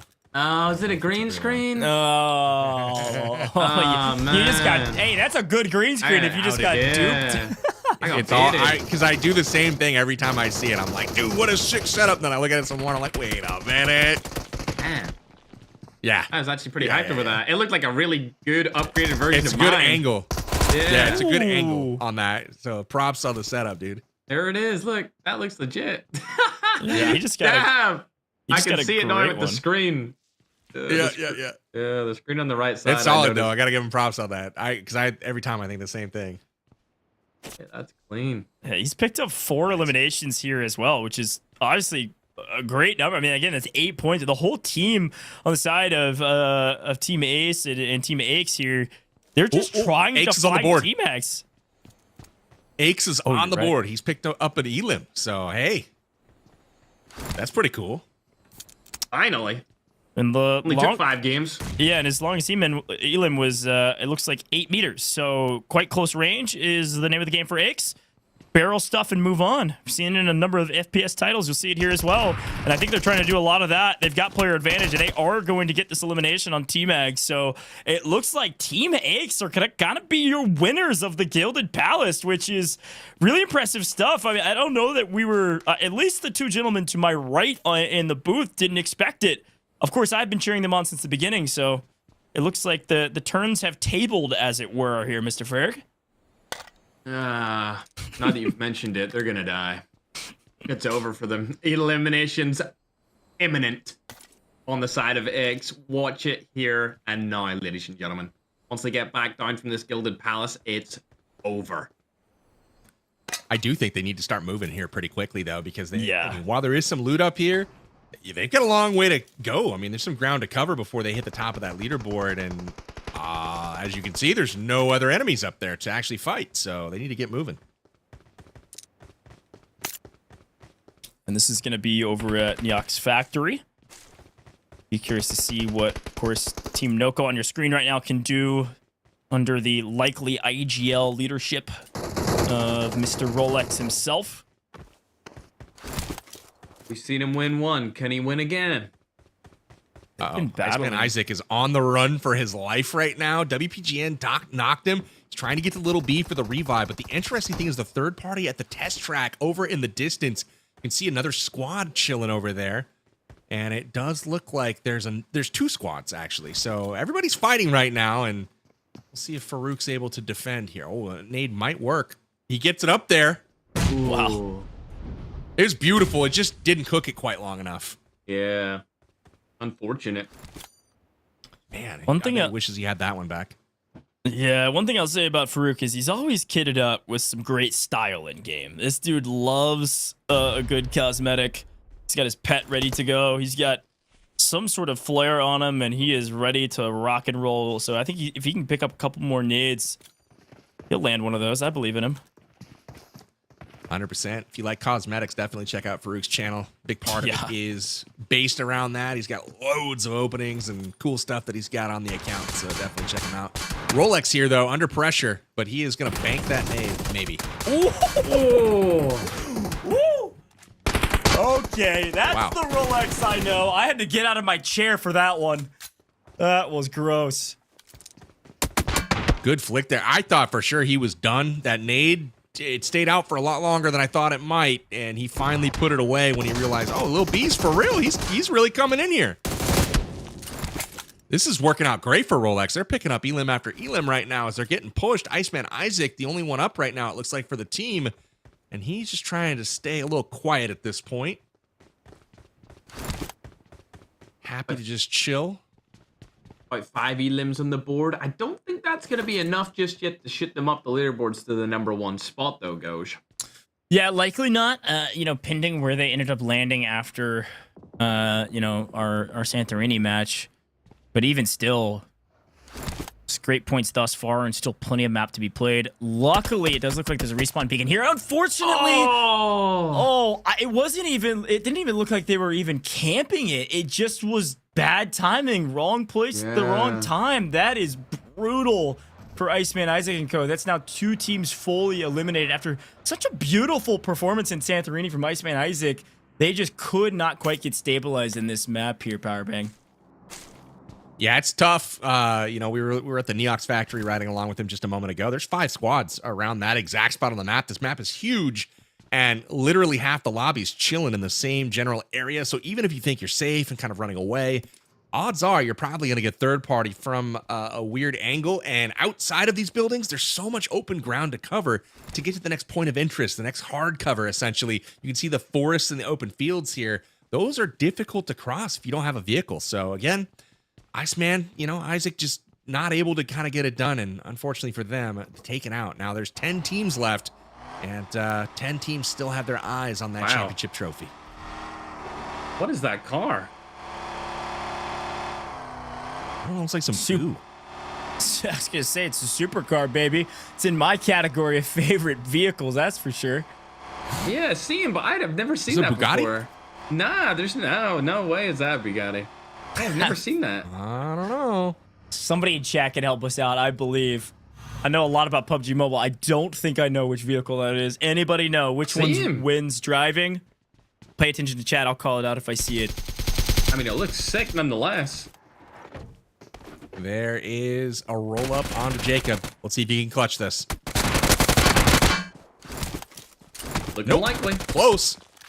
Or he took Koti down very, very low, but the angles were just too much. That was too aggressive. They did not play that tentatively. Got to give them credit. They saw a player that was, caught with his, pants down, so to speak, and they just, took to him very quickly, knocked him out, and Jacob's out of the lobby.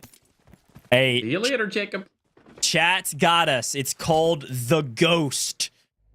Somebody said that's Never a focus. heard of it. That's not true, but it is a ghost, apparently. Chat is locked in. Chat, if you're here, can I get some W's in the chat for this incredible event thus far? We've had an amazing day here with PUBG Mobile, and you're helping us out on broadcast. We appreciate you. I see you, YouTube chat. I see you all. But as we swing back to our broadcast here and the action, this looks vaguely familiar.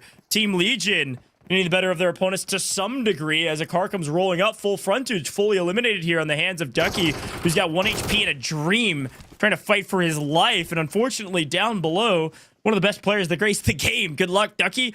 Bushka's got your backup. Let's see what Team LEGIQN can do.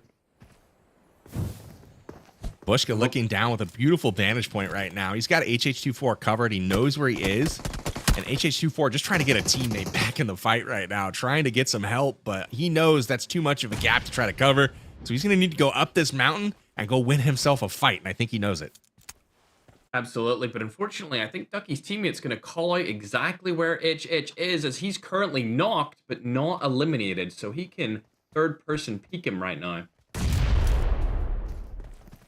Now Rex up with the valuable intel, sees Ducky's head peeking above the range. Right now, they're just trying to isolate them, it seems like. They're trying to get one player at a time picked out. HH24 above them, gets the knock, gets the flush, and out of here goes Ducky. Now it's just Bushka who's wrapped all the way around the mountain, and he's back to Mango, going to get that revive. So I don't know if they actually saw Bushka go over there. HH24 may be aware, but there might be time for a reset here, and then numbers on their side, because on the other side, Dr. Chemist has cleared out. He's gone, somewhere else, and now it's a 2v1 situation. We'll see if HH24's got what it takes to win it. If I know HH, I'd say he has exactly what it takes to win this. his support's coming back. Now that those nades have kicked off, they're well aware, okay, we've got company still, so they're going to regroup and maybe take this fight, or choose to fight a little later on in the contest. Again, 32 players still alive, down to 31 with FaZe going out of the lobby. Nadeshot knocked by Rolex and finished as well, so he won't be able to help his team much further. You know, Rolex is starting to heat up. He might be building some momentum going into the final circles here. Uh-oh, trouble for Team Nadeshot. Unfortunate scenes to be viewing there. Nadeshot getting eliminated. Hopefully they'll be able to get him back through a revive. But I don't know if it's going to be likely, as Bushka is chasing down Chemist around this silo. A little bit of ring around the rosies here, ladies and gentlemen. We've seen it before in previous PUBG Mobile tournaments, and we're seeing it again in this one. Always. Overwatch from up top. HH24 setting up. It's about to be over for Bushka. Oh, Bushka, no. His team offers some support. Mango getting the fire to push HollywoodBob's HH24 back a bit, but not enough to get the knock. So now 2v1. They know where he's at. I'm really surprised Dr. Chemist isn't pushing that angle forward a little bit. It's giving Mango the opportunity to 1v1 and potentially get a knock. We'll see if they're able to finish the fight. Now Blue Zone at their back. That's going to hurt a little bit. Mango tries to make the escape, but HH24 says it's not happening. That's a fight that goes the way of Team HollywoodBob. Oh no, Team Nadeshot. Are they out of here? I think they're fully eliminated. That was Noah Sunday. He was trying to get to the respawn beacon, but couldn't make it there. And gets taken down at the last moment with, frankly, by another team who's trying to do a lot of the same. And this is something that happens all the time in PUBG Mobile, you know, other FPS titles. All these players are used to it. Anytime you're near a place where you can get your teammates back into the game, there's going to be other teams there. You've got to expect it. You've got to be prepared. And unfortunately, Noah Sunday was just outnumbered there, Ferg. He was indeed. One of the better players in the mobile FPS scene just couldn't hold his ground there, and unfortunately, they are gone. I'll be interested to see where X positions his team inside of this game, being game number 5, the final of today's tournament. Make sure to download PUBG Mobile if you haven't already, using the link at the top of the description. And if you rewind the stream, maybe you might have a chance to enter the pick'ems. Are they still on, Gosh? Well, they were on going into this lobby. I'm not sure if you can complete them now, but you might as well try. There's only 7 teams you can choose from. Maybe you have a slight advantage if available. I'm not sure they are. Might as well try, though, because we've got iPads, but we still have a chance for you to get entered into the UC if you're paying attention for those hints. So keep your eyes out, as we've got 7 teams left, and they are closing in on each other. Did you see that that player from, I think it was Rolex's team. Yeah, it was Noko's team, just chilling, laying on the road? That was funny. Yamno's driving by. Tarik and the team not able to spot them out, but that's okay. I'm sure Rolex will be happy to steer clear of a fight when they weren't looking for it. You know, I will say, you know, I stuck with my pick, Team Nadeshot. I thought they did well today. Maybe even outperformed my expectations, but hey, not too shabby. Now down to 7 teams. And the dark horse here, Tarik, still in it. Yeah. Still 3 players left alive, so Goj, you know, I haven't jinxed him just yet. I was talking. Hoping for a big game here, Ghost, so don't say nothing. You stay silent. I'm just here, okay? I'm just here. Yeah. Nothing to say yet. I will say I'm looking at the map on our side, and I wonder if we could pull it up quickly, because there is one team still alive and dead center of this new zone that's coming up, and it's this squad right here. Production's already got me on lock. They've got a great power position. They've got cover in center zone, and they're currently alone with everybody else having to come from to them if the zone pulls to the northern side of new on the next rotation. So I think they're playing a really good game right now with a ton of eliminations. Look at that. They're getting not 20 points. Let's be very clear about what that is. That is 40 points in this map, because all points are doubled just from eliminations alone. Team X has an opportunity to win this whole thing if they lock in and get some great placement points here, Powerbang. That's totally true. I mean, the team that they are chasing at the top was Sheaf, and we haven't heard a lot from him this game. They've only got 1 elim so far. So again, there's ground to be made up here. It can happen. You can see our tracker is now up to date, and Tarik, wow, all the way to the top of the table. Now we've got ourselves a match. Now we're talking. And you can see how much that one elim has hurt Chief. Like the non-performance in this game, this is the one where you gotta put up. And there are so many squads that have nearly double-digit kills. So, or elims. I mean, just crazy, crazy performance right now from a number of teams who seemingly want this $10,000. Absolutely, it's a winner-takes-all situation, so nobody other than the team at the top gets any of that prize money. Oh dear. Oh, at least they were able to get a frag over onto NoahJ, and now if I was them, I'd probably take this fight, Ghosh. Yeah, I mean, I would. I think I would jump on this fight immediately. You know how valuable these eliminations are, right? 4 points per elimination. And you know that, hey, if we only have one right now, and it's by a player who's not even alive, by the way, we got to get a move on. We got to get hustling. Sure, if you win this lobby, you're walking away with 30 placement points. But we showed 40 points just from eliminations alone on this team, from this team right now. And they've already added 3 more to their tally. I have picked right, folks. It is what it is. Job's not done, but 13 eliminations. Math be mathing. That is 52 points just on eliminations alone. They are crushing it right now. Wow. How about that Cisco no aim? I feel like his name may be a little misleading. He's got 6 elims so far, so he's leading the way on the aim category, so props to him. Should have stuck with my boys, man. I switched up. That's messed up for me. I should have just stuck right with them, bro. It's crazy. Oh, crazy work from the main trash talker himself, not being consistent, not being loyal to his guys, huh? Well, job's not done. Yeah. It's still anybody's game. It's still 7 teams, and we still got plenty of PUBG Mobile to be played in this map, but it's about to get real chaotic real quick in probably the next 3 to 4 minutes. Yes, indeed Really is. It is. Zone's starting to come in now. You can see it on the move. And it is about to get dicey. HH24 trying to hold these boys out. The boys and girls, but Shifon peeking above. He does get hit up a little bit. Nice shots from HH24, so they know it's going to be a contested entry. Maybe not the best shots to be taken, given that they actually are more inside the circle than HH24 is. We'll see if they can get that bus into the circle. But man, Tarik on a tear so far this game. He's rooting on his team from the sidelines right now. There's Sheaf, and he goes down. They don't have the backup, though, to make that more painful and open this wide up. They don't, and I don't like that spot either, Parbang. It's very open. There's been lots of different teams around them. Luckily, they've been able to make it work so far, and they still have the car for a rotation. But honestly, I just think they need to get out of there. Why that rock, right? Like the one that they're at, like it's on the edge of circle. Why not just go to the one in front of them, or you know, a tree a little further into the circle? They love this one. This is where they're going to call home. Look at all those rocks they could be choosing. Well, I was thinking about They got the hard shift, though. Look at this. Yeah, it actually worked out for them.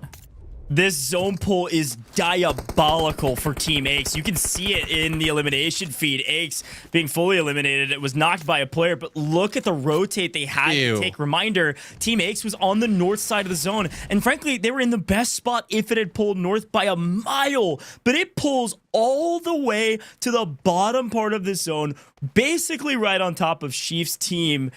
This is going to be a very difficult rotation for Team Aches to try to make some late game pushes up this leaderboard. Diabolical, but tough. They did have a vehicle. I'll be curious to see what they're able to do. You know, they're blocked out right now by one of the most sweaty sweats in the whole history of PUBG Mobile, and that's Rolex in a community tournament. So that's right. He's still alive, and if you want to see somebody, you know, that doesn't like to lose, you can go look at Rolex right now. Still alive, up with his teammate, trying to hold those guys out up there. HH24 finding a spot in the zone. He's going to try to lock it down for Dr. Chemist to join him. We'll see if he's successful, but lots of loot waiting for him there. Love to see that. And Rolex is going to rotate and allow Team Aches to get further ahead. This is just going to be a mess. This is brewing, and it will explode any moment. Wow. Shot goes down, but not able to take down Dab, unfortunately. Little side note here, though. HH's team does have double-digit kills, and they were pretty substantially up on that leaderboard, so they might be able to take this win here, Ghosh. This truly is anybody's game because of these rules. I love it. This is about to be diabolical. We're seeing Dabs play his falls in the elimination feed at the hands of the GOAT. HH24 looking for the angle. Has found at least one, if not multiple, off screen. We're seeing Sykkuno, who was sniping, got taken down on the rotation as well. Big trades across the board. A lot of chaos as to be expected. But these are going to be your final 3 teams, I believe. And now, wait a minute. Make it 2? Are we down to 2? Yep. Are there 2 teams on top of each other? Is this it? It's going to be Team Sykkuno? Team Sykkuno versus Team HollywoodBob. Ace from Team Aches had a beautiful nade, but on the rotate, they got taken down. We saw Rolex get third-partied from Dabs, and ultimately just everyone crossfiring everyone. And now very quickly, we find ourselves with just 2 teams left, and look at that sight. You like that sight? You just got to stick your thumb up, make the okay sign, look through it. No way, bro. And what? Yeah. This is the best sight in the game. Metal, that is diabolical. You can't Wait, this is an actual skin? This is actual. No. Are you serious? Yup. Yeah, I'm kind of vibing with this. That's crazy. Yeah, final boss status right there. You don't really need a crosshair, right? You just stick the thumb up. That's good enough. That's sick. Here we go. Right. Oh, dear. As expected, I thought HH24 would take this game, and I feel like they are definitely in the running to win this entire event. So it'll be interesting to see these final leaderboards when they pop up just after this game to see where they actually land, Ghosh. It's a great shout. I mean, even if you get second here, you're still netting 24 placement points. It's 30 for first. A massive value add to get this far, but you can tell the stark difference between the elimination tallies between these 2 teams. Only 2 for the side of this squad. They desperately need both of these eliminations and the win to have a chance at the top of this leaderboard. It is truly any squad's tournament to win, especially the teams that fragged out early. But a battle, I gotta say, Coach, how funny is it that Metalcore is up there facing one of the best esports pros that's come out of the North American region, and he's sticking his thumb up and an okay sign and just like, let's go head to head, boy. Me and you, let's do this. And he's holding his own. Look at this. This is nonsense. I actually win. I've been saying this about Metalcore. Content creator, you can say what you want. When it comes to these style of events, he's always there. He's poking and prodding, and he finds his way in to the top teams on the leaderboard. A couple well-placed frags could change this fight, though. This is an interesting play from HH24 here. Smokes are known as being very useful inside of the PUBG Mobile ecosystem for competitive play, and the shots go down. Metal's able to take the nade calls in! At the buzzer, he threw the nade after getting knocked, and it worked. It actually worked, but HH24 and Team Legion get it done. Insane. I think it's that's Team HollywoodBob. Get that out of here. Team HollywoodBob's our winner. I was like, wait a minute. But hey, that was insane. Did you guys notice how many times HH24 and Dr. Chemist were engaged in fights that whole time? 2v3, 2v4. Poking and prodding the whole way. They made it all the way to the end. They got it done. Nade finish. Man, I thought they were done, but that nade, just Metalcore walked right on top of it and dove on it to save his teammate. And what a gentleman. Yeah, I'm impressed. Honestly, it was very well set up, frankly, from HH24. I think being able to push white out in the open and not risk getting shot at because your teammate's playing the cross really well with Metal, keeping him engaged in the fight. They're nading the approach so you can't even hear the footsteps on the push, and then he finally well places the nade right behind the rock to get the eliminations. Perfectly executed as expected. A HollywoodBob squad on top in the final map of the day. Ferg, that is 30 placement points, and I think they had north of double-digit eliminations as well. A gigantic gain from that team, but we've got to remember, though, we had a ton of other teams that had double-digit eliminations as well. It truly is anyone's game. I can't wait for the math, Ferg. I have no idea who's going to win this. Yeah, absolutely 5 teams, Ferg, with 11 or more. Tarik's team had a really good performance as well. HH's team had such a great game there too. I don't know. Chef, they stayed alive for a long time, but they didn't have many eliminations at all, so I'm not sure where this goes, Yeah, well, a quick look back at some of the replays. It certainly was a banger. We knew it was going to be filled with tons of eliminations. We knew it was going to be filled with, frankly, a ton of fights just in general because of the Gilded Palace and our way our themed Rondo mode works. And it certainly delivered some fantastic moments and a tip of the hat regardless of where they land. Team Aches here, unfortunately, Aches getting shot in the back, but the team at large not only won out on Gilded Palace versus T-Mags and others, but also scored a ton of eliminations as well. So I think we're going to see a dramatic jump from them and a tip of the hat because they have followed up on the trash talk and they should take down Team Nadeshot in the head-to-head battle we've been tracking. Here's a quick look at Team LEGIQN, also with some great plays. Unfortunately, it was all about Team HollywoodBob at the end of this one. A great setup here, frankly, with the eliminations on top that end up actually paying off and probably netting them that victory, Powerbank.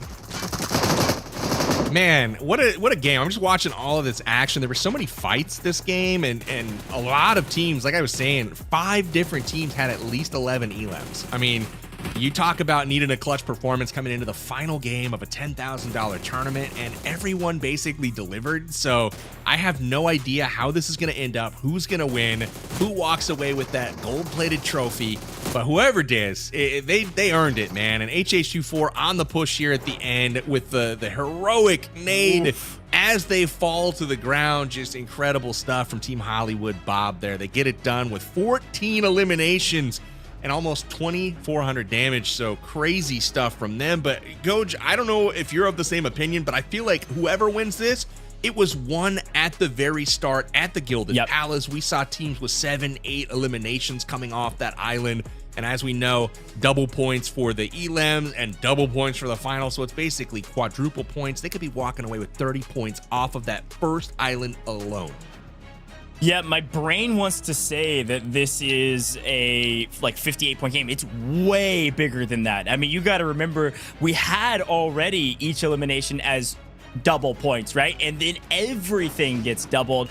Here's a quick look, by the way. This isn't all mathed out. This is the normal points across the board, and they're really good. But you can start doing the math on how gigantic of a map that HollywoodBob team is. That's right. It's good math, Ferg, because you are exactly right. 86 points is, I think, more than most of the rest of the teams had, even going into that map in general. So it truly was the delineator. A great shout. And talk to me about any other teams you see on this board. Obviously, some great scores, even from Team NoahJ, who didn't see much of, Ferg. Yeah, NoahJ did pretty good with his entire roster, but I'm more so looking at Tarik, as they were really high up in the leaderboard anyway after their good performances throughout the day. Well, if we leave game number 1 off that list. They had to warm up a little bit, and it's paid off. I think they're right there in the running for as a top 3 team. I think Powerbank, the probably frustrating part about the teams that get second and third is that there's no payout for that. It is a winner-takes-all all-star face-off. I think we were due for one of these, right? We've had these community tournaments for a while where there's been prize pool divvied up to the top 4, top 6. And, you know, the slice of the pie is a little smaller when you divvy it up like that. And, you know, this time it's like winner takes all. A lot of high stakes going into this last game. So a lot of people, you know, really trying to bring that A game to get all the way to the top. And the format lent itself in this final game with double points, you know, for game 5. That really kind of lent itself to a storyline where it's like, hey, we're not out of this yet, right? We could come back even though we're down 40 points. You saw, you know, Team HollywoodBob there putting up, what, 86 or whatever the math ends up working out to being. Yep.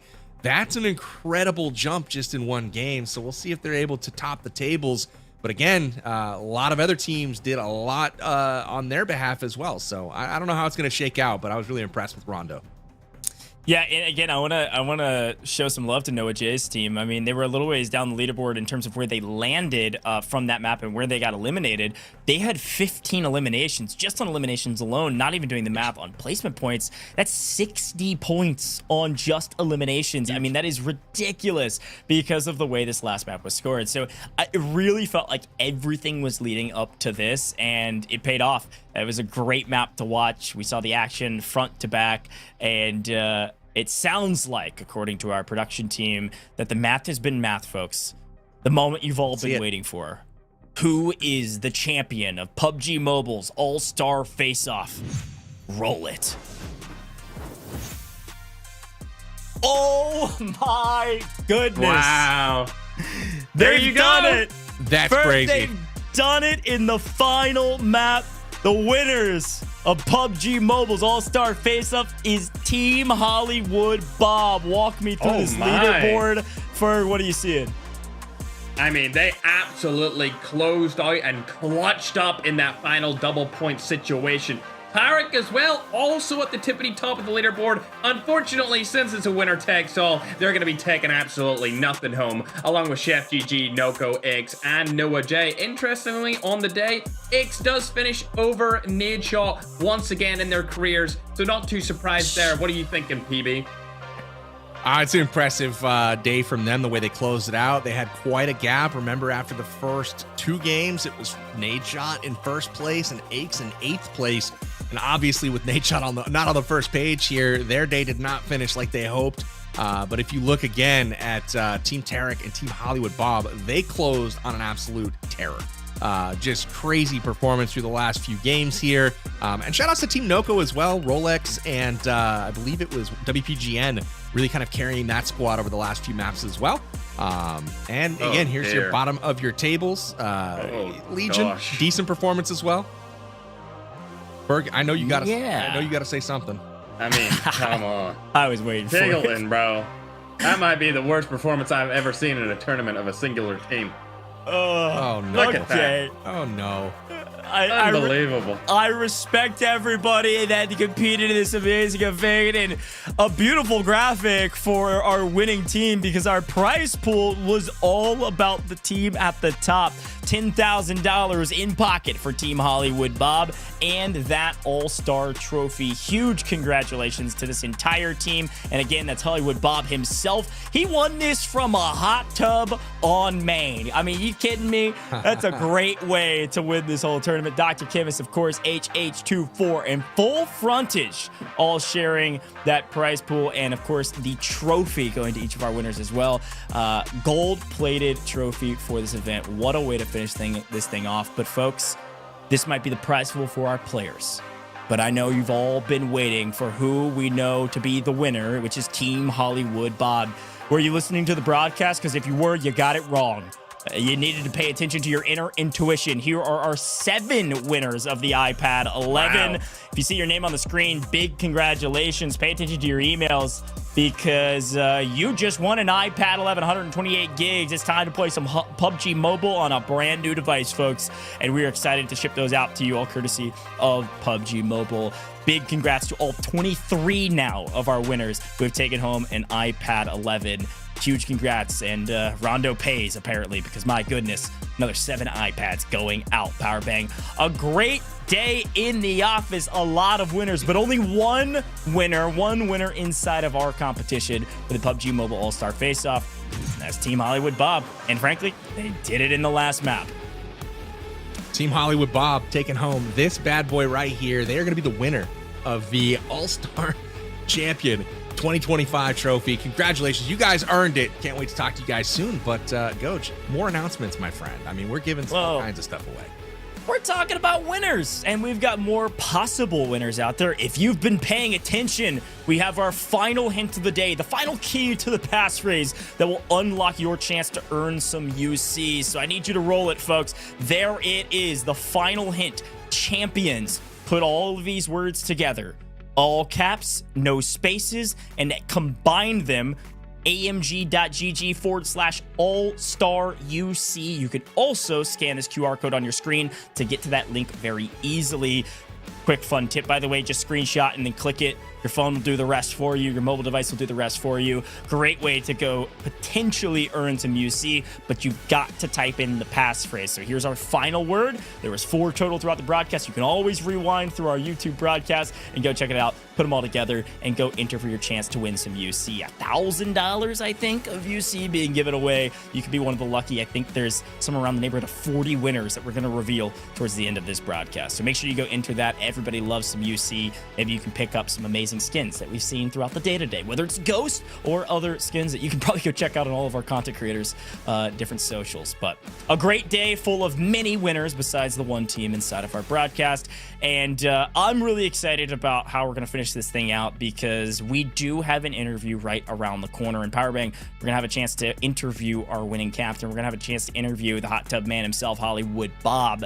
And I'm pumped about this because truly I'm excited to hear what was different in the final map. Did they just full send, or was there a strategy going into that?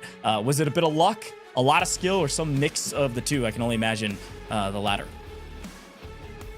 Can't wait. I'm so excited to ask some questions to HollywoodBob, hear how the team was feeling and what they were feeling, you know, as that match went on, because it seemed like the momentum was building for them with all of those fights and whatnot.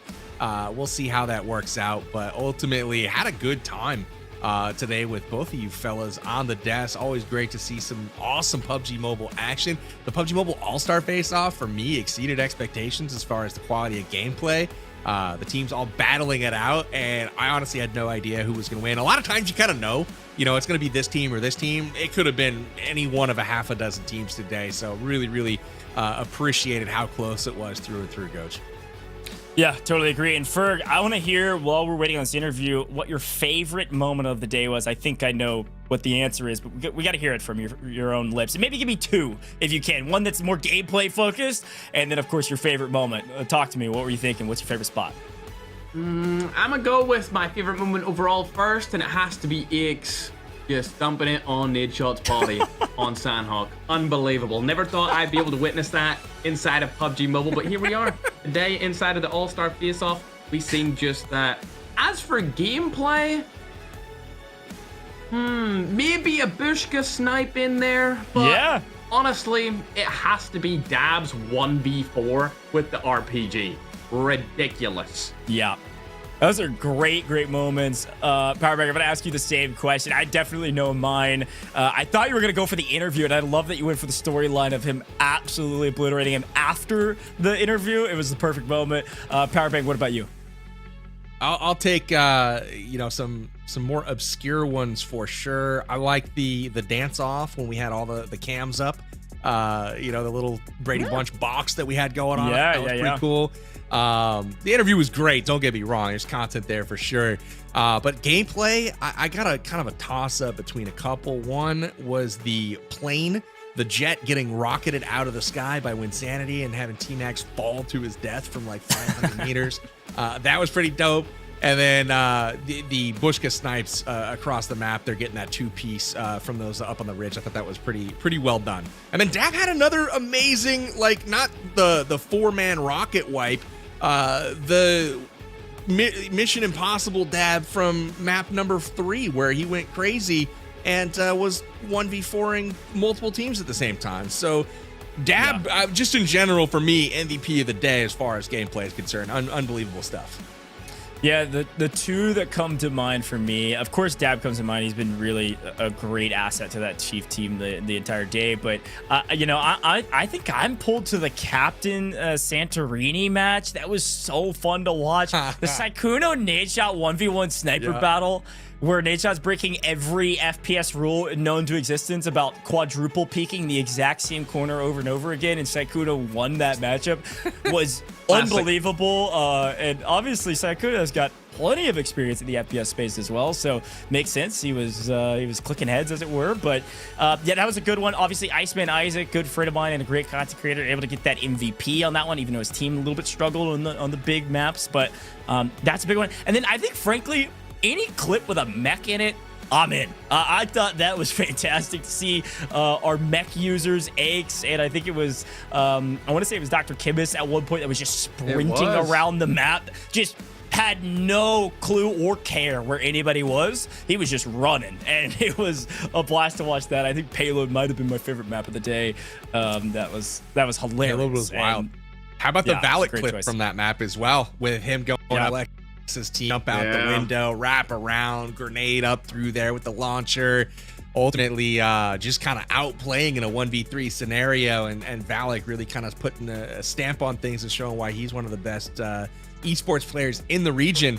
But yeah, overall, just a super fun day. Payload for me is always a highlight anytime we get together in an organized setting and bring people together to play that one, because it doesn't, for me, it doesn't always get the love that it deserves. So much chaos, so much work went into that game mode. You see jets flying around, helicopters, tanks, drones. I mean, just all kinds of stuff that you could do in Payload. So for me, that one is super, super fun. You know, again, nothing but great things to say about the PUBG Mobile All-Star Face-Off tonight. Yeah, and just generally great things to say about PUBG Mobile. I mean, a fantastic event, but also some great gameplay. I mean, we truly hit the gambit of, I think, what PUBG Mobile's All-Star Face-Off was down to do. What they were trying to do was bring in these FPS creators from all over the place and showcase truly what PUBG Mobile has to offer. And I think we did that, gentlemen. We got to see the sweatiest of the sweats, a true Battle Royale classic Erangel. We went to some of the smaller maps. We went to a crazy... chaotic mech-driven, vehicle-driven payload setting. We even went to a team deathmatch, 6v6 with our captains. I mean, we truly saw it all, and being able to finish right with another really sweaty map was, I think, a blast. And I think we achieved our goals here of showing that PUBG Mobile has everything under the sun and more. Ferg, you were talking about the WoW maps that people can go experience, and we didn't even showcase on broadcast. Like, we truly are hitting every single genre and category in the mobile ecosystem. Yeah. Absolutely. Yeah, WoW's actually my favorite mode out of every mode that PUBG Mobile has to offer. Especially, like I said before in the broadcast, the parkour maps are by far my favorite, especially if you've got some friends to play with. It's always good to see you can finish those fastest. PB, what's your favorite thing to do? I'm terrible at parkour, man. So for me, if I had to think about like the notable WoW, like, so there's two that stick out in my mind over the years of the World of Wonder maps. And one is, it's like a circuit that drives on Erangel. There's 43 or some odd checkpoints, and you basically have to drive, and you don't know where they're going to be. So they pop up as you go by each one, and it's a big road race. And then the other one is a sniper battle from one side of the bridge to the other, and it's just straight up getting your snipe on. So for me, those were the memorable ones. Thanks for asking, though. That was super fun to walk down memory lane a little bit there. Yeah, we've done a lot of events together with World of Wonder, but I am getting word that the man of the hour, the captain of the winning team, I believe HollywoodBob, is ready for us for the interview. We gotta bring him in. HollywoodBob not only looks like he's from Hollywood, has been steezed out all day in the hot tub, and then gets a win. Wow. Bob, how the heck you doing, my friend? What a win. What a way to finish this thing out. How you feeling? Oh, just absolute exhilaration. I'm speechless. You know, was feeling like an anchor all day, and my teammates pulled through at the end to deliver the dub. Love it. Well, Bob, got a question for you, my friend. You were in that last match. Obviously, some ground to cover, some points to make up. Did you have a strategy, you know, going into it? Like, was it just like, hey, balls to the wall, we're going crazy for this one? Or was it just like, let's see what comes to us, right? And make the most of it? And how were you feeling as your two team members? You're watching from the sidelines, and they were chipping away, making progress. They were going absolutely crazy down the stretch.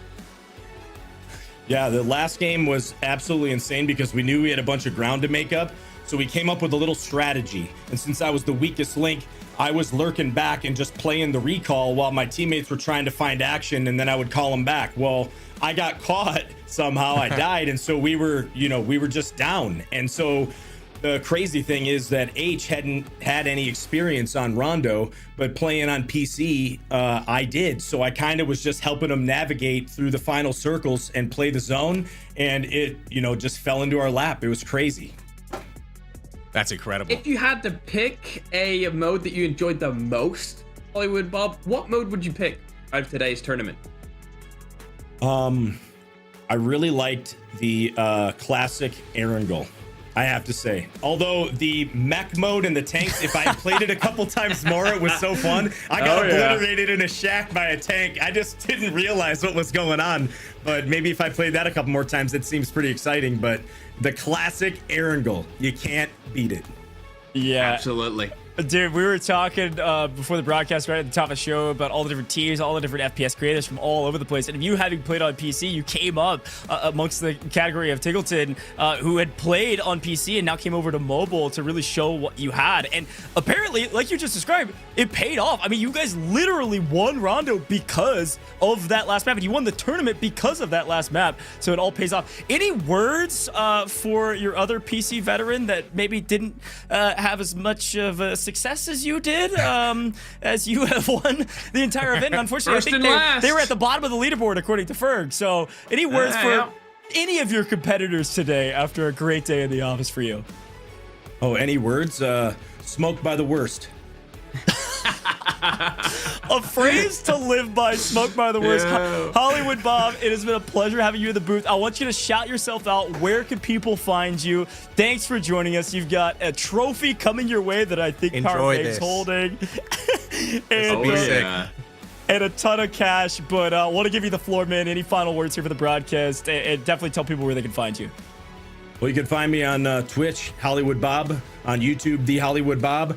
And just want to give a big shout out to my teammates, Dr. Chemist, Full Frontage, and HH24. They killed it all day today, carrying me, the dead weight. And shout out to the Babarazzi, all of my viewers. Appreciate you guys. Thank you so much. Babarazzi, indeed. And one last thing, if I could. Yeah.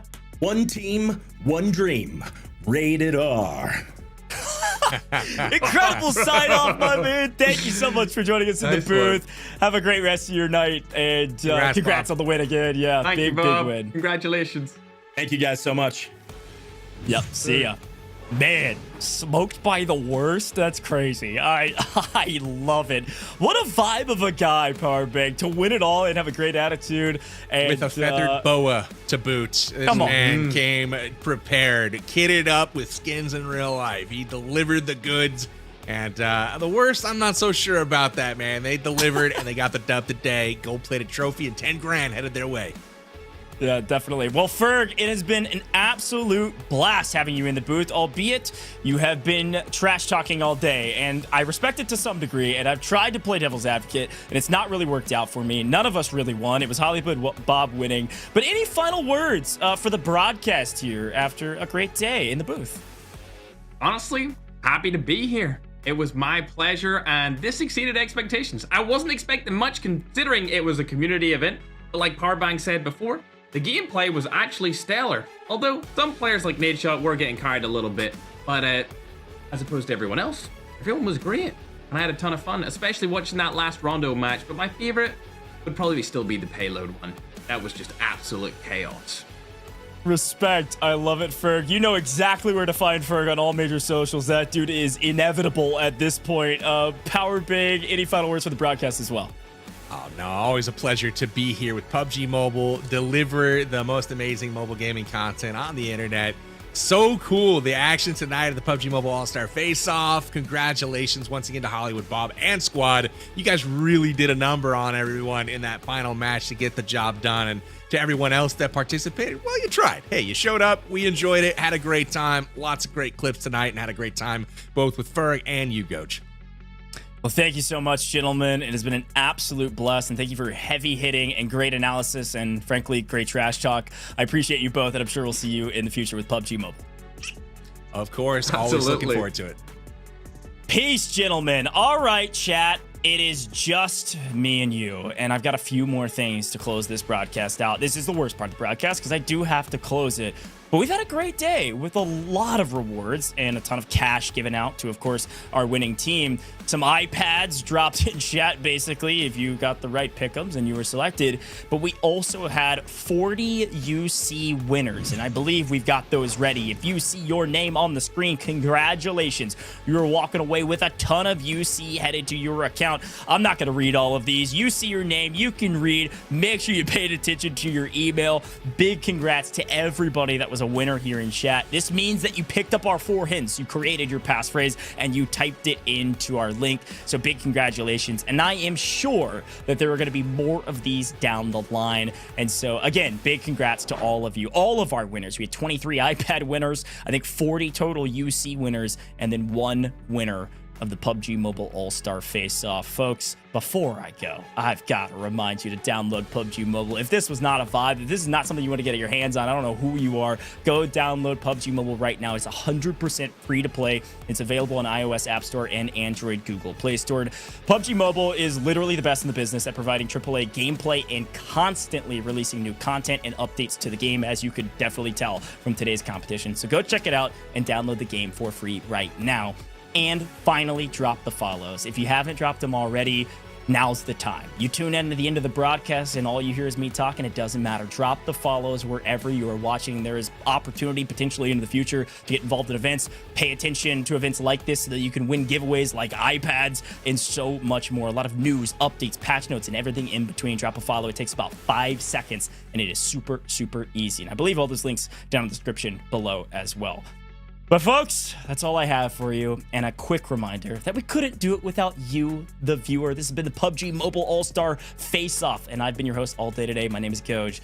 But it's you. You're the reason we're here. So thank you for being here, and we'll tune in. Hopefully next time you're here and I can say hi to you in the chat for PUBG Mobile's next broadcast.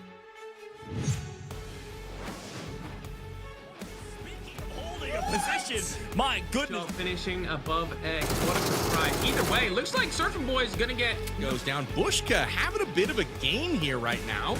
It's another Elim and Dr. Chemist, and the nades are gonna come in here. Oh no. This is gonna be on target, it looks like. Boom. Rolex, who are still full strength, and this is going to come down to the very end here. Position right now, playing outside the zone. He's got plenty of room to work with. He's just holding and waiting. Either that or he's got a cam mounted. Oh my gosh. Forget the cams. Could be the greatest clip of all time of a Harrier jet taking down a mech. Oh, it's over for him. Nope, they saw him. T-Max is gonna hone in and try to take it down out in the open. Aches.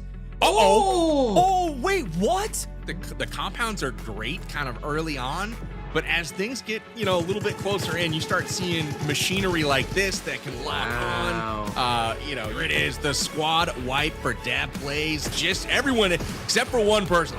Absolutely. This is basically a humiliation ritual at this point. There's no way that any of along with his accuracy, Coach. Yeah, and you can tell, obviously, some of these players are a little... Oh, I was going to say, some of these players are a little bit more comfortable.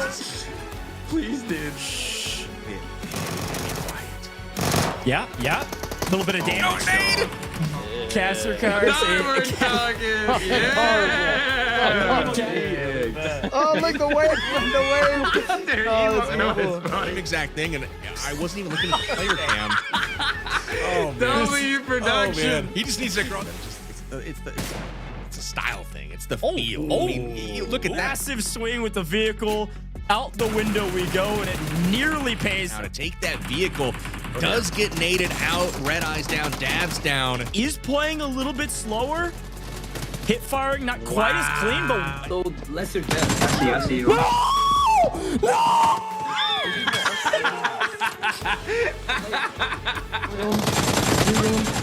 He is popping off. Up to 14. 5 points now to go.